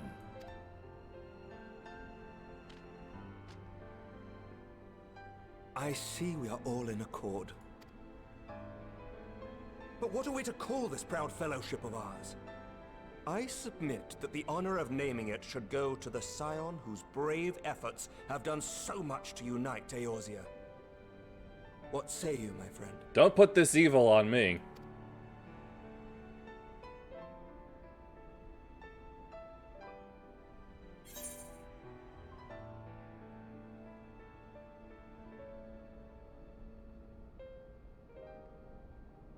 Grand Company is fine.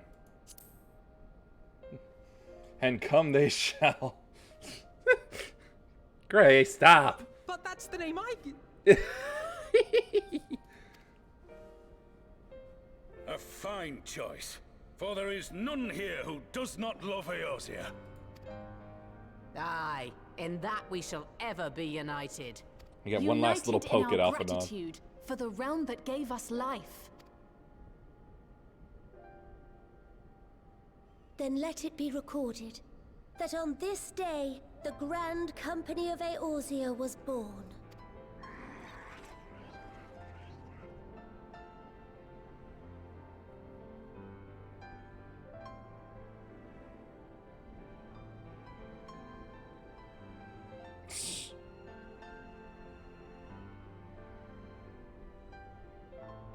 How long have we dreamed of this moment? And now that it's here, oh, forgive me. Alphanod's Might we ARR speak dream. Yeah, I guess so.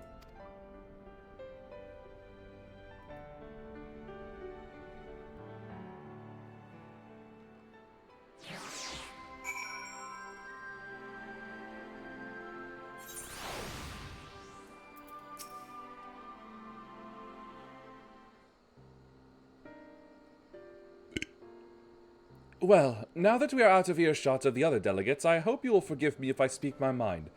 Let me begin by saying that I have dreamed of this day since the moment I first set foot upon these shores, and that I was as heartened as anyone to see the peoples of Eorzea pledge their solidarity, yet even as they uttered their declarations, all I could think about was the conflict to come, of the sacrifices that would be made and the lives lost, inevitabilities that I still struggle to accept.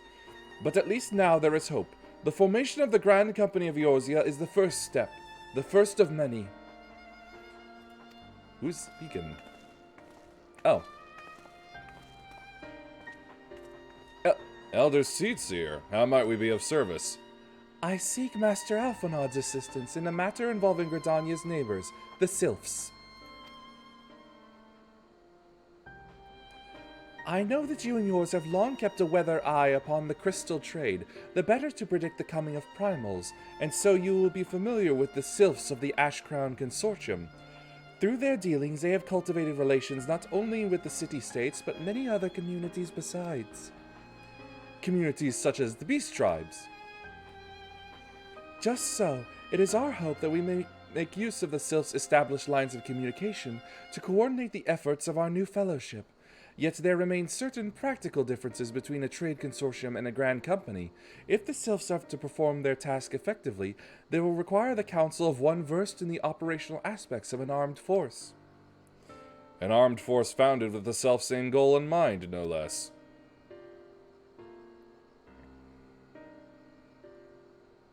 The Crystal Braves, yes. Forgive me, Master Alphanod. I know that it was a painful chapter in your life, but the experience may yet be made to serve the realm. In my hubris, I plotted a course for the Crystal Braves which stretched far beyond the Order's initial conception, one intended to pave the way for the founding of what I intended to call the Grand Company of Eorzea. But my plans all came to naught. Built upon a frail foundation of lofty ideals, the Order was doomed from the first to collapse under the weight of more worldly interests, and I have no wish to see this new endeavor suffer the same fate.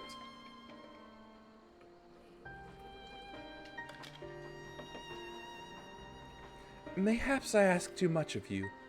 Not at all. You may count upon my assistance, for what little it is worth. By your leave, I shall prepare a report, including a list of recommendations drawing on the lessons I learned from the failures of the Crystal Braves. You have my gratitude, Master Alphanaut, and my trust. When your report is ready, pray share it directly with the Sylphs. With your guidance and the earnest efforts of every goodly soul gathered here this day, I have no doubt but that our fellowship shall emerge from the shadow of the Telophoroi and flourish. Until next we meet, my friends.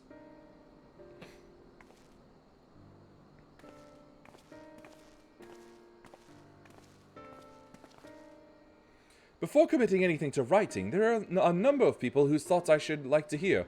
Former Braves, you understand. Might you join me in seeking them out? Do I have to?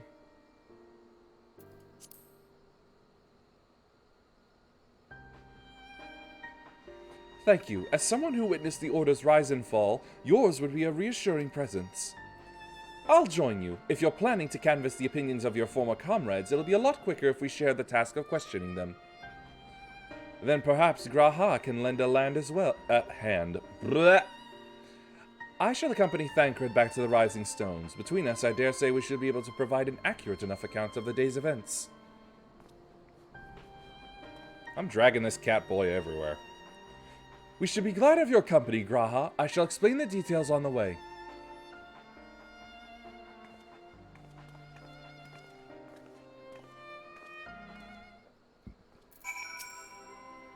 So, what's the plan, brother mine? Before discussing the task at hand, I should probably admit that the report I proposed is largely written.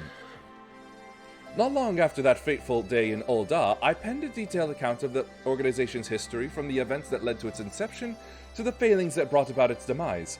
This I did primarily as a means of taking some semblance of responsibility. Never did I imagine that it might later be referred to by those seeking to form a similar organization. And while I made every attempt to be objective, the account was mine alone, its events viewed from my singular perspective. For it to be of use, however, it must be broadened to encompass the viewpoints of all involved. Only then can it answer that which seems to me to be the crucial question, namely, why, after the Crystal Braves disbanded, did some members choose to remain with us while others did not? Obviously, some actually believed.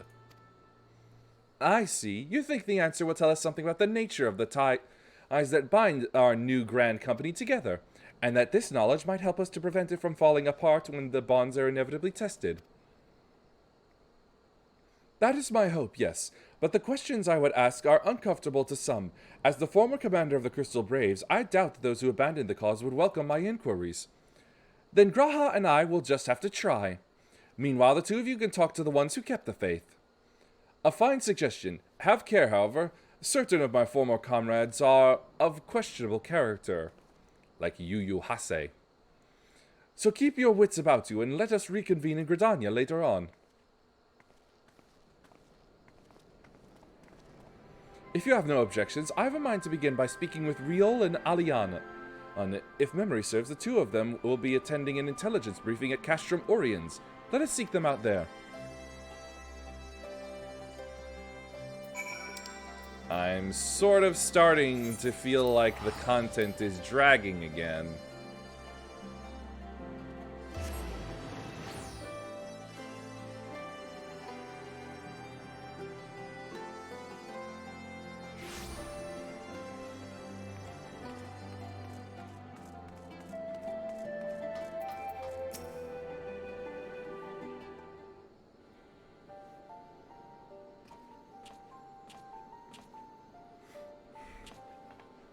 Well, look who it is, and what brings you two here. Wouldn't have anything to do with the big meeting, would it?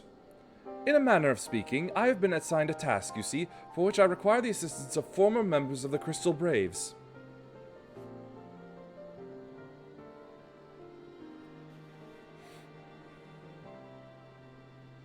So you want to know why we decided to stick with the Scions, eh? Ain't an easy thing to put into words, that.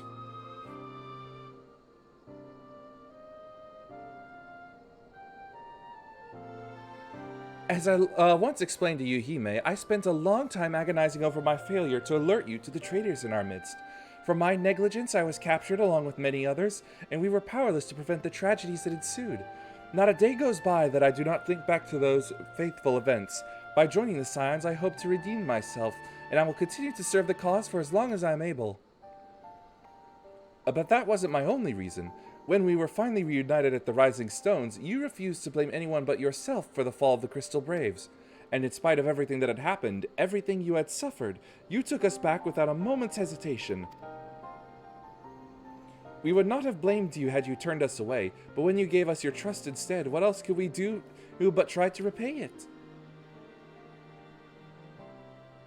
Nothing, that's what. As for me own tale, well, I've always felt the Scions had something in common with me old crew. The duty of the strong is to protect the weak. That was our creed, and I still strive to live by it to this day. But as time's gone on, I've learned that strength comes in many shapes and sizes. From Harry Boulder to Mistress Tataru, we've all of us got something to offer. And not one of us is doing it for personal gain. Because we believe there's more important things than that. Things worth protecting, which is what being a Scion's all about. I am at a loss for words. Thank you, my friends. To hear this from you means more than you know. Forgive me. Could you... Do what?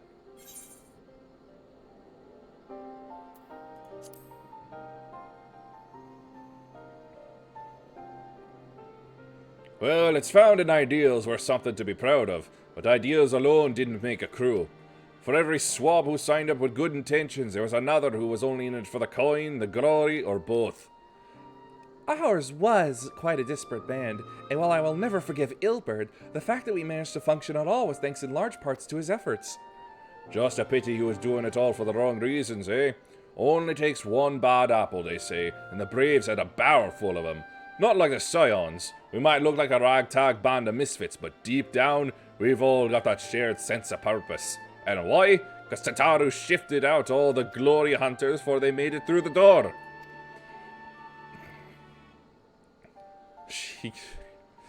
She acted as a bouncer? I see. So all our ranks comprise a diverse range of people, each with their own individual strengths. We are all united in purpose. Thank you, my friends. With your permission, I shall make a record of our discussion and refer to it when drafting my recommendations. Until we meet again.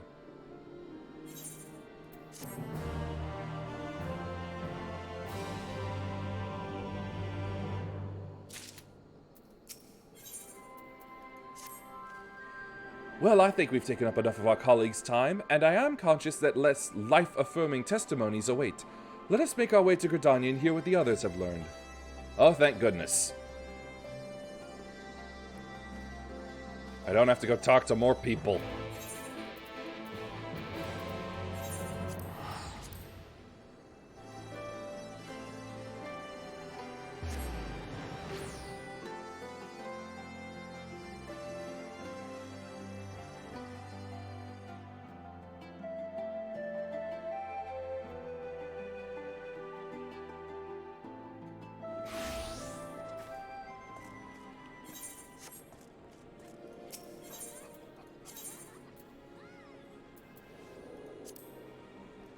Ah, right there.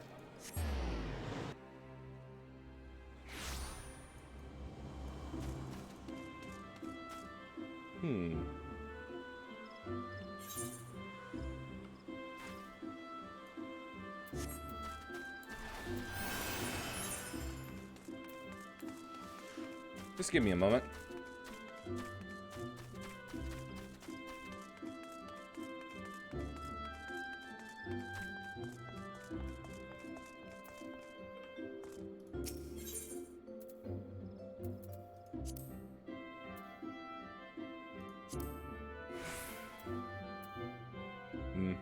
I had a feeling.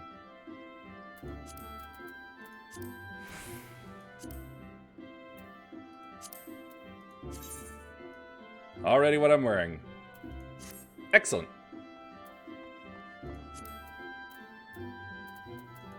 And now, instead...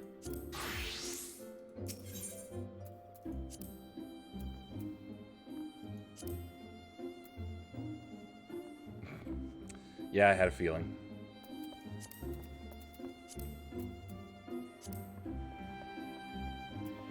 Oh wait, that's right, but it's because I'm 82.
I thought not. Okay.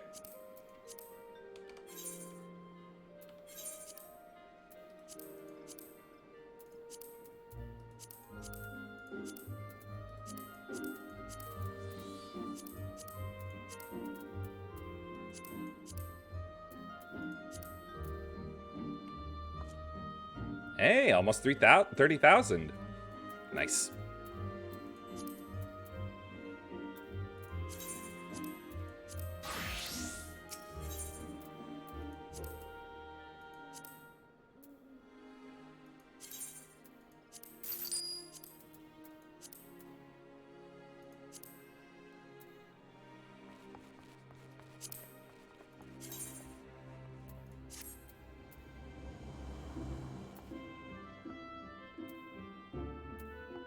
Hold on.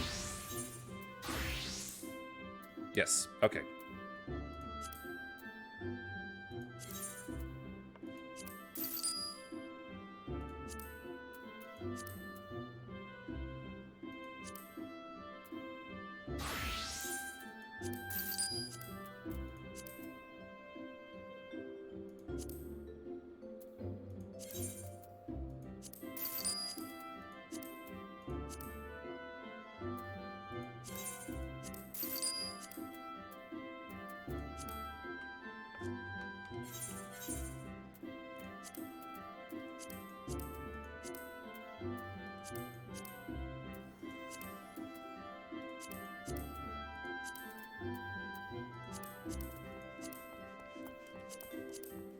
Ah, that's so much better.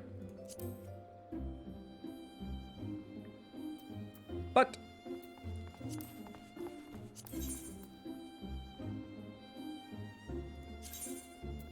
I still gotta look pretty.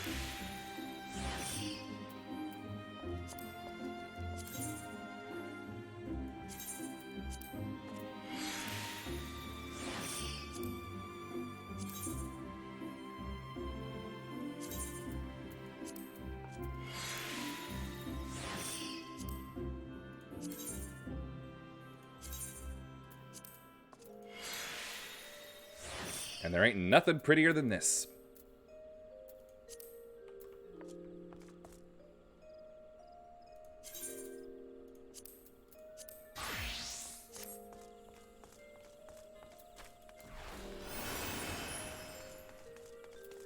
Just something that was bugging me.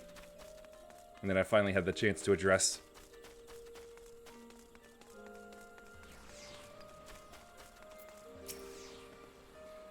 Thanks to Tataru's ever-dependable intelligence, we managed to track down a handful of former Braves without any great difficulty. Some were forthright, others less so, but we heard enough to form a picture. I must warn you, Alphanod, some of their comments were harsh. I can well imagine, but their opinions are no less vital to my report. I seek the unvarnished truth. But what if they were being mean just for the sake of it, just to be spiteful? Thank you. I will set about adding your findings to my own at once. In the meantime, pray go on ahead to Little Solace and seek out Elder Frixio. I will join you anon.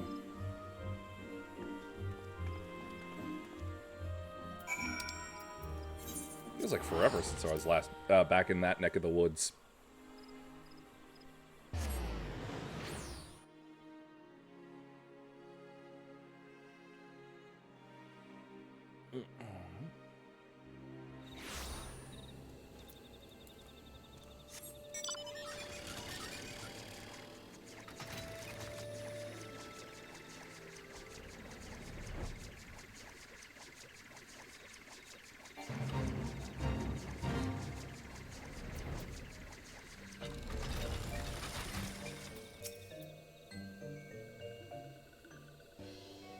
Chance of a dress made Lolita Goth?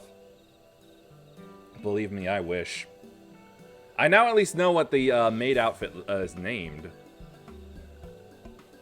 But no, the best I've done is just make a glamour plate out of the Wild Rose armor, I believe. Ah, welcome back, Brave One and friends of Brave One. How good it is to see walking ones again so soon after the meeting. Should I perform the customary dance of greeting? No, be at ease. It is true that these ones are once delighted in making walking ones dance, but no more. Horned One Connie Senna said that walking ones would be coming to Little Solace. Imperial ones also invaded Sylphlands and abducted many of these ones, so these ones will be glad to bear messages between fighting friendly ones. That is heartening to hear, Elder. It will require all ones to work in unison to stop the Telophoroi. These ones will try very hard, of course, but in matters of war, these ones have little experience. Any advice walking ones can provide would be most welcome. Oh, another pretty silver-haired one, and in quite a hurry, it seems. Oh. Alice, you must come quickly. Whatever's the matter, Alphinaud? Don't tell me. You couldn't read my handwriting. What? No! A twin adder officer accosted me as I was about to set out. Charlian has sent an envoy who is due to arrive in Gridania at any moment. An envoy? Could it be that Kryle has managed to sway the Forum? We shall know soon enough, but there is more. The envoy has requested that the two of us attend the audience with the Elder Seedseer. Really? I could see why they might want Scions to be present, but us specifically? Wait, it isn't who I think it is. It is. I could scarce believe it myself, but when I inquired as to the envoy's identity, I was told that it was one Fortunant Leveilleur. Your father? Well now, the fact that a serving member of the Forum had journeyed here would be a surprise enough. But him? Quite. I glean from this that they are taking the matter seriously. That may be, but why him and not one of the other 98 Forum members? Unless he volunteered for it. It has been some time since you last saw your father, has it not? Could it be that he is concerned for your well-being? Ha! Perhaps, but he has always been reluctant to discuss his work with us. Actually, you know, Zoe, now that you bring that up, I at some point, I really do need to make a glamour plate out of that summer beach outfit. I remember getting that at some point. I did that jumping event. Not the super hard one, but just, you know, the regular one to get the outfit. Nevertheless, I welcome the opportunity to meet with him after so long, even if it is secondary to his true purpose here. Elder Frixio, loath I am to cut our visit short, we must return to Gridania. Pray accept my apologies, along with my report.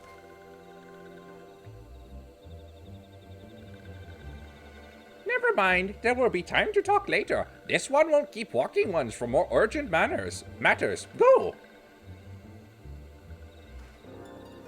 The audience will be held at the Lotus Stand, where the Elder Seedseer awaits us, even now. Let us be on our way.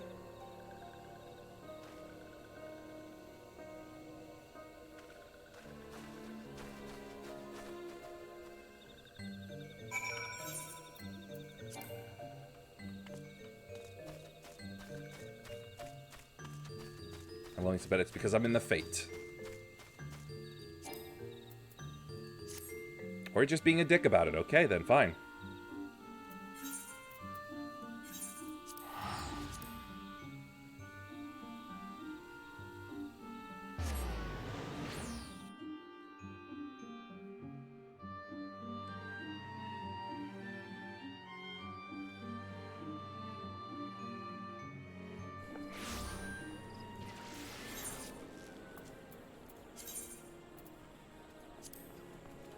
Yeah, see? There it is.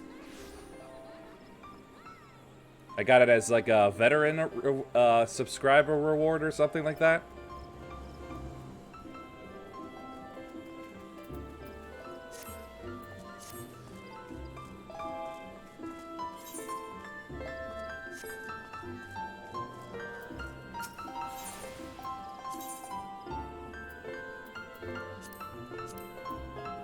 There.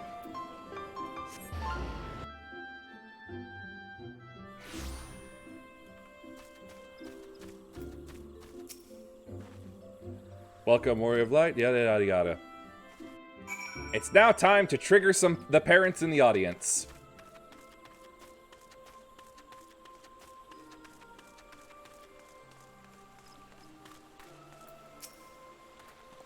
My friends, I cannot thank you all for coming so swiftly.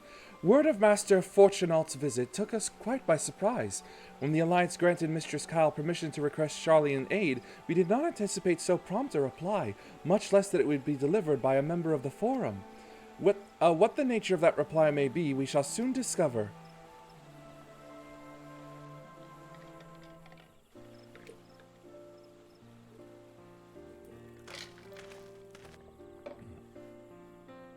I mean, I need to refill my water.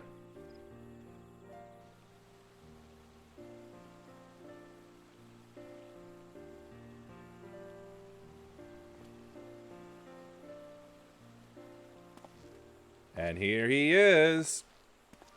Elder Seedseer, I thank you for granting me this audience. I am Fortunault Leveilleur, here in my capacity as representative of the Forum.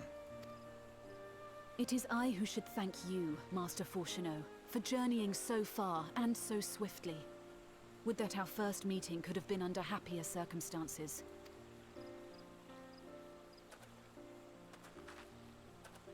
I see where they get their hair tail It has been from. too long, Father. You look well. As do you both. Ameliance will be glad to hear that you are taking care of yourselves. How is Mother? She misses you terribly, of course, but is otherwise a picture of health. Face brightens up at that. Circumstances apart, I'm grateful that our meeting has afforded me the chance to be reunited with my children at long last. And I believe I also owe you thanks for the hospitality you showed my father, Louisois, during his sojourn in Eorzea.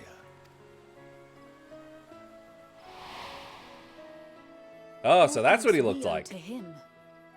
In the days prior to the 7th Umbral Calamity, it was your father's tireless efforts which granted us a means to vanquish the primals. That's a wizened old elf man, that's for sure. It's Daddy. Were it not for him, our strength would have been quite spent by the time the Empire arrived. That Gridania still stands is in large part his achievement. He was a great man.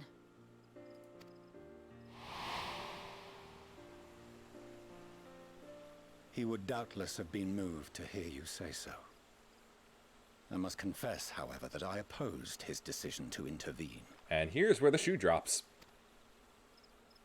And my position remains unchanged.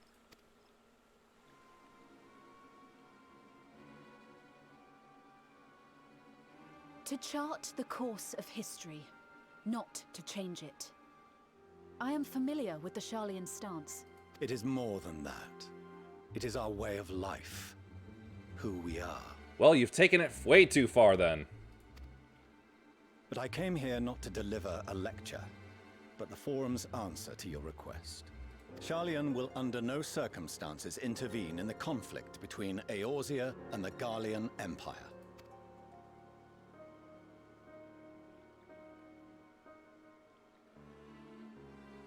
May I ask for what reason the Forum has come to this decision?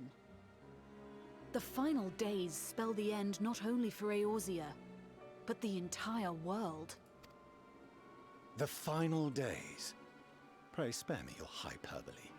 This conflict is no more than the latest in a series of petty squabbles between yourselves and Garlemald. One in which Sharlayan will take no part.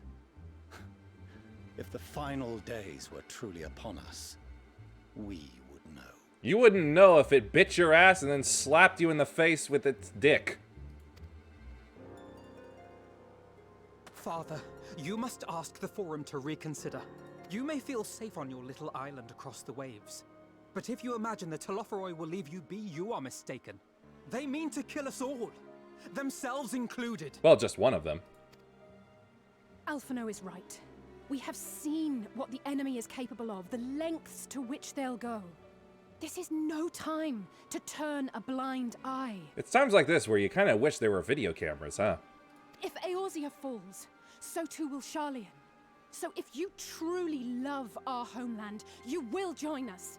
Now, before it's too late.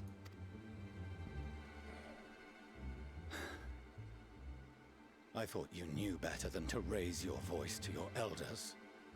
It seems I was wrong. Wrong to ever let you leave, Sharlayan. I consoled myself that your time abroad would instill in you some hint of restraint, of discipline. But I see now that Eorzea has made fools of you both. Have you forgotten why it was that I so vehemently opposed your grandfather's departure? For all his wisdom, his only solution was to go to war. Death, devastation, ruin. Even those who claim victory are scarred for life. What prize could ever justify such sacrifice? Blood, devastation, death, war, and horror. It is the duty of the learned to avert such tragedy. By fanning the flames of war, you forsake all you once held dear. They didn't start it.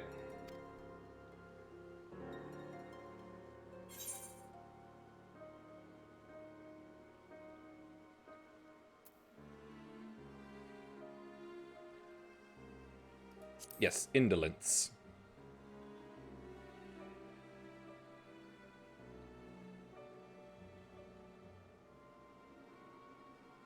You're lazy. I see your friend shares your misguided ideals.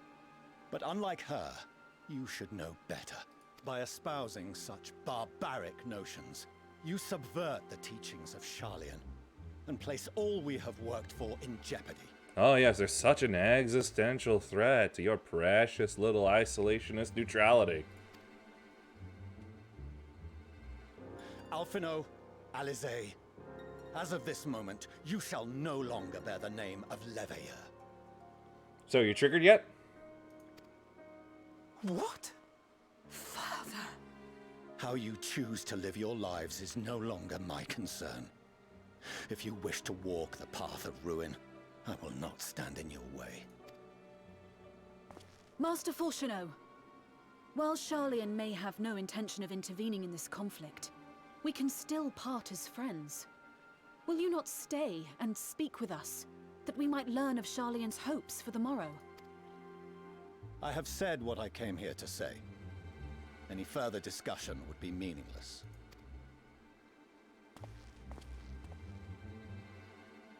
Father! Wait! Don't bother, Alisaie! How can you stand there and watch him walk away? How can you let this happen?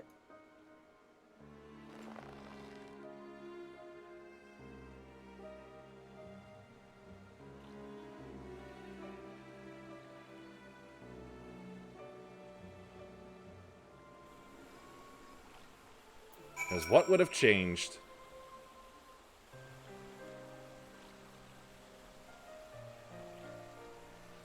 So that's what he came here to say? That we're all fools for having the temerity to defend ourselves against the Telophoroi? And as for the rest, like it or not, this is the Forum's decision, to watch from afar while Eorzea burns. And maybe fiddle while they're at it. Father was but the messenger, and as he handed down their judgment, I could think of nothing to say that could possibly sway him. I still can't.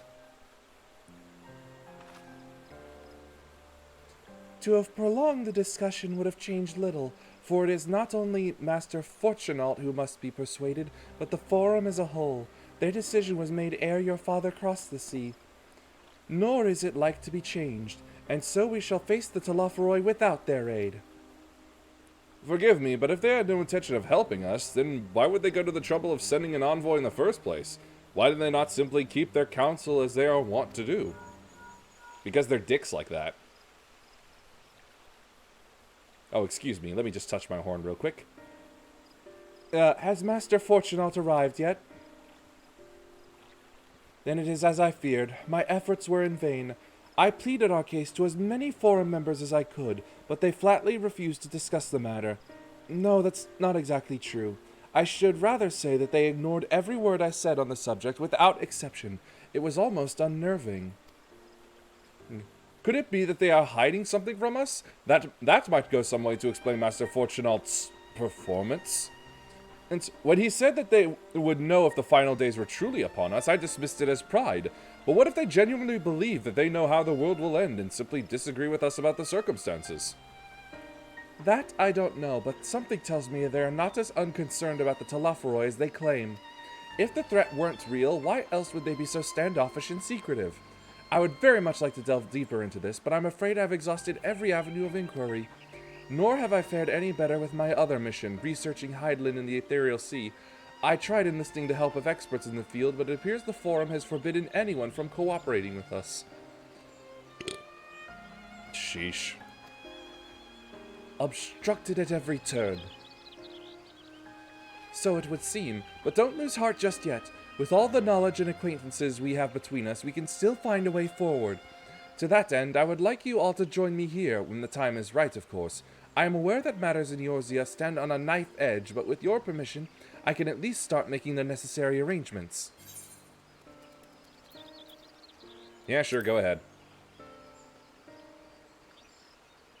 Excellent. Obviously, keeping the Telophoroi at bay must take precedence, but with luck you'll be able to make the journey to Sharlayan ere long.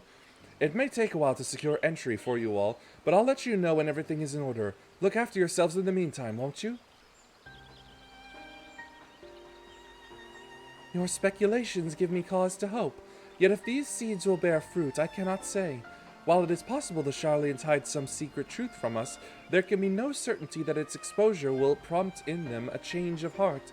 And so, for the present, we must needs confront the plight in which we find ourselves. The Forum has refused our request for aid, and it falls to us alone to contend with the Telophoroi. Even with all of Eorzea standing united, there is no guarantee that we will prevail. What does Sharlayan intend to do if we fail?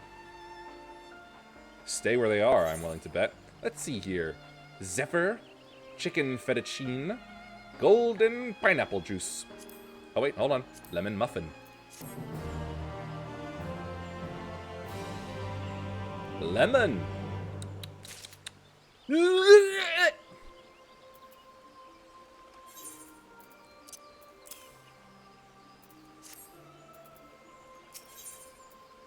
Ooh, shush.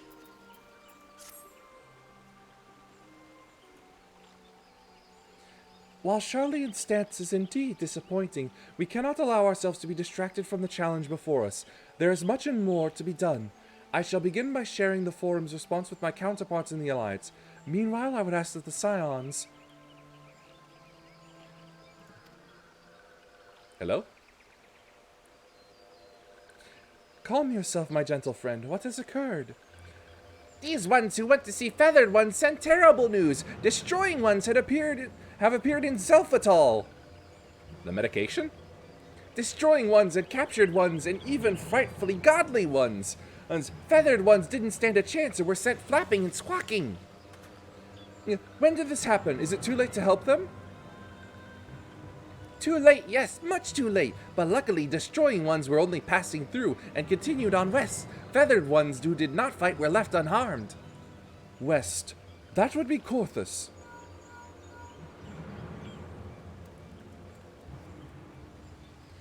My lady, the Ishgardians report that the Telophoroi have emerged from the eastern highlands of Korthus and are marching at speed. Though their purpose has yet to be determined, the Cardinal Flats would seem their most likely destination. Lord Aymeric has dispatched his forces and requests our immediate support. Then tell him he shall have it. The time has come for the grand company of Eorzea to prove its worth.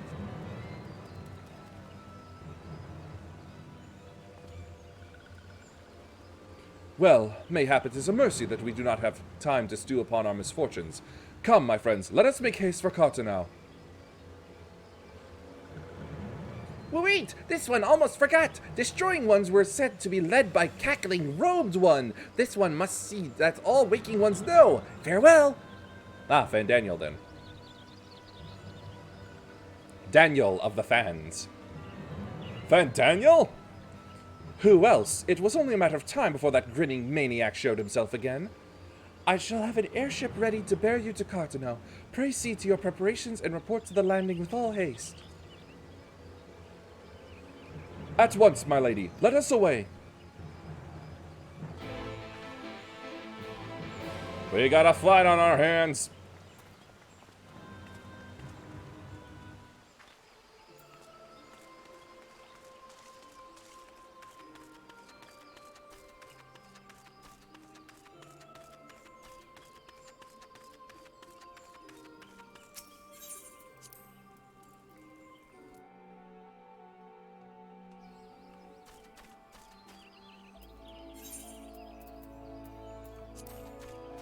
Let's see, yes, here.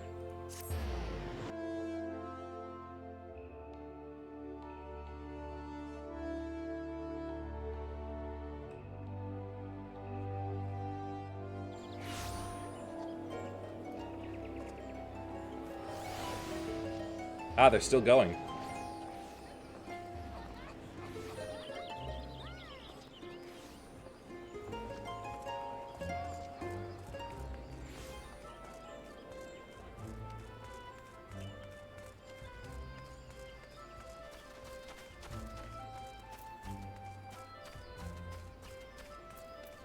Hey, Fordola's here.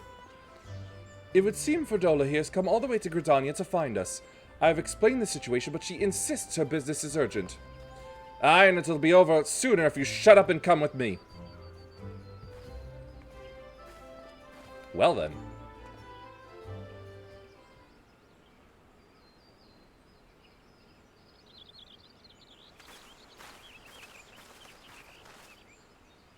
He's up! And in a chair, but he's up.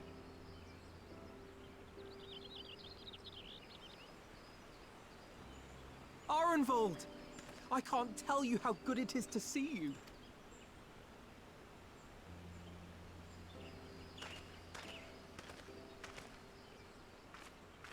Well, what do you know? He is actually just as tall as him now. It arrived a lot sooner than expected, eh? The day I craned my neck up at you. Only because you're sitting down. Unless... Afraid so. The Chirurgeons say I may never walk again. He just... because he only loses one foot?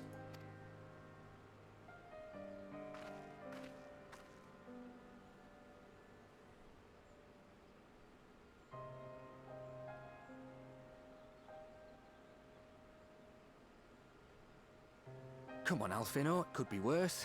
Besides, I didn't come here to dampen the mood. Quite the opposite. How do you plan on doing that? Click. All I've ever wanted was to fight for a cause I believe in. But my fighting days are over. So I want you to fight in my stead. Be the hero I can't.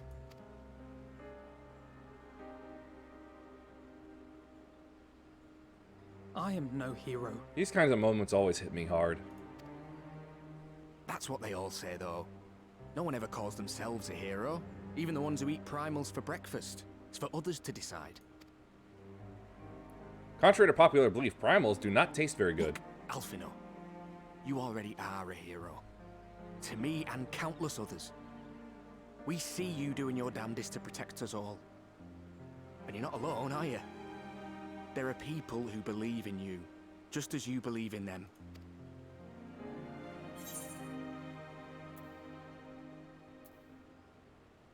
Yeah.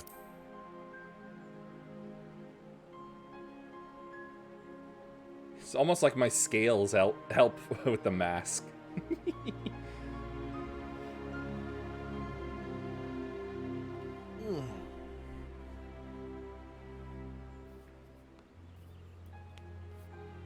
I know what's at stake, and how many people are depending on you. But I believe in you. Believe that you'll see it through. That's why I'm entrusting my dreams to you. Like Albert and Owley once entrusted their dreams to me. Who?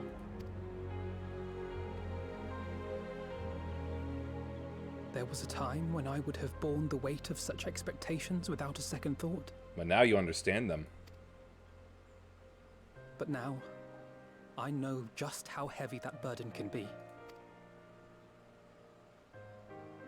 To tell the truth, I'm beginning to wonder if I chose the right path. Sacrifices will inevitably be made for the sake of the ideals I uphold. Maybe I am not the person I thought I was. The person you think I am. I wouldn't presume to tell you. But I will say this. In spite of everything, you've come this far. The road ahead might not always be clear, but you've never been one to give up or take the easy way out. And everything you do for others. That's why he's a healer. For a brighter future. I'm proud to call you my friend. Well, I've said my piece, so I'll let you go. I know you've got more important things to be doing. Just give what I've said some thought, all right?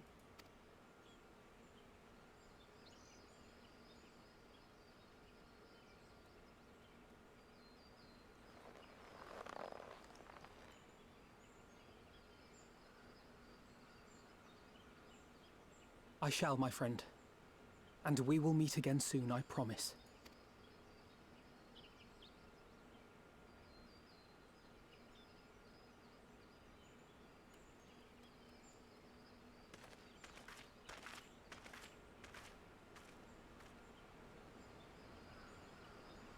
Nothing left for me to do but wave and smile. Just smile and wave, boys. Smile and wave. You've got a pretty narrow view of what it means to be a hero. Do you know that? Do you know what it takes to be a hero? God, I miss that song.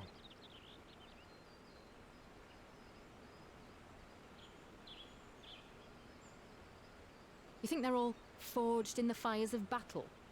That it's all about being brave and killing villains? Well, it's certainly part of it. Alphino and the others will carry on their fight. But theirs isn't the only one. There are other ways you can make a difference. If you stop feeling sorry for yourself and put your bloody mind to it. Yep. Reminds me of the dropouts of the Spartan program from Halo. A lot of them didn't come out very well from the cybernetic implantations, but if their minds were still working, then even though they were horribly twisted, it could never be taken off of light support machines or whatever, they could still put their brains to tactics and command.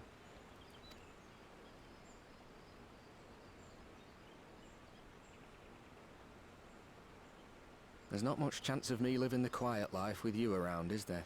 If you're content to twiddle your thumbs thinking of what might have been, that's your lookout. Then I reckon you've got some fight left in you. Motorize his wheelchair, and he'll charge right into the fray. And I reckon you might be right. If there's a way I can still help my friends, I'll bloody well find it. After all, it didn't stop the Scotsman.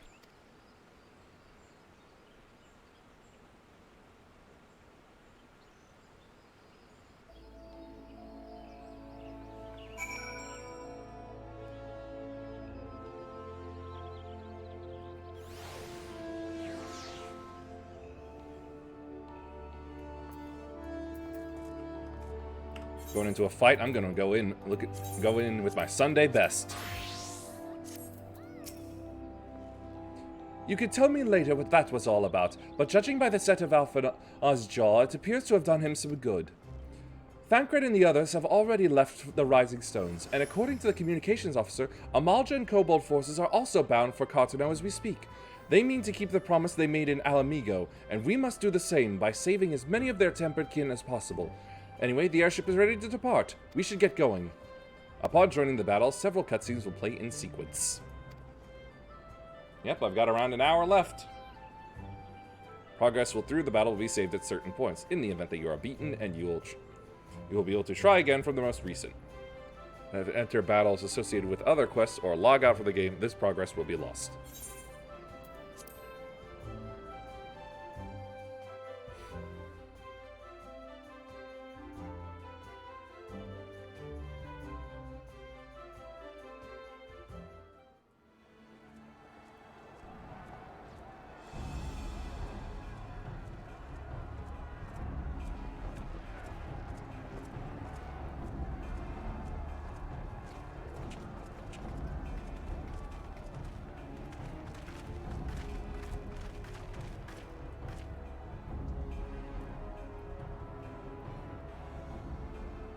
My fellow Scions, as I am sure you will have heard, we can expect no help from Charlene, nor are we any closer to discerning the Telophoroi's grand design.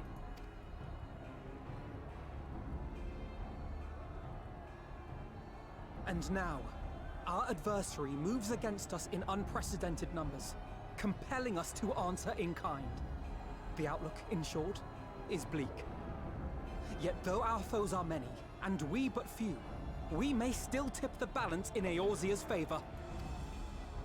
Of course. We will do what we always do. Deal with the ones our allies can't. A less than daunting prospect, judging by your expression. Could it be that you've dispelled your lingering doubts, Alphino?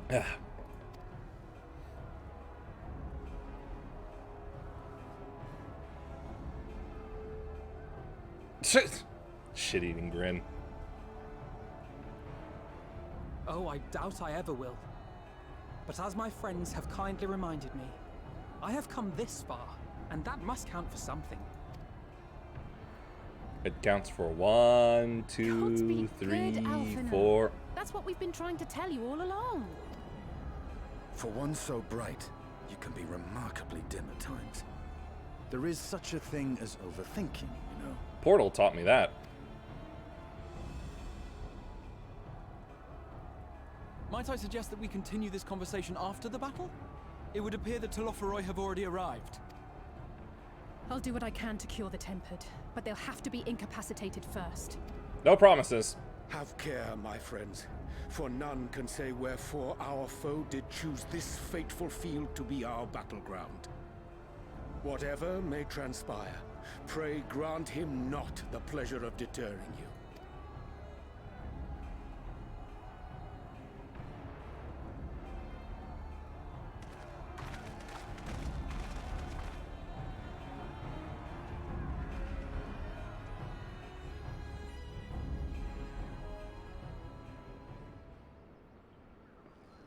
And off we charge.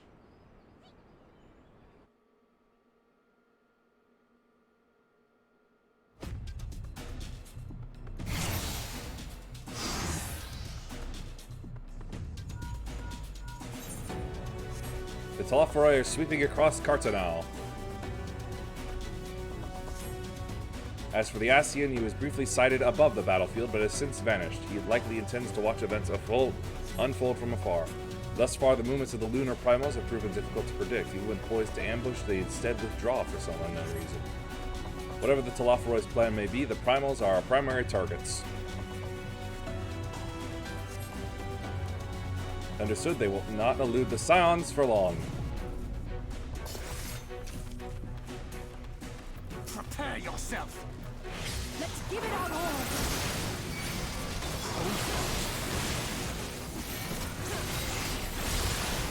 Sword and magic. Your missiles are nothing.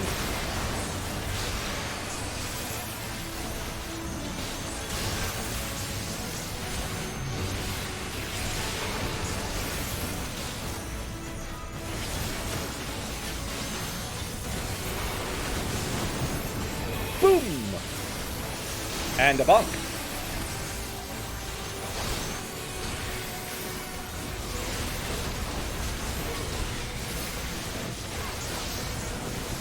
Oh, another comes. All right.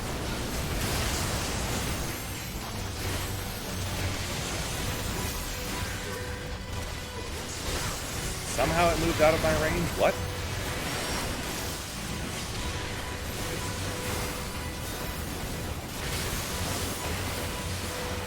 Whoosh. Get gored.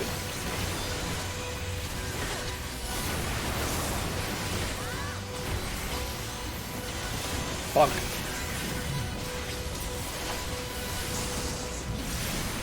I guess I just keep killing.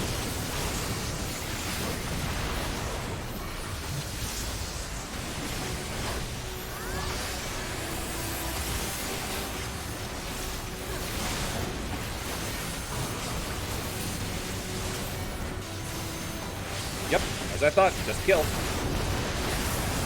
All I need is kill. How do you plan on doing that?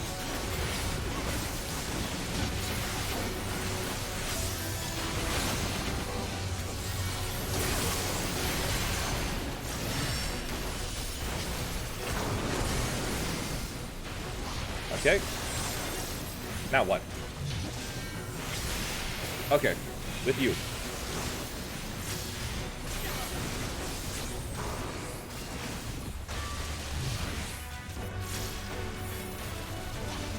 I can't leave.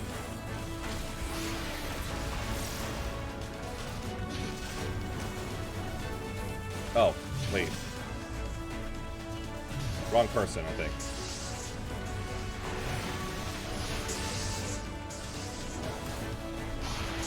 Yeah, that was the wrong person. I just can't recognize names anymore.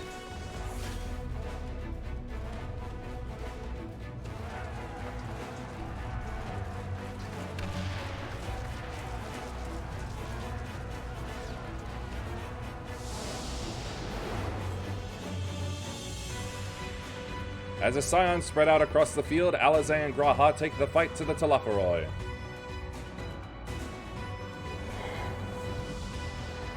Oh, I see. This is gonna be neat.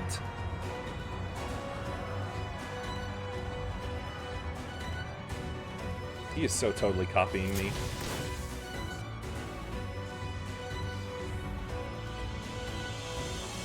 Alright, let's see here.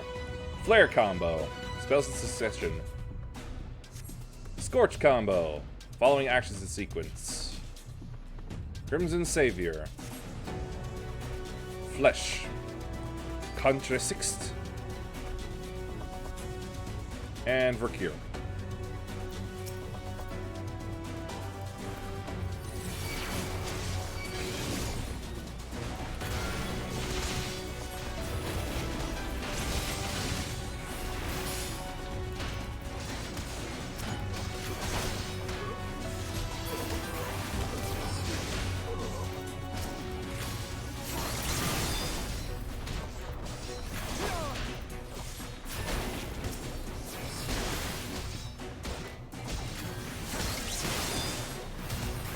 Nice and easy.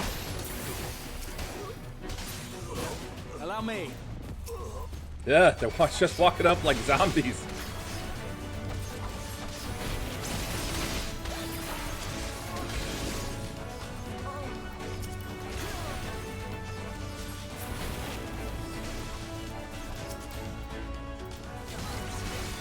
For fuck's sake, I kept clicking. I swear I did.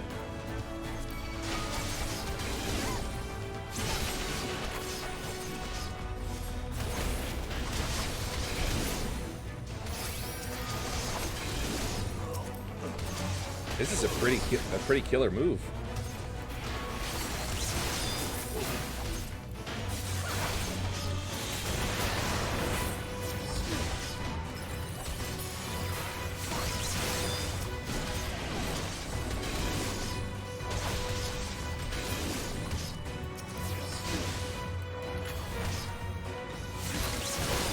Just the beginning. Right behind Big robot.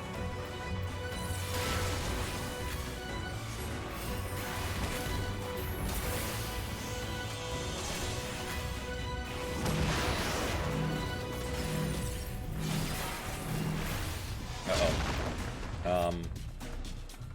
Okay. Teletech Gamma.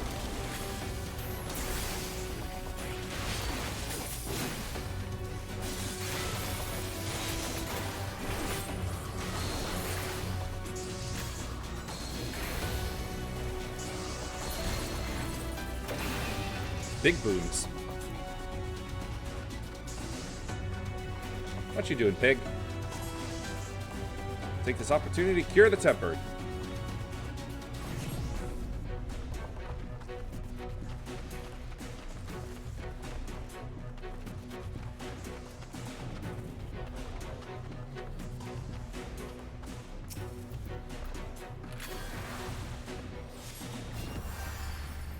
I don't know what I need to do.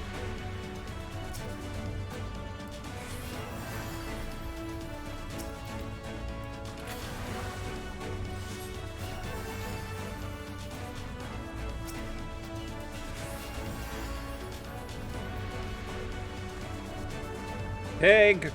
Do something!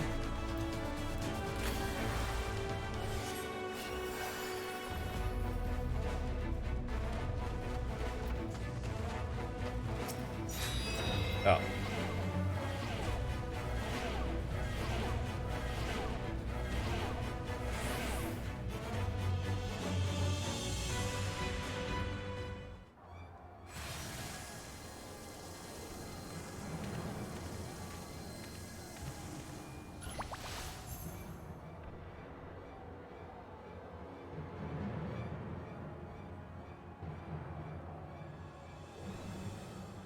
There he is.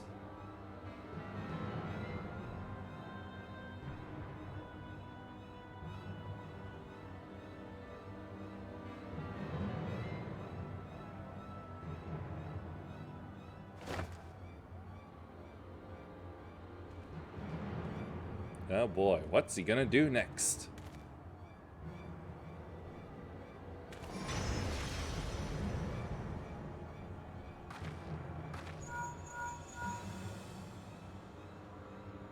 Do you see that? The glyph? Yes. How worried should we be?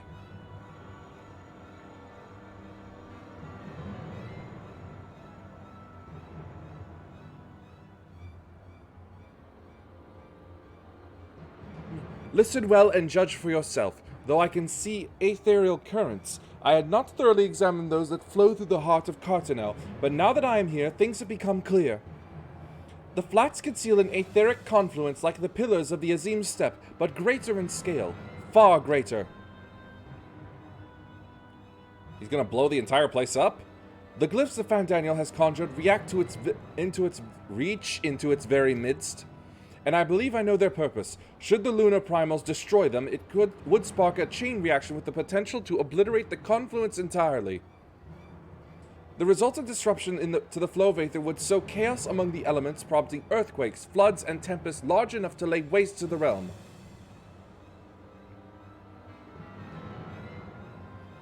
That he would go so far cometh as little surprise. We must needs protect the confluence at all costs.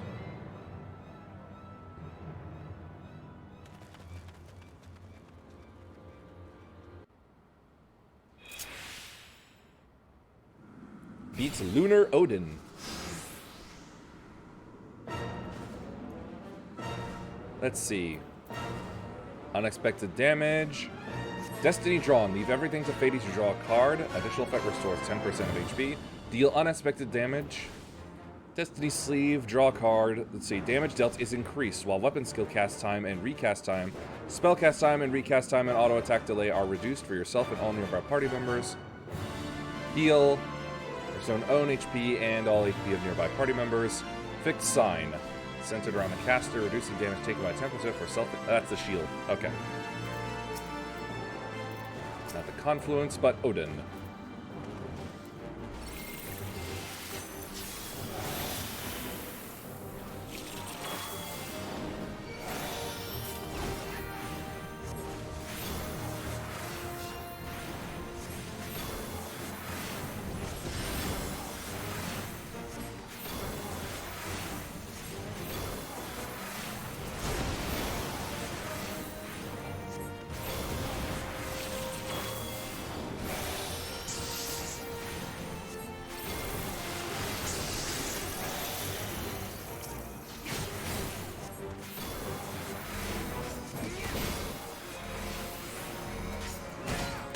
shall protect thee. Like this? Is that what he wants?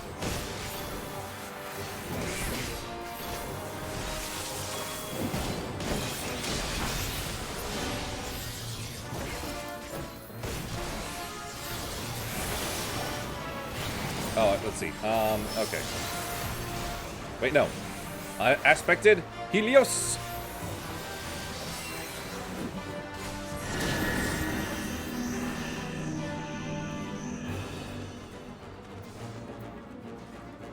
Mitre.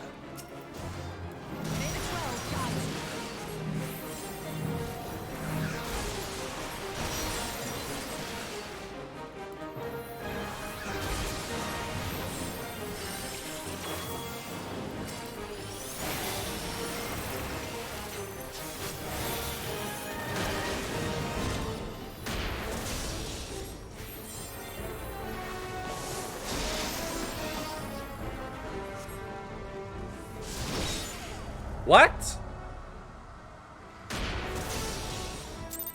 Is it because I wasn't healing the confluence?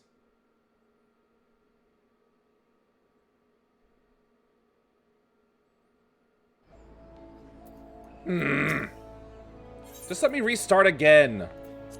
Right from where it was. Jeebus cripes.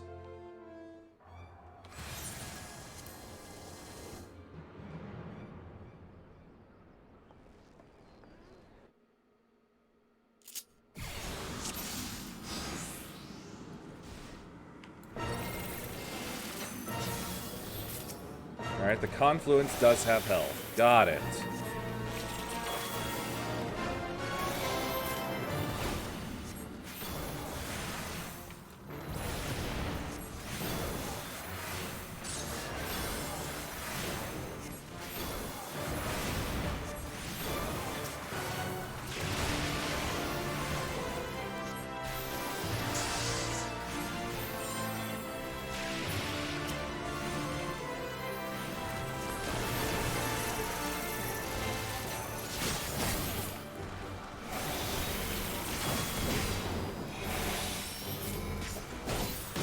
Protect thee.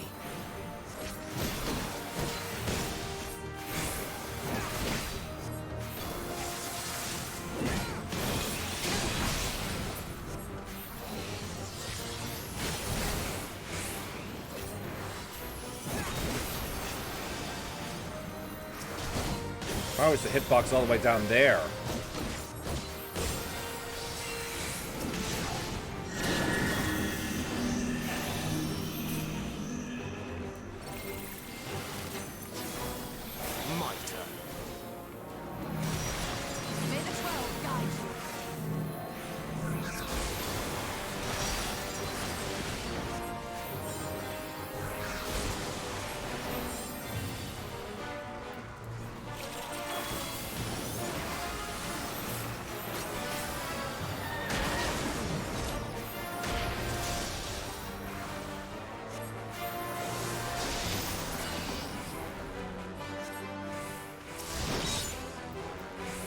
Yep. Okay.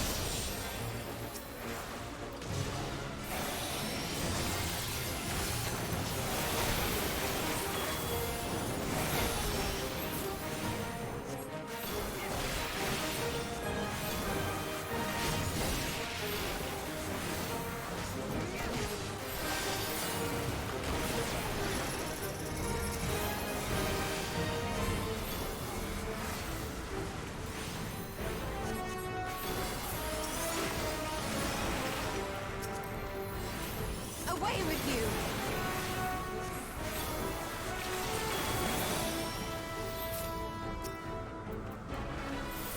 The best defense is a good defense.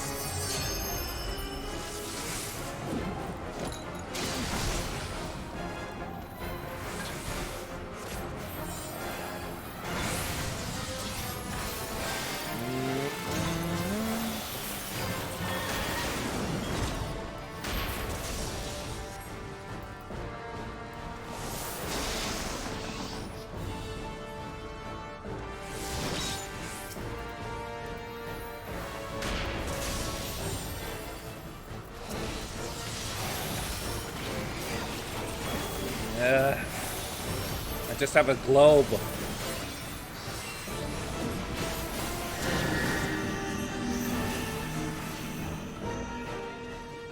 Out of the way, thank you.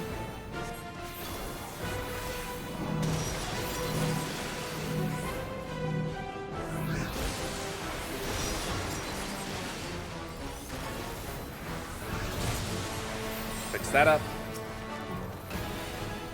Please be done very soon.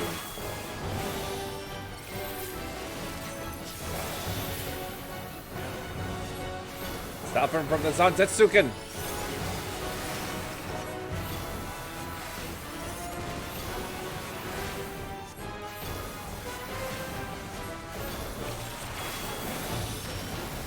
Ah, too close, way too close.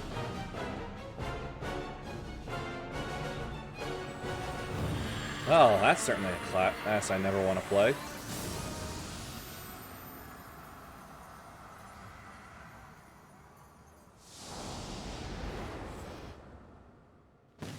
Poof. Meanwhile, Grahatia and Alize prepare to lock swords with Lunar Ravana. He's become a moon bug.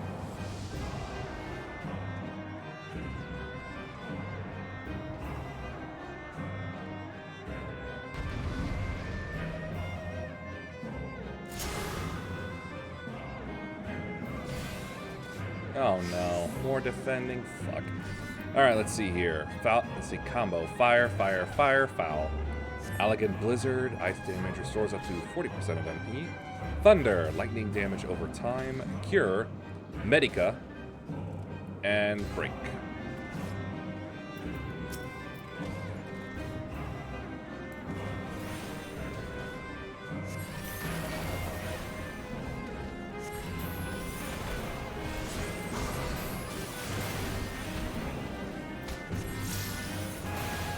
To get a better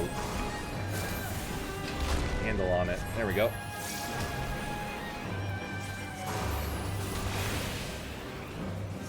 Blizzard! It's time for a Medica.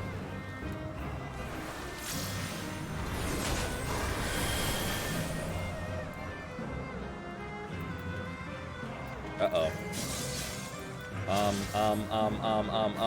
Oh!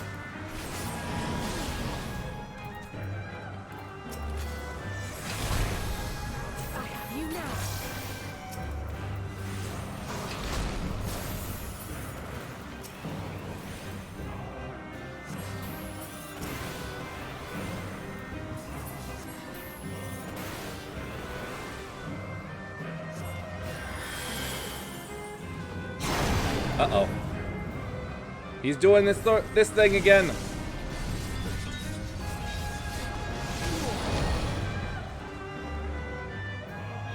Can we go down? Thank you.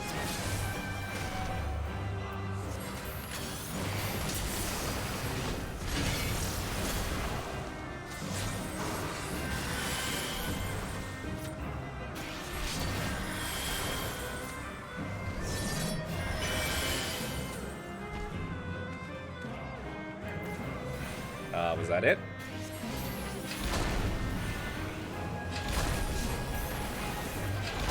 At Malinga. Now that's a dumb joke right there.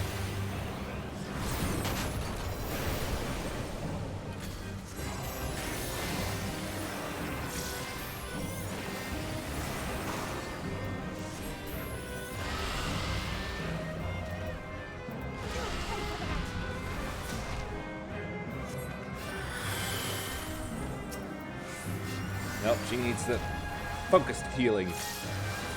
Oh, there. That's strong heals.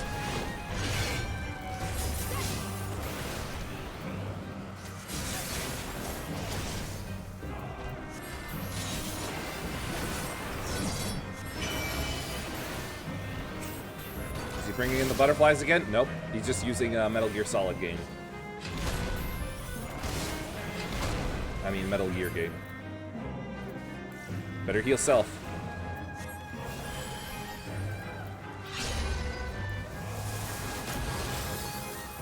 He lost his swords.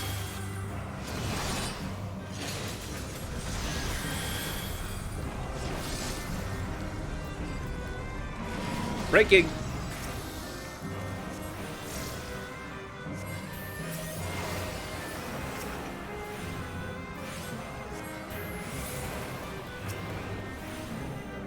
It's working as intended so far. Uh-oh.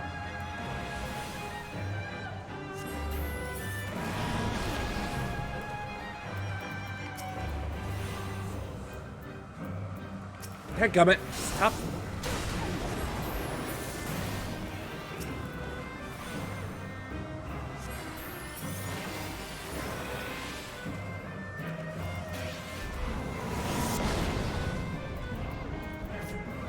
You just called it a great kaboom.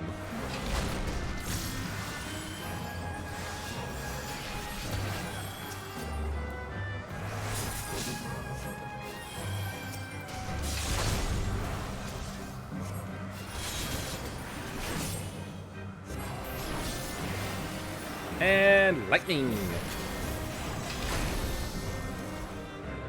We must dance, I wish.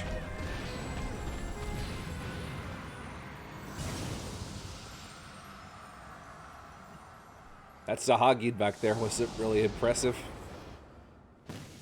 Dead. Don't I look sassy? At the selfsame moment, you stand shoulder to shoulder with Alpharon and Stydian, resolved to lay Lunar Ifrit low. Look at me. Where are we? This shouldn't be too hard.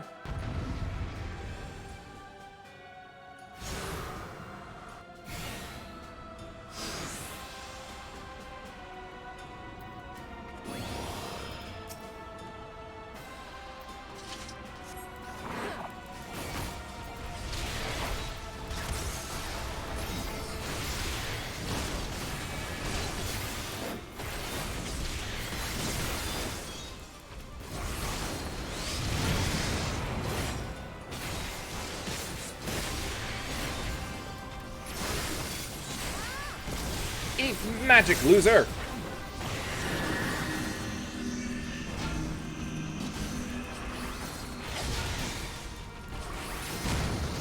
How is it that they all know how to do that?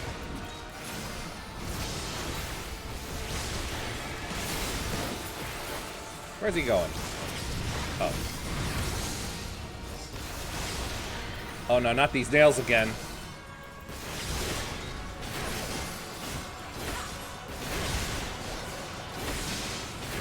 You're finished.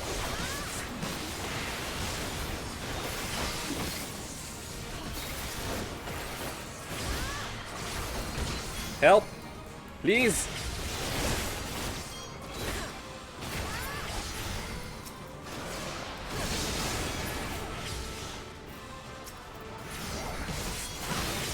Ah, managed to do it.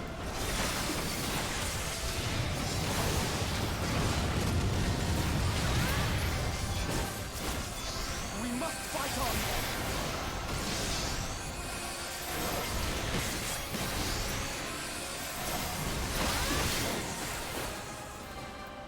Where'd it go? Oh. Uh-oh.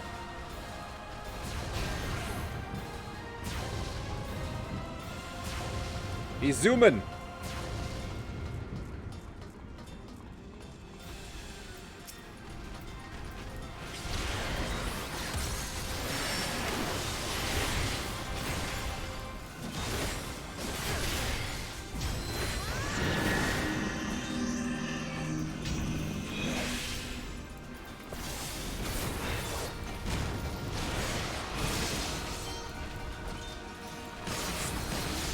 My clicks don't register half the time. Why is that?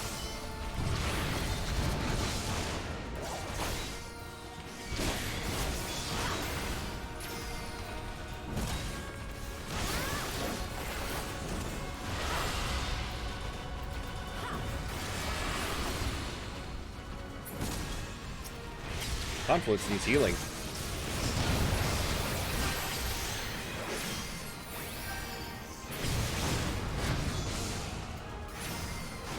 Not again! Oh no.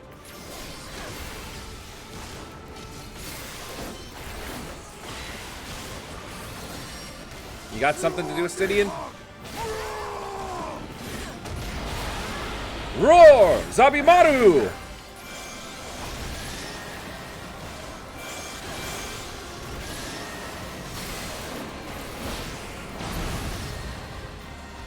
Nice. This Alphanon, that really hurts you.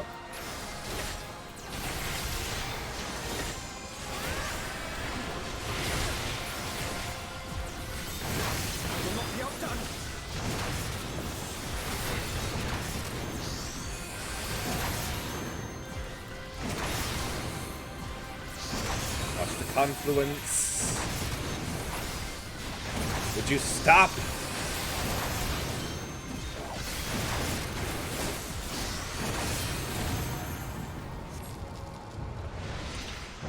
Stupid banging man thing. That's the dance of joy for Lord Frieza. And now, the dance of solitude.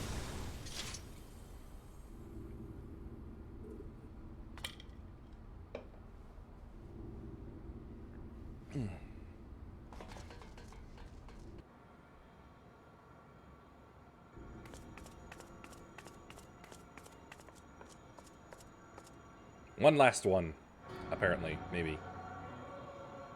And thus another plan went up in smoke. Paladin hotbars confuse me. To see why Lord Oh, Zeus there's a so purpose highly. to him.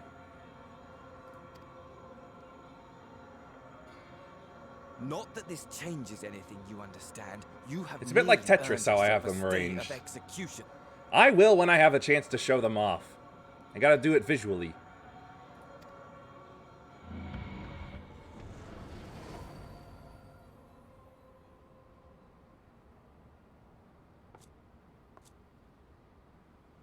Huh, and just like that, they're all gone.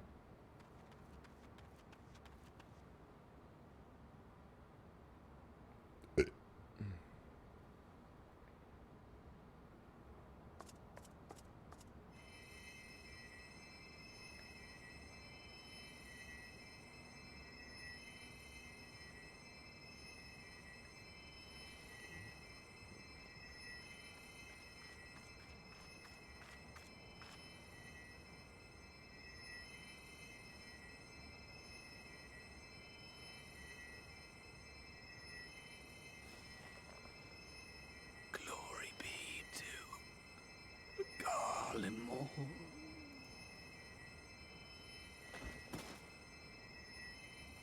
Well, no point continuing then. Almost thought he would punch him.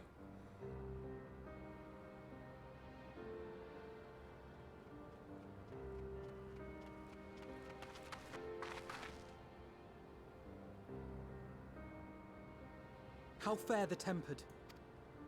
We've treated as many as we can, but some were beyond help.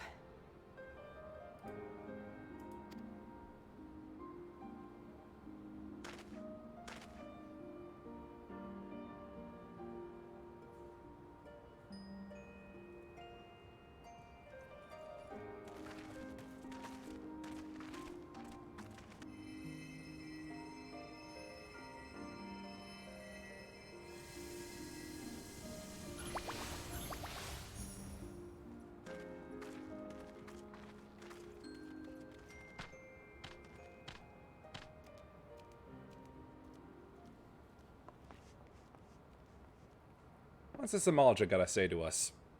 Do not hang your head so, brave scions. Though not all of our captured brethren could be saved, we are grateful for those whose minds have been restored. You could do no more, and that is enough. So please hold your heads high.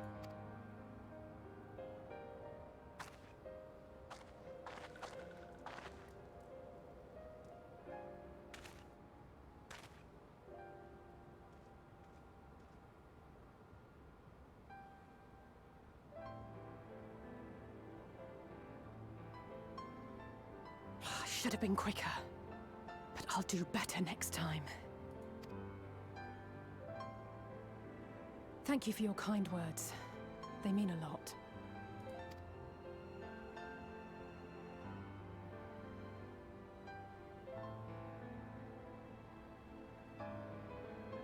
A victory at great cost, but a victory nonetheless. We must stay strong and press on. Isn't that right? Yep. One battle at a time. That we will.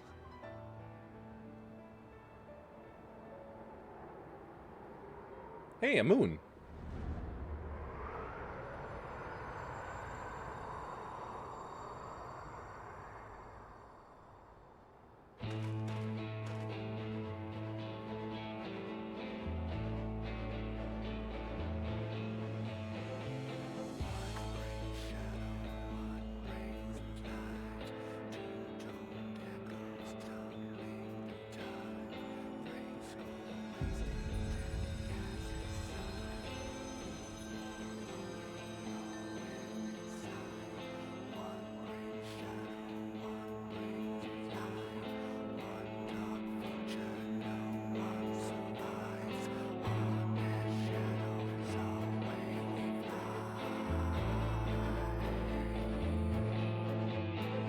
Credit sequence?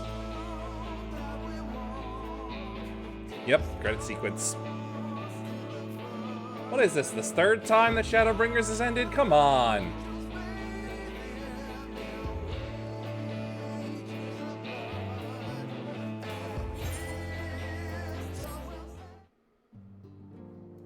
Okay, now then, explanation. 1, 2, 3, basic attack combo. 4 is, well, that's just where I decided to put the stun. 5, as per my usual setup for the Old Republic, is the AoE, which happens to coincidentally go up with Holy Circle. These were reserved for the for ranged and leap and lunge attacks. Yeah, just put Shelter on there because it would be close. Provoke also just happened to be there. This, well, what used to be here was things like a transportation, a limit break, power and defensive options. Shirk, I didn't think it was all that useful, and I didn't exactly understand at the time Iron Will was the tank stance, so I kind of thought these were a bit useless, but Hallowed Ground, you know, being, I really need to use that more often. It's supposed to be on top of the defensive. I think that was actually at like you or Scratch's insistence. Divine Veil was just there. Low blow, stun, interject. Just don't really still know how to use that. And then intervention. I don't think I've ever used that. And then just like a super attack, like super special moves are just 6 and 7. And then magic. So it's like here, there, and there. So yes, it is a bit of Tetris randomness. The booba? Yes, I do have some Mumbina. I do indeed.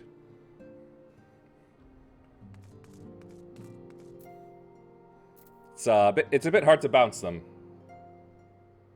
Wait, maybe. Oh, there we go. That's a bit of it.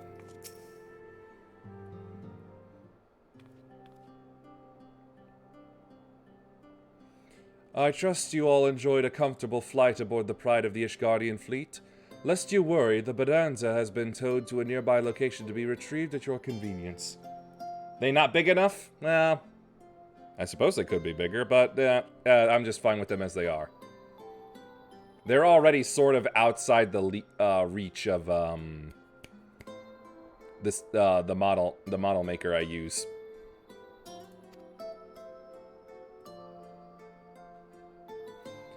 You have thought of everything, Lord Aymeric, and may I say how much I appreciate the hospitality you offered us on the way home. Think nothing of it. Our destination lay in the same direction, and it afforded me the perfect opportunity to learn how my errant friend has been since last he took his leave. It would seem you have finally found a place to settle down. I merely grew weary of wandering the Far East, and of hiding from Tataru. Returning to more serious matters, while the Telophoroi have been driven from Carteneau, 'tis like that the bulk of their forces yet remain. On the evidence of the Grand Company of Eorzea's first joint military operation, however, I am confident that we have the potential to meet such threats head-on, even without the aid of you and yours. As such, while our forces keep the Telophoroi at bay, I would ask that you apply your talents to the task of neutralizing the towers. A sensible division of labor. While the towers remain, so too will the threat of the lunar primals. And given our expertise in the field of aetherology, we are better qualified to find the solution. That we are, especially since it happens to lie beyond the Alliance's dominion. There is a time and place for formal investigations, of course, but certain secrets are wont to hide where only enterprising individuals may venture. I could not agree more. There are none better suited to this task, nor any upon whom I would rather rely.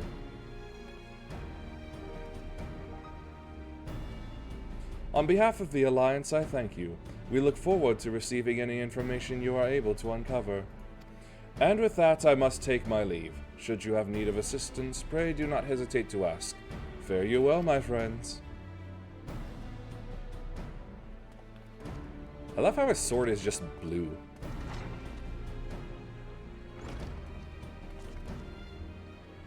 I confess I had hoped to be able to study the towers more closely, vital as they play in the odds of the Telophoroi's plans. If we can discern their ultimate function, we will be one step closer to understanding our enemy's grand scheme. Should we succeed in neutralizing them, of course, it is all but certain that the Telophoroi will mount an all-out invasion. And then it will begin. The one who awaits at the heart of the chaos will come for us. For you. Oh yeah, he will. Yet in the end, our true nemesis may be the calamity to end all calamities, the final days themselves. Yes, all right, Alphinaud, we need a plan, not portents. As Thancred so eloquently pointed out, we are in a position to seek information from all manner of places, not least Sharlayan. According to Krile, the Forum have been more secretive than ever of late. While this may be related to the appearance of the Telophoroi, that remains a matter of speculation. But one thing is clear, the Forum is determined to keep us from discovering the truth. Master Fortunate's performance at the Lotus Stand was enough to convince me of that. The matter beareth further investigation, I do heartily concur. Nor can I think of a more promising place to look for the answers we seek on the matter of the towers. Sharlayan hath ever been the wellspring of aetherological knowledge. I care not where we go. Here or there, my lance will be ready. And what of you? Might you be persuaded to join us? Plot a course for Sharlayan!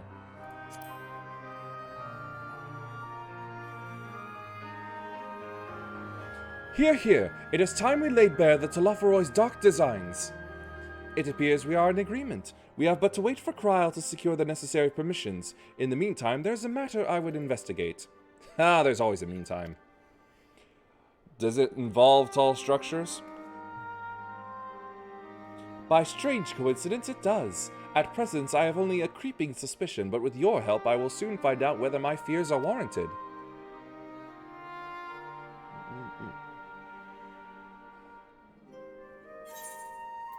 Now I can shush people, which will be perfect for a library.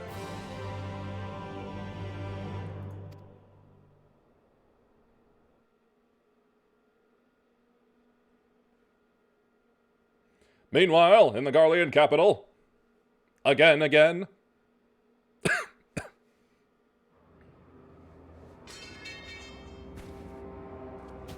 Yep. As I thought.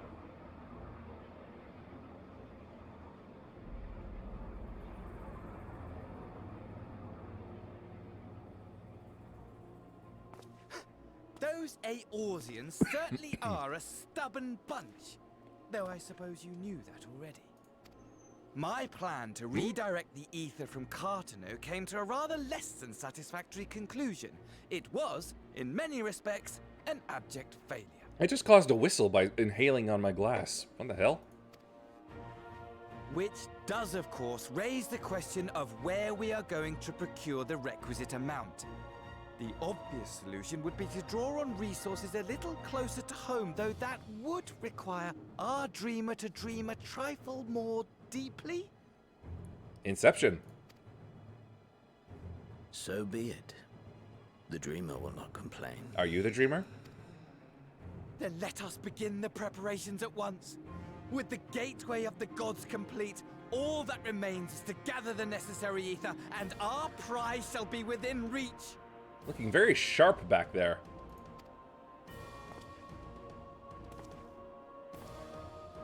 Yep, very sharp.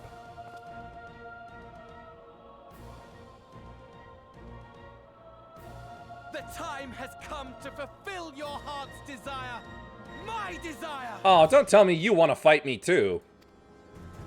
To relieve those wretched creatures of their meaningless existence!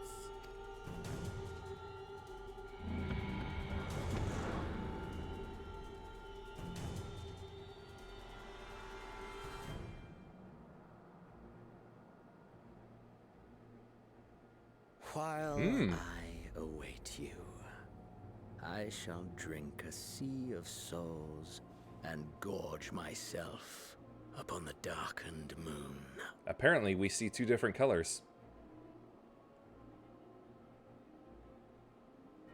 Then you shall come to me, all roiling rage and rancor. Just because I have scales doesn't mean I'm a rancor. And the stars shall bear witness to our final contest. With a face like that, he is most certainly erect. Dragon?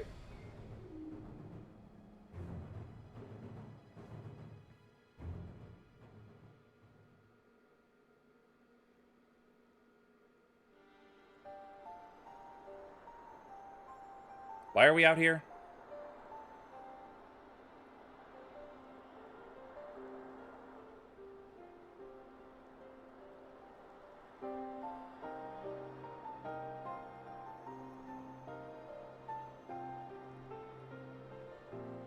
What is she doing? As I thought, the ethereal currents have been disturbed here too. Huh?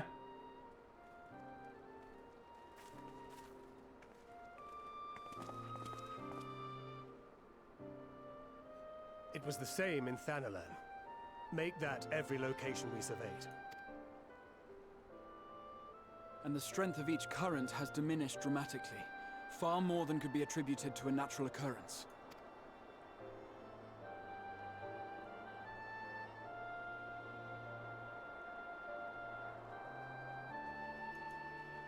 Why are we doing this again? And more importantly, what are we doing?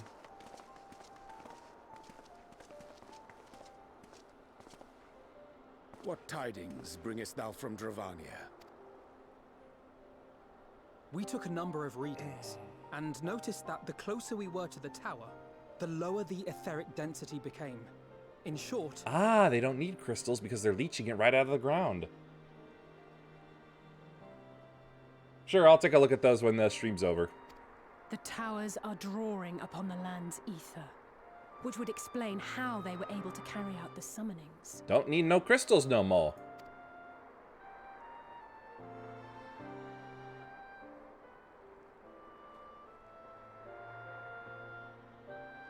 Our allies must be informed of this. We should return to the Rising Stones and have Tataru relay our findings to them.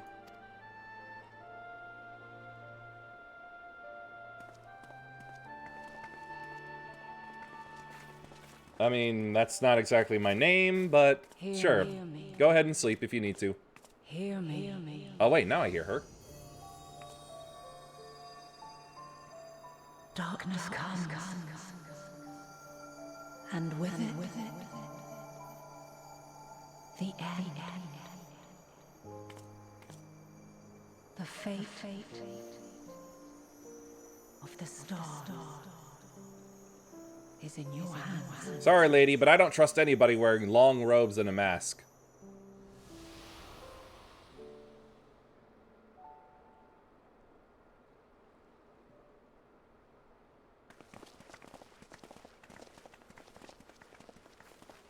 Everything all right back there? Not exactly, I just saw something weird.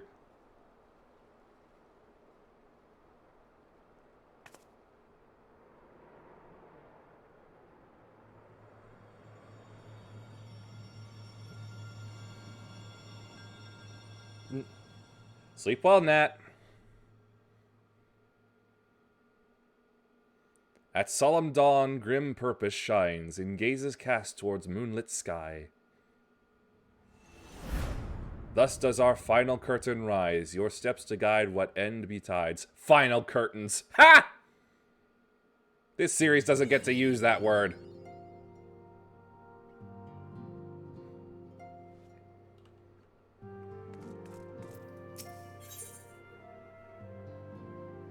Horse chestnut. Good night to you two. The horse chestnut. Nah. Do you have some time to talk? I would like to gather everyone in Dawn's Respite and together assess the situation in which we find ourselves.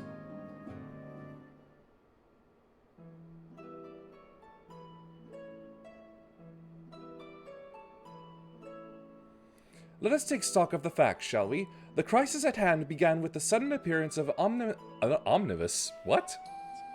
You are now about to head off to Charlian. Yeah, I figured as much. Which means I finally get to see those infamous docks, don't I? Let us take stock of the facts, shall we? The crisis at hand began with the sudden appearance of ominous towers in a multitude of locations throughout the world. We have since learned that said structures were brought into being by an organization known as the Telophoroi. The Telophoroi's stated purpose is to recreate the final days of eons past, an apocalyptic event that would result in the destruction of all we hold dear. Already have these towers of theirs been the cause of untold suffering. Countless innocents kidnapped and imprisoned, their faith perverted for primal summonings, for one man's perverted pleasure. And unless we find a way to deal with the corruptive aura surrounding the spires, we can't get close enough to rescue anyone. Those shielded with the blessing of light seem able to resist being I give up on that sentence. But after what happened to Arenvald and Fordola, we need to be very, very careful about how we proceed. Yet, while these threats close to home are of paramount concern, we mustn't lose sight of the situation in Garlemald. As you know, the Telophoroi are under the leadership of Fandaniel and one other delightful fellow, Xenos Ye Galvus, the Crown Prince and our dear friend. Not my friend. To date, he's reclaimed his old body, murdered Emperor Varus, and plunged Garlemald into an even deeper pit of chaos.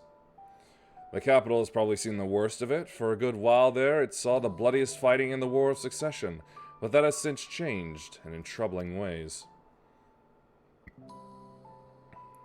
Aye, during our reconnaissance, the air was not once rent by the barking of cannons or the cries of discord. 'Twas an eerie fog of silence which did blanket that ruined city. The inhabitants appeared to have been tempered, and with nary a word spoken, did they labor to transform the palace into a soaring edifice born of nightmares. If they were indeed made thralls, it would seem safe to assume that these events, too, were orchestrated by the Telophoroi. An army of primals is awful enough, but in light of recent developments, I fear it is only the prelude to an even greater catastrophe. We need to devise a means to counter this threat, and quickly before our allies are overwhelmed. We will find a way in Charlian, I am sure of it. Master Fortunat's comments regarding the final day were curious to say the least. The Forum knows more than it is letting on. Sorry to interrupt! We've just received word from Mistress Kryl. She says that arrangements for your visit have been finalized. You're to head to Limsa Liminsa and board the next ship bound for Charlian. And on arrival, present yourselves as associates of the students of Baldesion, come to assist with the Order's restoration. Nice cover.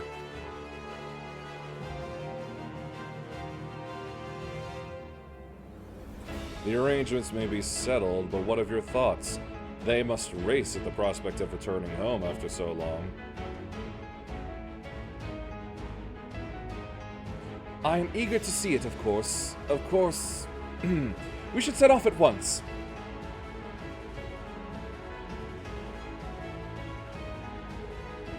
Then I'll accompany you to the docks. You need at least one person there to wave and cry and wish you a safe journey. As she usually does.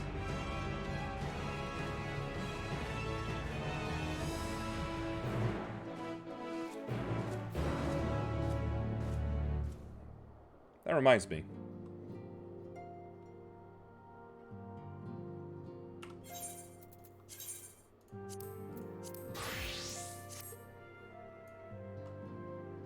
And also, be right back.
I better get a move on if I want to visit those famous docks. Well, infamous docks before my time's up.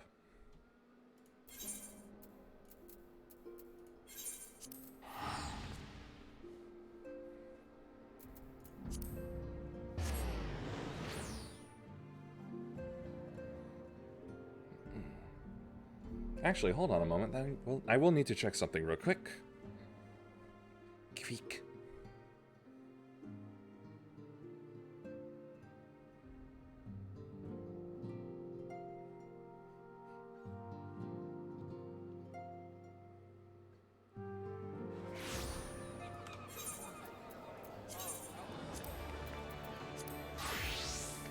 Nope, as I suspected. No class quest. Oh well then.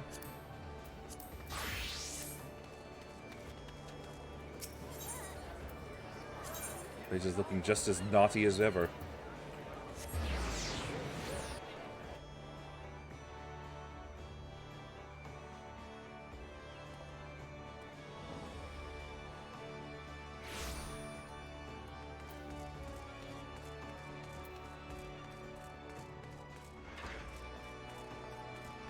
Ah, I see you're here.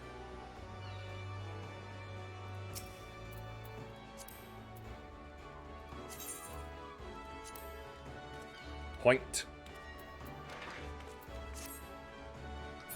But I'm up here. Everyone's here, which is good because I've already paid for your passage, and the fee is non-refundable. The ship for Charlene should be pulling into port soon. Unit, so please follow me and have all your luggage close at hand.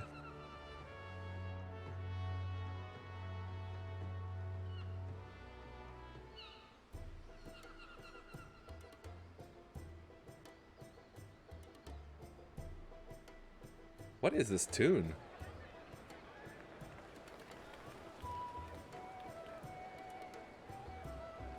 Oh my goodness! Momozigo! What's he doing here?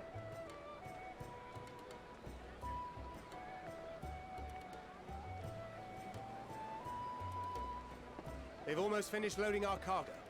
We should be ready to depart right on schedule, or so I'm told. Excellent. 'Tis nice to have a smooth beginning to one's journey, at the very least. Yeah, how soon until it goes wrong?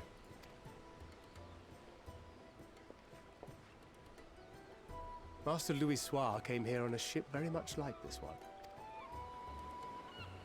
And now, years later, the street urchin he befriended that day is bound for his mentor's homeland. With his mentor's grandchildren, no less. Yes, quite ironic. Aye. 'Tis upon reflection that every twist of time's river and fate's whims are brought into sharp relief.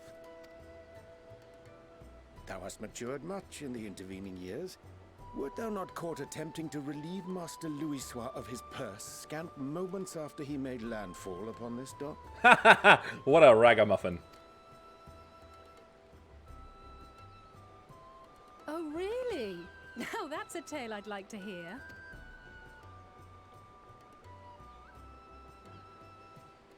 You little rapscallion. Will this be your first visit to Charlian, Sir Estinian? Sir Estinian? Are we strangers newly met? Why this stiff formality? I had a feeling that was the issue.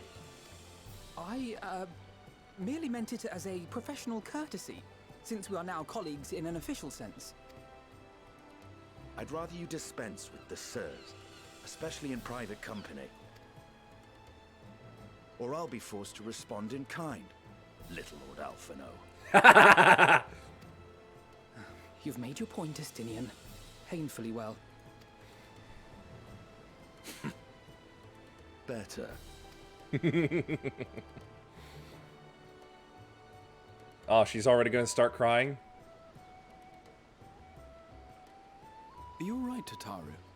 You seem positively distraught. She's always like this. Distraught? Me? Don't be silly. I think it's lovely that they get to see their homeland. It's just, we're trying to thwart the schemes of an army hellbent on destroying the world. Same old, same old. And once again, I have to stay behind and worry that this is the last time I'll get to see my friends. I'll bring him back.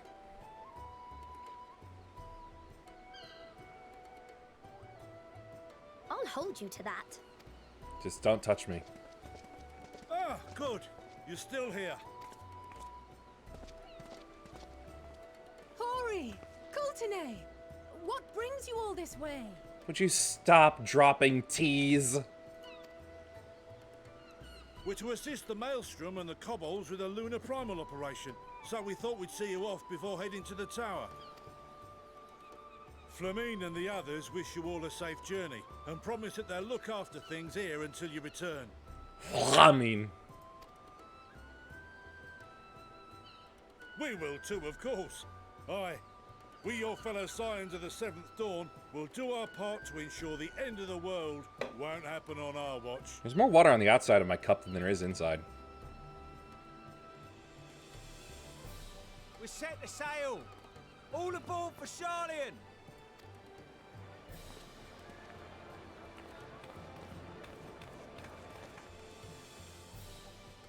It's time. Yeah. Then Fluffy we thing in must front of my delay face. no longer. We will contact you the moment we learn aught of value. Wish us luck.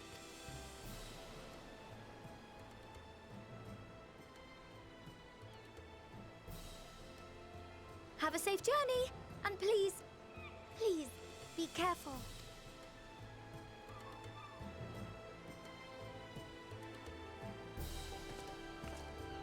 I'm really starting to like my mask.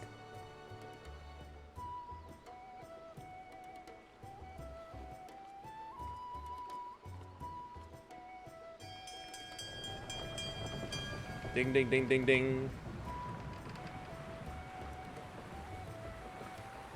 And so you venture forth unto the unknown. Who's talking?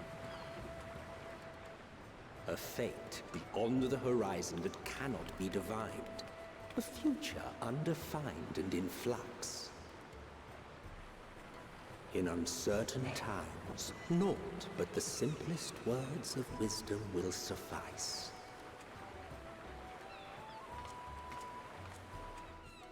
That which lives is destined to die. Love leads to loss. Every beginning has an end.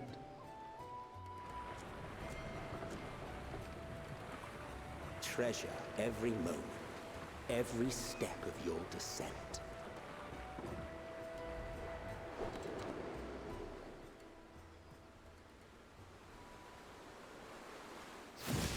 Sploosh.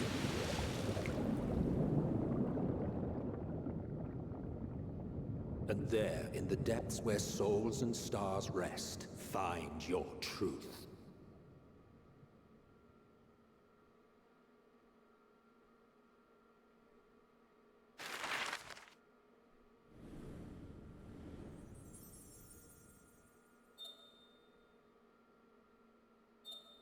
All the way around Ishgard.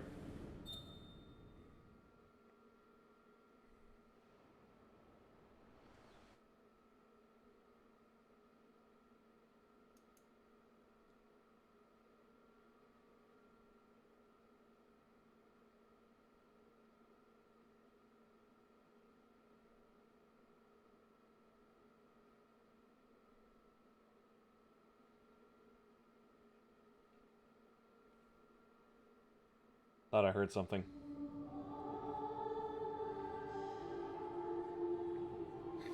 Please let this be a normal boat trip for once. Here.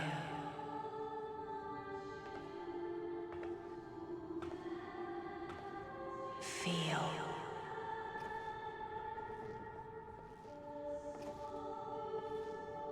Think. I'm on the floor. I'd rather be sitting at a table.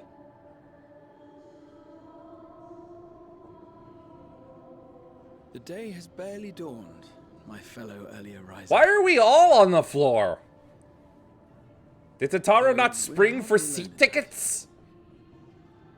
Envious of those still sleeping soundly, no doubt. Do we not have rooms? What is this?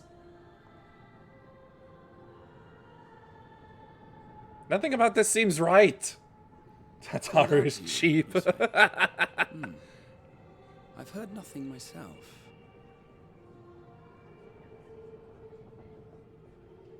In any case, I dare say the sea air will do you good. Why not join the others on deck? Charlian should be coming into view at any moment.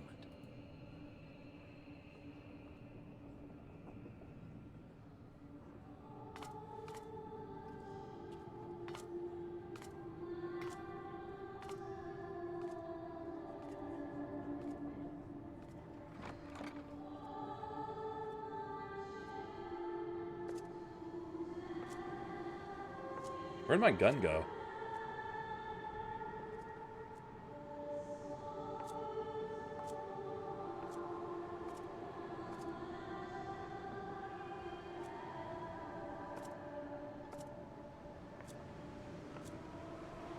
Oh, not her again.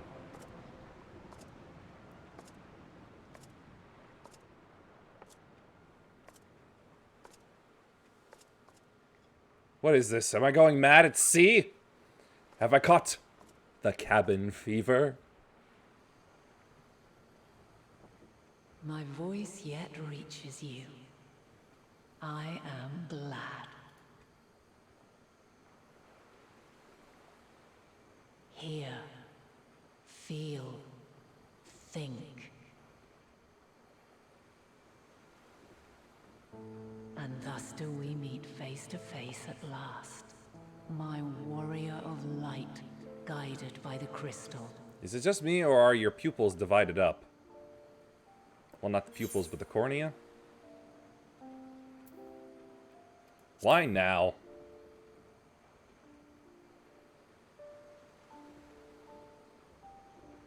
After your sojourn in the First, I believe you have your answer.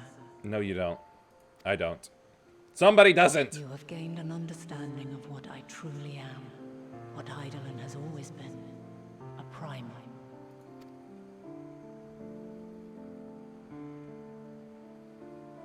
Zodiac was created to forestall the apocalypse which threatened the ancient world, and I was brought forth to bind him. Yet 7 times now, those who would orchestrate a return to that bygone era have rejoined a shard to the god I had sundered. The greater his strength grows, the swifter does mine own diminish. Whoops. Yet though it taxes me sorely, I dare not leave these words unsaid.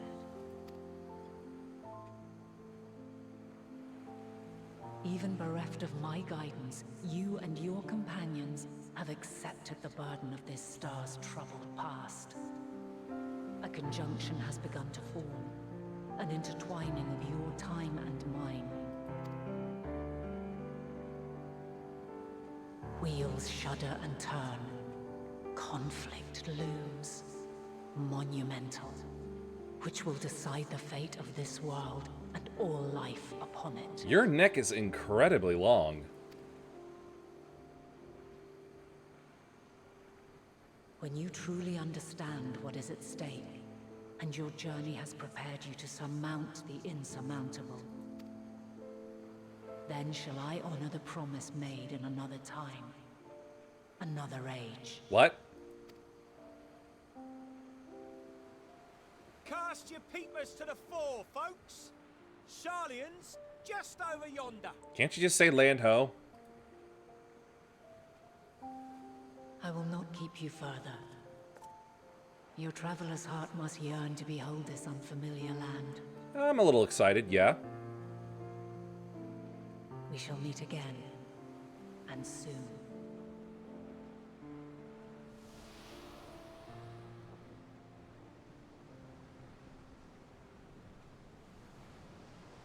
Well, that happened.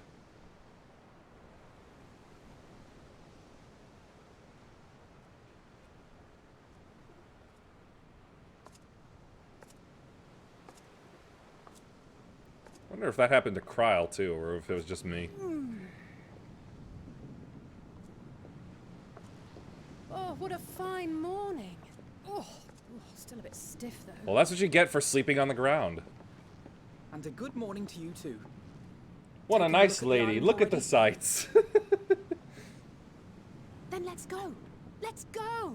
Might still be room in the prow if we're lucky. I thought it was the bow. Oh wait, no, prow is an acceptable term as well, I think.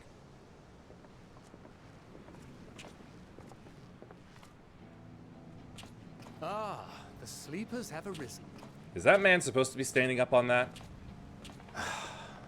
There she is. Good old Sharlayan. I thought you didn't know the place. Oh, I see it.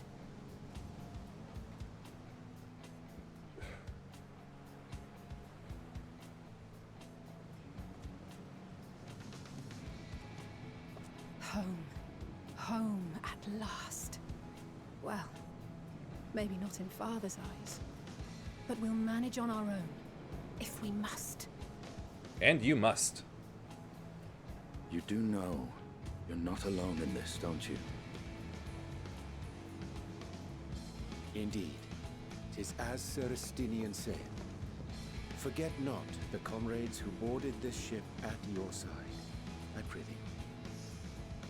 He's gonna have to give Urianger the same talk later, I assume. Thank you, my friends. We are ever grateful for your steadfast support. Upon arrival, we will be disembarking into the heart of Sharlayan proper.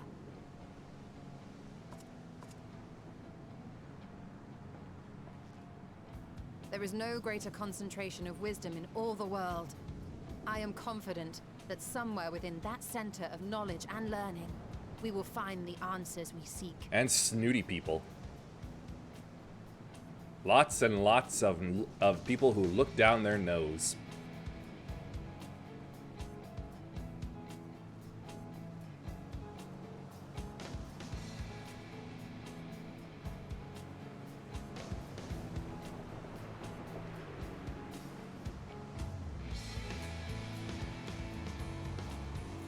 The weirdest crow's nests I've ever seen.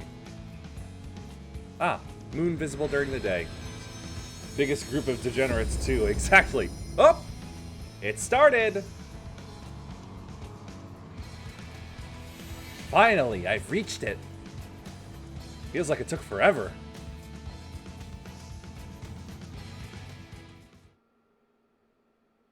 Sharlian, the solitary island nation of the northern seas. I must be crazy to keep hearing Emmett in my head. Thaliak, patron deity of scholars, academics hoard all manner of knowledge and secrets. Once, they deigned to accept foreign students into a distant colony maintained in the Dravanian hinterlands. How swiftly they abandoned it once the first Garlean boot set hostile foot on Alamegan soil. So averse to the prosecution of war, these men of wisdom, your would-be allies.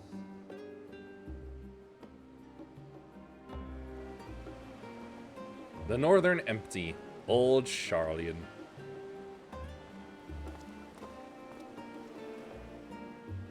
I thought they'd never let us off the ship. What's next then? Entry applications? No, just 4 forms of identification. Hopefully they find no cause to deny us.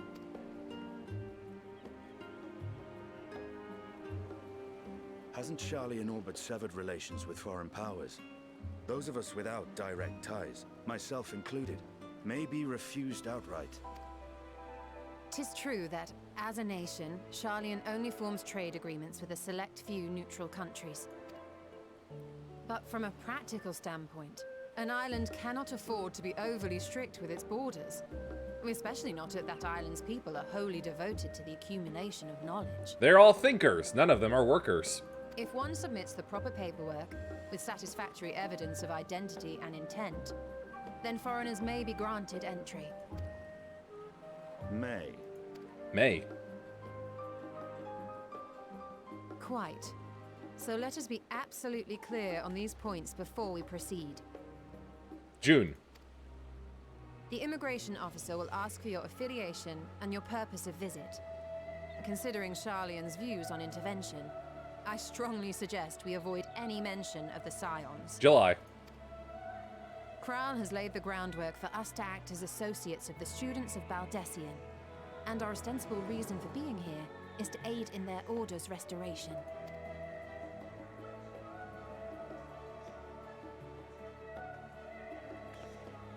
Grahatir, it might expedite our progress should an actual student be seen at the head of our little group.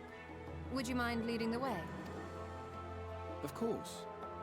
The immigration officers were this way, as I recall. Shall we?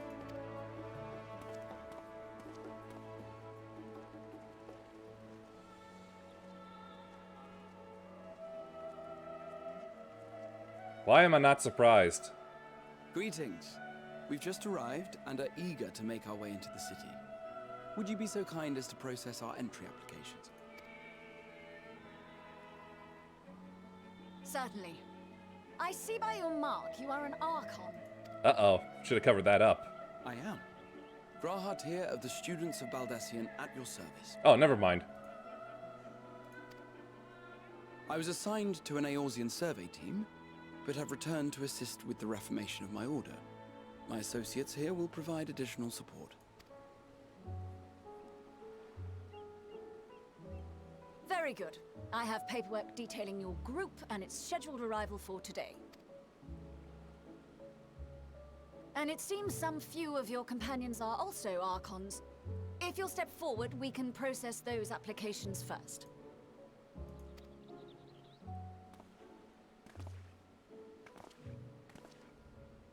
Ishtola rule. And so on and so forth. The cycle of bureaucracy. See how it glows? That list is etherically linked with a citizen registry kept in the main repository. Scary.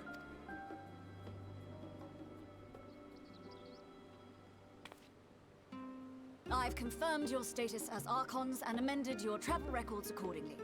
Welcome home. Now, who do we have here?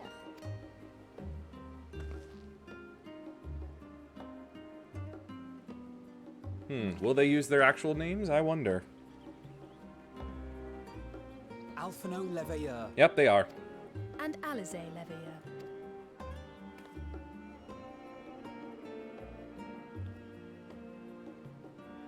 Your applications have also been approved. Having said that, the streets are abuzz with talk of how House Leveilleur's lord disowned his young progeny. Persona non grata.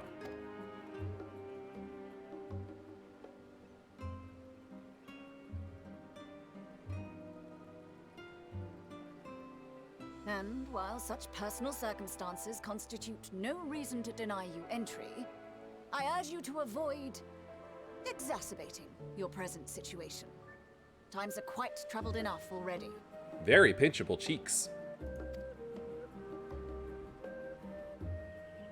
We shall keep that in mind. These last two are not Sharlayan natives, but you will find their credentials are in order. An application was made in advance. And here comes the true test.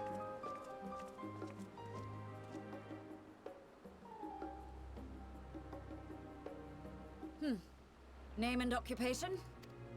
Venture by trade, artisan, if you're VTuber.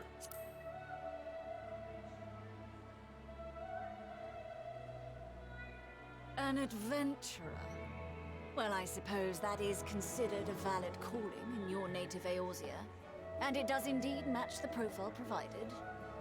You may enter. Yeah, that's her looking down on me, I can tell.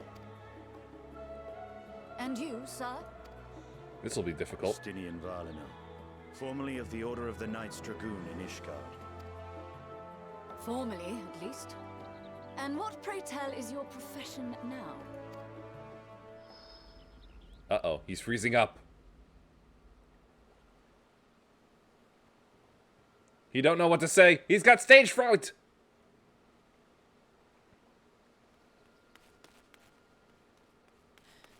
If you'll allow me... Oh, thank goodness. I'm jobless, bitch.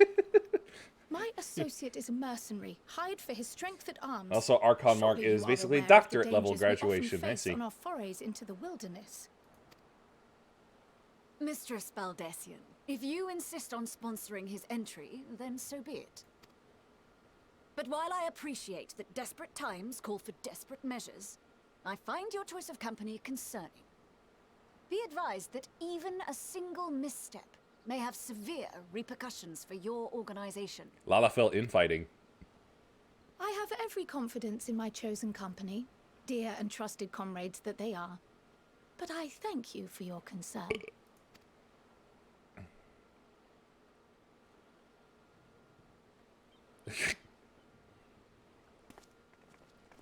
And she gives up.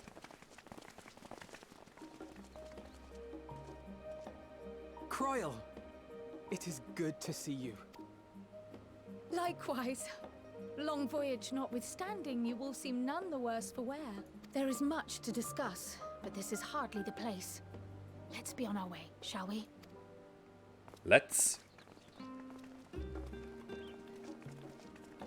Oh!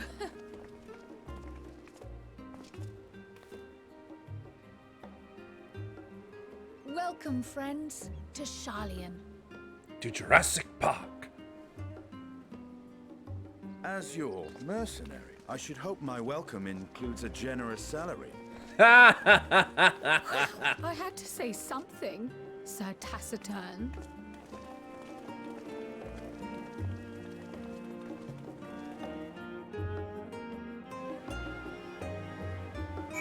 What the? Where did the snow come from? Was it snowing a moment ago? And yes, I receive my welcome to this place of filth. I'm glad I spotted your ship coming to port. The officers are born bureaucrats and sticklers for detail, I can tell. This boy's born to be a bureaucrat. In any case, you may relax and take a moment to get your land legs back.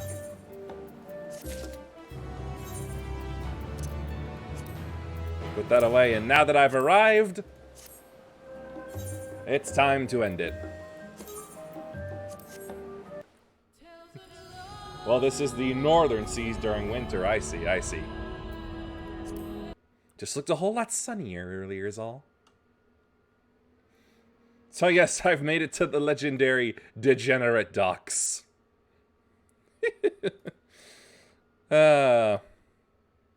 Honestly, at first glance, it doesn't look any dirtier than Limsa.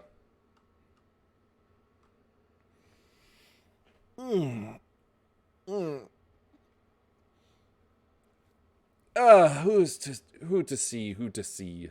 See. Da, da, da, da, da, da, da, da, da, da, da, da.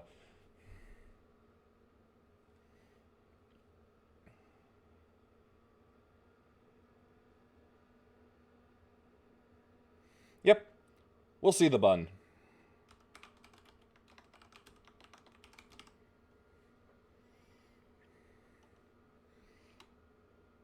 Alright, there we go. All set. So, that will be all for tonight. Please follow if you liked. Thanks for watching. Peace be with you, and may the forces of evil be confused on the way to your home. Bye.